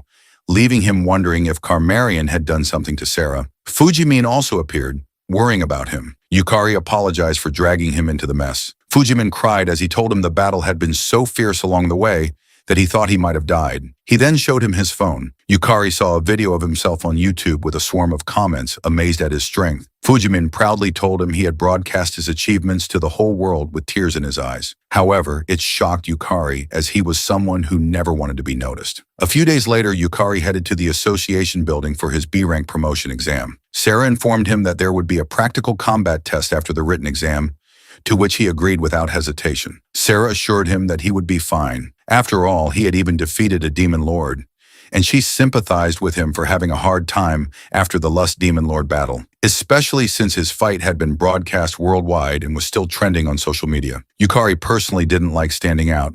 Rather, he wasn't good at handling the spotlight, which made him nervous. He just hoped the promotion exam would go peacefully. Yet Sarah informed him that it might be difficult, as she had heard Kira and his group were coming. That reminded him of when Kira and Kiritaro told him they'd be observing. Lulu Hart thought the exam was a hassle and asked if his mana would increase significantly once he reached bank. He replied that from B rank onward, the growth in advanced player stats would be substantial, and that battles in the Lululart dungeon would progress much more efficiently. Luluart agreed without hesitation and ordered him to advance to B rank quickly. He glared at her, annoyed that she ordered him around like it would be easy, when in reality the B rank promotion test was much harder. Sarah then interrupted his thoughts when she suddenly remembered something. She shilly asked him to keep her magical girl class a secret. She explained that being 30 and still transforming was a little embarrassing. He told her that he thought it was cute, which made Sarah blush even more and stumble around in flustered shyness. A moment later in the waiting room, a girl asked him which rank's promotion exam he was taking. He replied that he was there for the B rank promotion exam. The girl told him she was there for it too and introduced herself as Sonagi Hyagisaka. Sonagi then spoke to a man named Ritsuki Kiroshima, a B rank player, but he told her not to talk to him so casually, claiming she was distracting him. Yet Sonagi didn't back down and told him they should get along since they were taking the exam together. However, Ritsuki angrily warned her that he was there for the A-rank promotion exam and not to lump him in with C-rankers like them. Tsunagi figured out that Ritsuki was a veteran and asked why he was so on edge. He explained that high-ranking big shots from major guilds were observing their exams, including Kira Senzaki from the Oryu Guild, which had the most S-rank members, and Kiritaro Odachi, the S-rank solo player. Tsunagi was amazed to hear that such big names were attending. Ritsuki confidently stated that if he made a strong impression, he might catch the attention of the S-rankers. However, Tsunagi told him it would be extremely difficult, which pissed him off. He asked what she meant by that, and she calmly reminded him that the examiner was Arama. The anger on Ritsuki's face immediately turned to fear at the mention of her name. Later, the examiner announced that 8 candidates had failed, including Ritsuki, who had been so confident just moments earlier. Arama Arisa, an A-rank player, gave him feedback, saying that his field of vision was too narrow. His strikes had power, but he focused too much on cutting only what was directly in front of him. She added that he couldn't predict his opponent's movements and recommended he continue training at B rank for a while longer. Ritsuki walked out of the field cursing in frustration. Tsunagi wasn't surprised. She had expected it, knowing Aima was far too strong for them. Ritsuki muttered bitterly, still questioning why she had to be the examiner. Arma then called Yukari, the last candidate, and ordered him to step onto the field. As he entered, Lulu Hart mentioned that if he summoned Harble, it would be over instantly, but he told her that would defeat the purpose, reminding her that it was a rare opportunity to reflect on his own abilities. Kira and Kiritara were watching from above. Arma explained that for the B-rank promotion test, he needed to fight her for 5 minutes without being knocked down. She then raised her blades and asked if he was ready. He confidently replied that he was ready anytime. Arma told him she had heard from Sarah that he was an exceptional player, then vanished in front of him. She reappeared close and informed him there was no need for her to hold back. She attacked with Shadow Step, but he managed to jump away in time. She was impressed by his quick reaction. She raised the pace and used her Windrunner technique to dash behind him. She swung her sword at his back, but he turned around in time to block the strikes. She noticed that he didn't even have a single breath out of rhythm and guessed that he had a great deal of combat experience. She activated her scattering Sakura slash and repeatedly slashed him with incredible speed, yet he blocked all of them. She wasn't fast enough, at least not compared to the Lust Demon Lord. Sonagi was amazed that he parried Aima's entire flurry of attacks, but Ritsuki arrogantly said he could do it too. He claimed that Yukari looked desperate and that there was no way he would block Arma's special technique. On the other hand, Arma saw an opening and assumed Yukari's agility was lower than hers. Yet with overwhelming foresight and adaptability, Yukari evaded everything. She grew frustrated at the tempo and decided to end the exam in a single strike. Leaping into the air, she used her clone technique. Ritsuki, annoyed by the sight, thought it was a cheat ability and wondered if Yukari could handle attacks coming from every direction at top speed. Yukari calmly locked eyes on Arama, surprising her. He stepped backward to dodge her blade, but she was confident he couldn't block the clones. However, Water Element was summoned just in time and dissolved the clones instantly. Arma couldn't believe he had cast a summoning spell while deflecting attacks. She was startled when he suddenly appeared in front of her, but fortunately for her, 5 minutes had passed. The match was over, and his blade stopped just inches from her forehead. He withdrew his sword and thanked her for the match. He added that he learned a lot from her use of misdirection and how she created openings.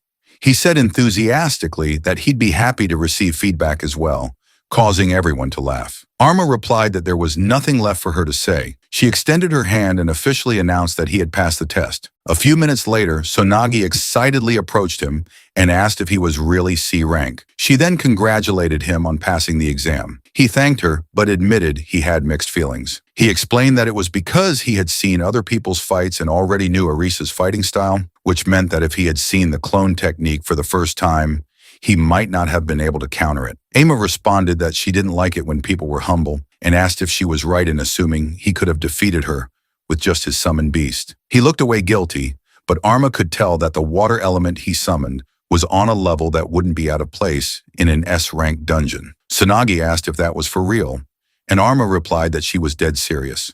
She added that this was why he had passed without any objections and congratulated him, admitting it was her complete defeat in his total victory. On the other hand, Ritsuki couldn't believe what he had just seen.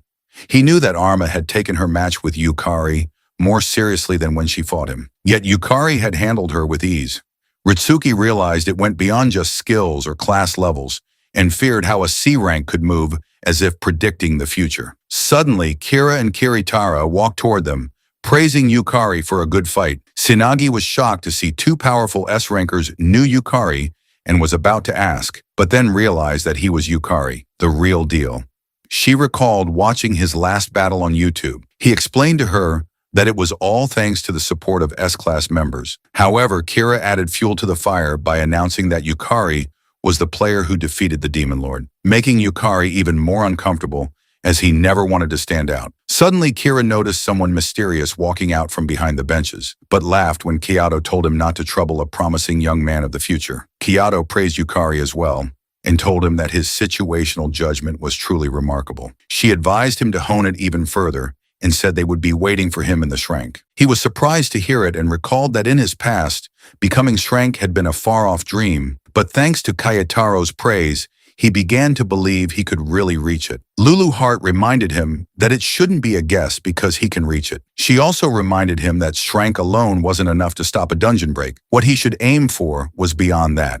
Someone like a Demon Lord class player. He agreed with her and apologized for having such a narrow perspective. He explained that he had only been focusing on what was right in front of him. She ordered him to get stronger quickly if he understood, because they had a goal to fulfill. He agreed, knowing that their next objective was a rematch in the Lulu Art dungeon. Later, they returned to the Lulu Heart dungeon, and she guessed they would be able to enter smoothly. He assured her that his stats had increased after his promotion to B rank, which meant moving around undetected, even with heightened security, was now easy. Lulu Heart reminded him that they weren't starting from the castle like before. This time, they were beginning at the true starting point of the first stratum, the Eldrian Great Forest. After securing everything, they ran past the gate. He asked if this was for training.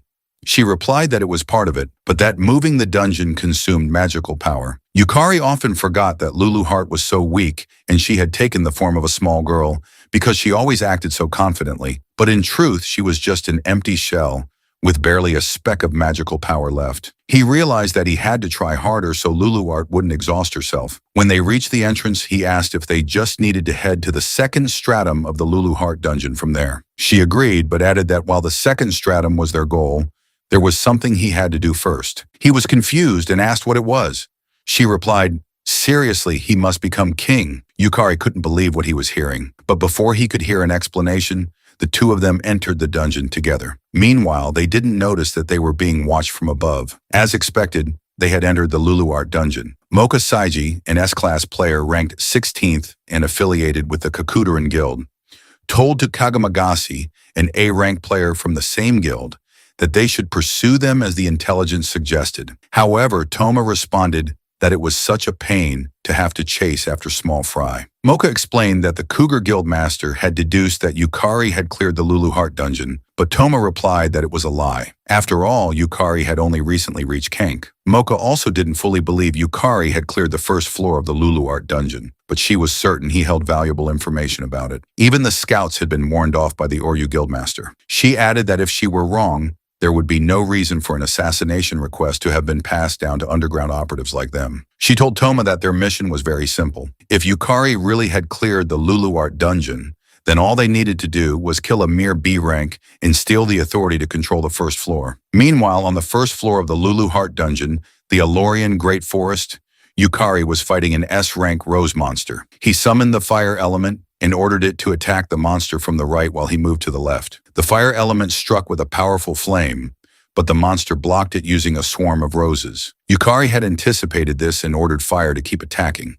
While the monster was focused on defending against fire element's attacks, Yukari rushed in from behind. However, the monster sensed his presence and released her Charm Bloom ability, which scattered rose petals that caused enemies within range to become charmed for a certain duration, rendering them unable to attack her. The Charm Bloom hit him, but it had no effect. He then used his Lost Man's skill, which removed the charm state from himself. He dashed forward and struck her, pushing her back. He immediately ordered Fire Element to finish her off. Fire Element unleashed a powerful flame, burning the rose monster to death. Luluart praised him for doing a great job.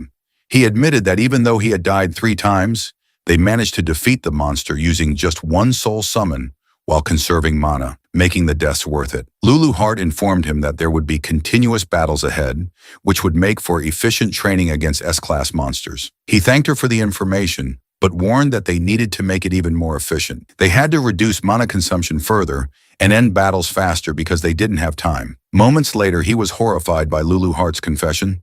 She explained that when Kararian retreated, she had cast a curse of lust on Sarah and placed the mark of Ludess on her. Luluart guessed that Sakurako had noticed it too. Yukari asked why she hadn't said anything and prepared to run to Sierra, but Luluart stopped him.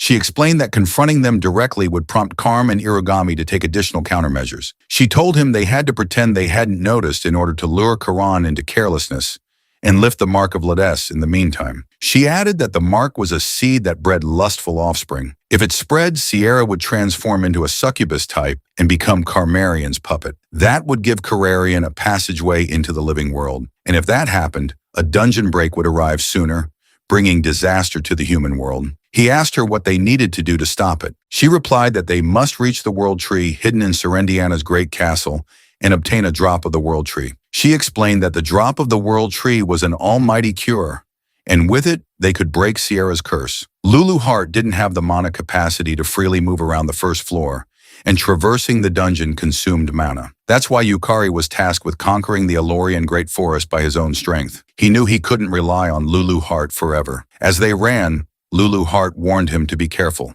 In her prime, she had designed each floor of the Luluart dungeon as a world of its own, where countless races had established ecosystems and cultures. Yukari understood that meant facing all kinds of monsters. He assured her that no matter what appeared, he would handle it. However, she disagreed and explained that ever since Queen Serendiana had been defeated on the first floor, every race had been fighting for dominance. In other words, the first floor was now a war zone among all races, making security its weakest. Yukari was startled when he sensed a strong presence. He informed Luluart that he could feel many monsters nearby. Luluart quickly ordered him to attack and advised him to go all out, to which he agreed. He rushed into the battle and was surprised to see a child in the middle of a pack of wolves. He used Resonance of Soul to slash the wolves in his path, but one managed to sneak up behind him. Fortunately, he bent down in time to avoid the attack and decapitated the wolf with a single slash. He then summoned Harvel, who used her Wave of Despair to stun the incoming wolves. Yukari leapt forward at high speed and easily cuts down the wolves around him. He slowly approached the child and extended his hand, asking if she was all right. The child simply asked who he was. He introduced himself. The child glanced at his system and guessed he was the one who defeated Serendiana, though she sensed no malice in him. She smiled after examining him and thanked him for saving her. Then she stood up and introduced herself as Cecilia, the leader of the elves. He was surprised that she shared the same status as Serendiana. Unfortunately for him, Cecilia already knew that he was the player who had defeated Serendiana, and the reason their world was now falling into ruin. She then smiled eerily and told him to take responsibility. Suddenly, 2 more elves appeared behind him. However, Cecilia pleaded with him not just to become the king of the elves, but the ruler of the first floor itself, and save their world. Yukari recalled that Luluart had told him to become king, but she had never explained the details. Yet he knew that since it was Lulu Heart, there must be meaning behind it. Cecilia assured him that she wouldn't harm him and asked him to listen to her for a bit. Yukari didn't sense any hostility from her, but he glanced at Lulu Heart, wondering if he could trust them. Lulu Heart told him to answer and explained that the path to saving Sarah lay in Cecilia's hands. She assured him that she had secured Ring de la Ringba, a special ring that allowed communication beyond language. He nodded in agreement and extended his hand to Cecilia, asking her to tell her story. Cecilia called him bold for seeking friendship from an unfamiliar race and placing trust without hesitation, but said it gave her hope. She accepted his hand. Cecilia wanted to show him something and asked if he would allow it. He agreed. A moment later, they arrived at a sunflower field, but Cecilia informed him that it was not really a sunflower field. She explained that the sunflowers were once elves, confusing him further. She clarified that the flowers were actually elves transformed into sunflowers. He asked why something like that had happened, but was startled when Lucelle shouted at him in anger, accusing him of being the cause by defeating Serendiana. Cecilia ordered Lucelle to calm himself and reminded him that talking about it wouldn't change anything. She then calmly said they should return to the important matter and explained that the first floor had been constructed by Lulu Heart using Yggdrasil, a massive magical circulative device. The one appointed to manage Yggdrasil was Serendiana, queen of the first floor. This makes Lulu Heart beside him nod proudly. Cecilia added that Serendiana had been slain by his hand, and because of that, Yggdrasil was deprived of its ruling queen and spiraled out of control. It began absorbing magical power from the monsters of their world, and the result was the sunflower field they now saw. However, the problem didn't end there. Various other races used the chaos as an excuse to rise in rebellion against the elves, who had managed for generations. She reminded him that the wolf pack he had fought earlier was one such group. Cecilia assured him that she didn't condemn him for slaying Serendiana. After all, the strong preying on the weak was the law of nature. Yukari then asked if this was the true meaning behind her plea for him to become king. He understood now that Lulu Heart wanted him to resolve the situation, and beyond lifting Sierra's curse, he would have to reach Drasil regardless. The more allies he had, the better. He immediately agreed to become king of the Lulu Heart dungeon. Cecilia was surprised. She had thought it would take more convincing. She warned him that there would be consequences reaching outside the dungeon, but he assured her that he already had business with Yggdrasil and couldn't turn his back on people in need. Cecilia was surprised that he was such a soft-hearted fool and was about to grant him the throne. However, Lucelle stopped them and aimed his arrow at Yukari. Lucelle couldn't believe Yukari was serious and didn't want to entrust the world's fate to a mere human. Yukari assured him that he had no intention of fighting, but Lulu Heart reminded him that sometimes the fastest way to put an impotent brat in his place was with force. This situation couldn't be solved through discussion. He sighed in frustration and raised his blade, asking Lucelle to allow him to face him. That only angered Lucelle further, who released a flaming arrow at him. Yukari noticed it was fast, but not so fast that he couldn't dodge it until Lucelle activated his Duga skill, causing the arrows to multiply as they surged toward Yukari. Lucelle was determined to kill him, but was startled when Yukari didn't move. He had activated Lost Man, eliminating fear and panic, and noticed that, although there were many arrows, their trajectories were linear and easy to read. He forced himself to relax and activated Soul Trial, granting him increased magical power, though at the cost of emptiness, melancholy, and rage as penalties. Despite this, he easily deflected every arrow coming at him, shocking Lucelle. He then used Lost Man again to purge all debuffs and dash forward toward the remaining 5 arrows. Lucelle couldn't believe he was charging straight through and wondered if he truly had no fear. Yukari pushed himself to stay calm and dodged one of the arrows. When 3 more approached, he slashed them in half. He then caught the last one and with great force hurled it back at Lucelle. Luckily for Lucelle, he managed to dodge it in time. Lucelle thought Yukari was insane for grabbing the arrow and throwing it back. He tried to stand, needing to regain his posture, but before he could, a sharp blade was aimed at his head. With one move, he would be dead. Cecilia announced that Lucelle had lost. Though he couldn't accept it, Cecilia threatened him again and firmly repeated that the battle was over. Terrified of his leader, Lucelle finally admitted defeat. Cecilia then turned to Yukari and said that her people should now understand that his strength was real. She asked him if they should head to Yggdrasil.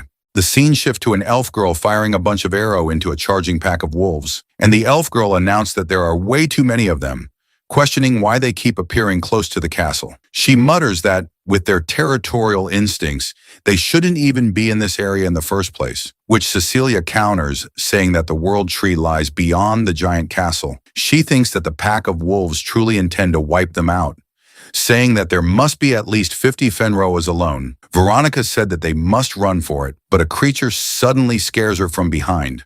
She thought she was going to die until Yukari jumps in to save her. Yukari fought the pack of wolves, asking her if she's all right, and told her that he'll draw the enemy away. Veronica mutters a thank you, while Yukari asks Lulu to pour her mana to attract some of the monsters. She responds that it will pull in quite a number, but he said that he can manage it. A bright violet light then erupts behind Yukari, attracting all the monsters in his way. The elf guy shouts that Yukari had drawn in too many targets, but the only thing in Yukari's mind right now is to focus. He then swiftly slashes all of the monsters, shocking the elf couple. Lulu thinks that Yukari movements isn't bad at all, and that Cimmerian affect him a lot. Yukari thought that there's still too many monsters, and he needs a way to finish them all faster. Accidentally stomping on a puddle, he thinks of a plan that could work. He shouts at the both of them to fire more arrows. The both of them went silent for a while, before Veronica shouts to leave it to her. She told Luciel to also help, but the only scoff, asking why he should cooperate with a human. Veronica told him that this is no time to argue, and the both of them agree to finally help Yukari, striking a powerful skill. A bunch of arrows strikes the ground as Yukari activates Soul Resonance, charging his lightning element to the maximum output. A powerful ball of lightning appears in the sky, revealing that Yukari's plan is to combine it with a spread of water, creating a massive spell to the sky and a big explosion. Veronica opens one eye, saying that they luckily managed to overcome the crisis, while the land in front of them turns unnoticeable by the destruction. She mutters a soft thank you to Yukari, and he responds that he's glad everyone's safe. Cecilia noticed that the monsters are likely targeting him, saying that they must have sensed that someone with the right of the throne has entered the dungeon. An ominous voice speaks for them to not say such ridiculous things like a human seizing the throne. Yukari and the others' face turns pale as Cecilia said that to think someone like him would come out is unexpected. The creature speaks that if only the elves hadn't intervened, the throne was his to begin with. Yukari's face turns shocked at the sight of the creature's enormous amount of magic and realizing that it's comparable to Serendiana. Cecilia, with a stern face, said that playtime's over while the other elf ready their weapon. Yukari could only mutter a question about what the being is, and Cecilia said that the creature is the ruler of the great forest, a being that can stand on par with Serendiana, the great king Fenrir. Fenrir then roars, showing off his blue powerful aura. In a temple, Sakurako can be seen sitting down while someone tries to heal her sister. The healer, trembling, said that it's no good, while Sakurako can only thanks her for the effort. The healer then leave, while Sakurako thinks about the powerful curse placed by the Demon King, and that even an S-ranked healer could not heal it. He scoffs internally, hoping to find some other means. Irugami Yoriko then suddenly appears behind her. Sakura, quickly turning back, shouts her name out loud, only for Yoriko to jokingly speaks about her flames that would burn anyone to the bone. She then creepily says that the killing intent of Sakurako is truly a class of its own, and that it even sends a chills down her spine. Sakurako then unleashed her foxfire technique, 7-quarter bloom, but the skill doesn't affect Yoriko as she unleashed a powerful skill of her own. Yoriko said that despite the murderous intent Sakurako had, her heart remains calm, saying that if she kills her right now, she must understand that her sister won't be saved. Yoriko then happily utters that she has came to tell her how to lift the curse, but Sakurako, hearing that, only give a look of doubt. Yoriko then continued that the Demon King mark of lust cannot be dispelled without another Demon King level skill, but tells her that if they use an S-rank item born from the World Tree, the curse can be broken. Sakurako listened carefully, thinking about the World Tree inside Lulu Heart Dungeon, and Yoriko continued that the S-rank item can only be obtained by the king of the first floor of Lulu Heart Dungeon, saying that, in other words, she must kill the king of Lulu Heart Dungeon and become the king of that world herself. Sakurako asks about the price of the information and what Yoriko seeks to get, at which Yoriko utter a laugh, saying that she has no such ulterior motive. She said that he merely wished to witness the fight between Sakurako and the king of the Lulu Heart Dungeon. The scene then immediately shifts over to the main examination room, where a frantic red-haired guy explicitly told two other members that Yukari had officially entered the dangerous Lulu Heart dungeon. He urgently tells them that Yukari has been consistently ranking up and successfully clearing every dungeon at a completely unprecedented speed, and that he can even effortlessly summon highly dangerous monsters. He quickly continued that, until now, his true power hasn't been fully confirmed, but that this shocking fact alone permanently seals it. He told them with absolute certainty that the powerful individual who cleared the entire first floor was definitely Yukari. A white-haired girl calmly comments that Yukari's tactical judgment was outstanding even during the fierce fight against the Demon Lord, and she also wants to ask how Yukari successfully conquered the dangerous forest and even ultimately defeats Serendiana. The other guy heavily holding his table told them that it has been officially confirmed that a hostile organization is currently actively pursuing Yukari. Preparing her sharp katana, the brave girl firmly suggests they had to depart immediately, telling them that she will personally take care of the incoming pursuer by herself. The concerned guy audibly questions her if she will really be fine with the solo job, and she confidently responds by reminding him that she's not legally bound by the public eye since she doesn't officially belong to any faction.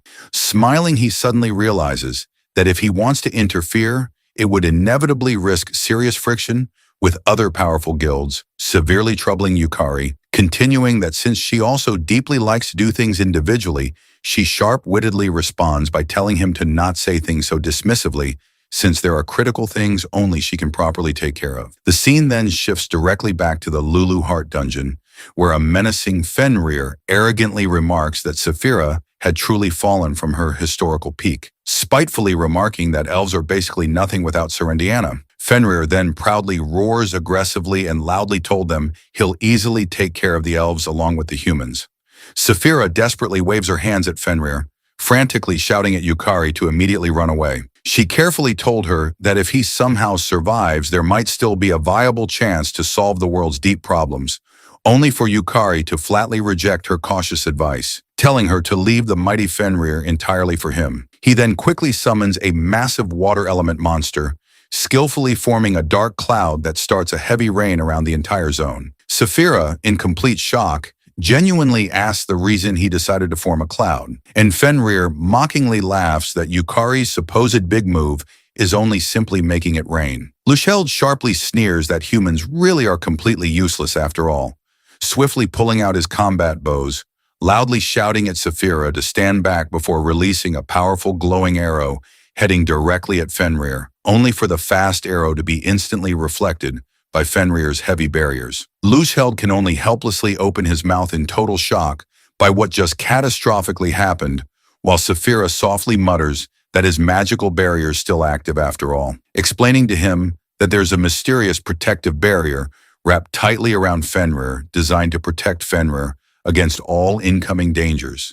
And as long as the glowing barrier holds, they can't deal any real damage to him. Fenrir aggressively counters by asking them if they really believe weaklings like them can ever hurt him, proudly telling them to humbly bow and know their proper place. Yukari, by pure instinct, successfully dodges a deadly strike by Fenrir, heavily shocking the monster that his supposed-to-be perfect surprise attack doesn't work. Fenrir secretly thinks that he just got lucky, fiercely swearing to finish him as he rapidly unleashes another massive strike, only for Yukari to smoothly block all of it with his trusty sword. With a visibly pale face, Fenrir internally questions on how incredibly powerful Yukari really is. In his own head, Yukari calmly thinks that at first Fenrir's invisible attacks were incredibly tough, but because he had carefully collected enough data to read the complex patterns, he can now easily block all of it. The scene shifts back to the distant past at a beautiful field full of flowers, where Yukari curiously asks about Fenrir, and Lulu Heart softly told him that Fenrir is a rare species of great wolf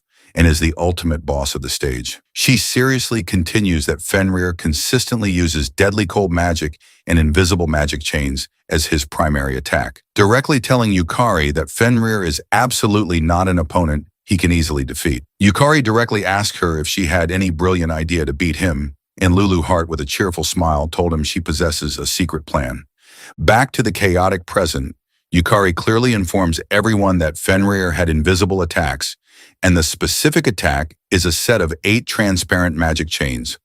4 of them coming directly from the mouth and 1 from each of his moving legs. Saphira curiously asks Yukari about how he can successfully dodge and accurately know Fenrir's exact attack patterns. And Yukari helpfully told her that by strategically summoning the water element to make it rain, he can clearly trace the exact path of the wet chains. The 2 terrified elves on the back were utterly shocked, asking to themselves what kind of terrifying monster Yukari really is. Saphira silently thought that Fenrir was just heavily cloaked in the standard defensive magic, not realizing it had been actively manipulating invisible chains all along. Fenrir was utterly shocked at Yukari's tactical intelligence, loudly roaring that now he has to completely give it all to beat him. Yukari calmly raises his arm, rapidly freezing the ground below, as Fenrir boldly declares that chains aren't his only deadly weapon. Seeing the perfect opportunity, Yukari gracefully jumps to the air, thinking that this is his only viable chance, while Fenrir fiercely roars that a mere human must not underestimate him.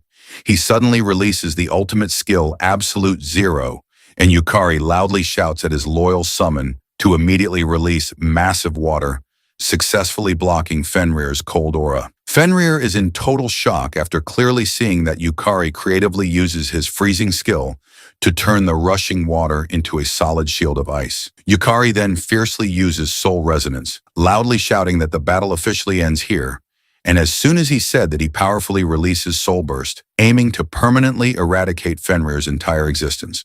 The devastating skill instantly created a whole crater in the fractured ground, and a heavily wounded Fenrir barely escaped the blast radius while furiously shouting at Yukari, completely not believing a mere human inherently possessed such immense power. With a deeply worried face, the creature simply can't believe what had just catastrophically happened, genuinely not believing that a legendary divine beast will be thoroughly defeated by a human opponent who doesn't even officially have a title. Yukari counters firmly, calmly stating that today will inevitably be the final end of its long life. Fenrir desperately responds by violently lunging his massive paw, stubbornly believing that he will absolutely not die, while Yukari quietly mumbles that this will really be the absolute end. Fenrir's razor-sharp paws suddenly freezes rigidly in the air, as his entire body completely stops mid-air, precisely because of Harbel's restrictive magic. Yukari then thoroughly explained that in his multiple previous loops, he repeatedly tried using Harbel's signature freeze magic, and at first it consistently didn't work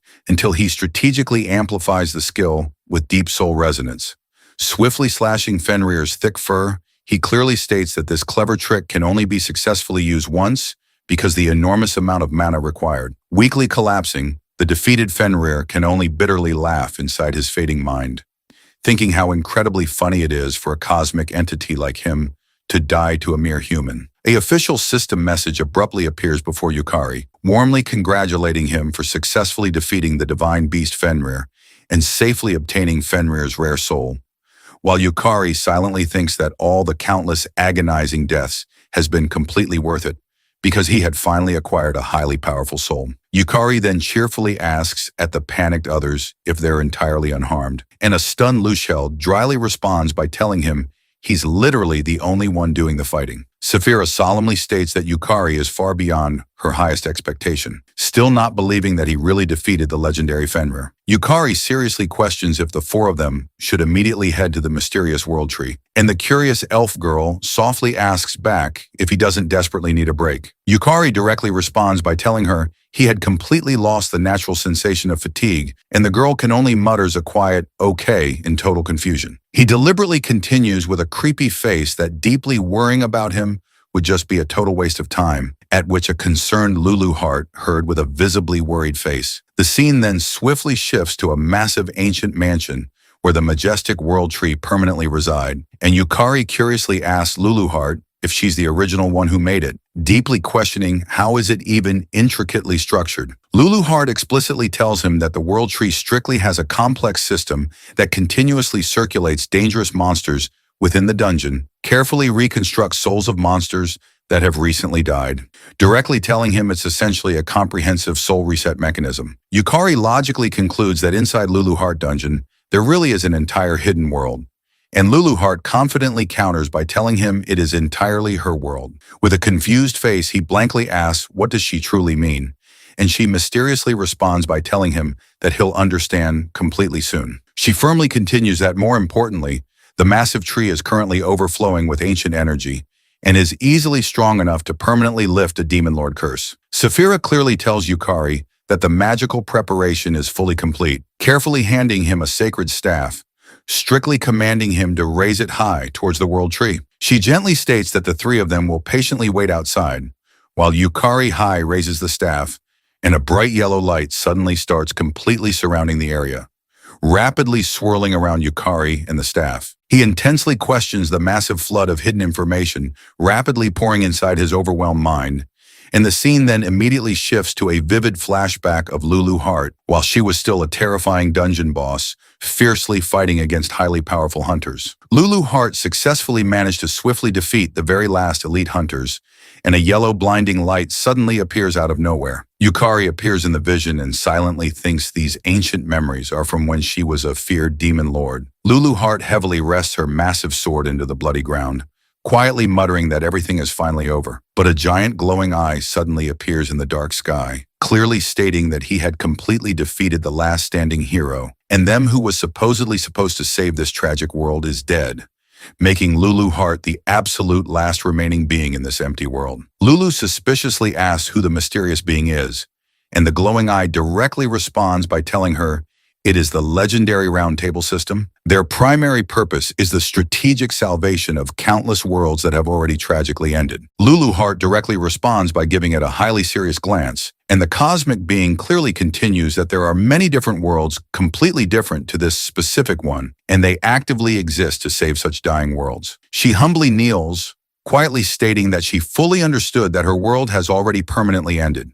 The Supreme Being told her that yes, her home world has reached its absolute limit and that it has already completely ended. Due to the very rigid nature, no further future change can possibly occur in her dead world. Hearing this terrible truth, Lulu Hart can only sadly mutters that she completely understood. But the powerful being immediately gives her a brand new hope by explicitly telling her that they will successfully summon her into a vibrant new world, and that in that parallel world, she will successfully obtain the rare ability to start completely over again, clearly telling her that they are generously giving her the golden chance to fully conquer another world, directly asking her if she truly wants to see her beloved loyal subordinates again. Lulu Hart highly suspiciously asks how exactly does this benefit them, and the being directly said that what they fundamentally seek is the continuous evolution of humanity. Lulu Hart instantly understands that what the cosmic being wanted was just to mercilessly sacrifice the helpless natives, and she firmly states that it's perfectly fine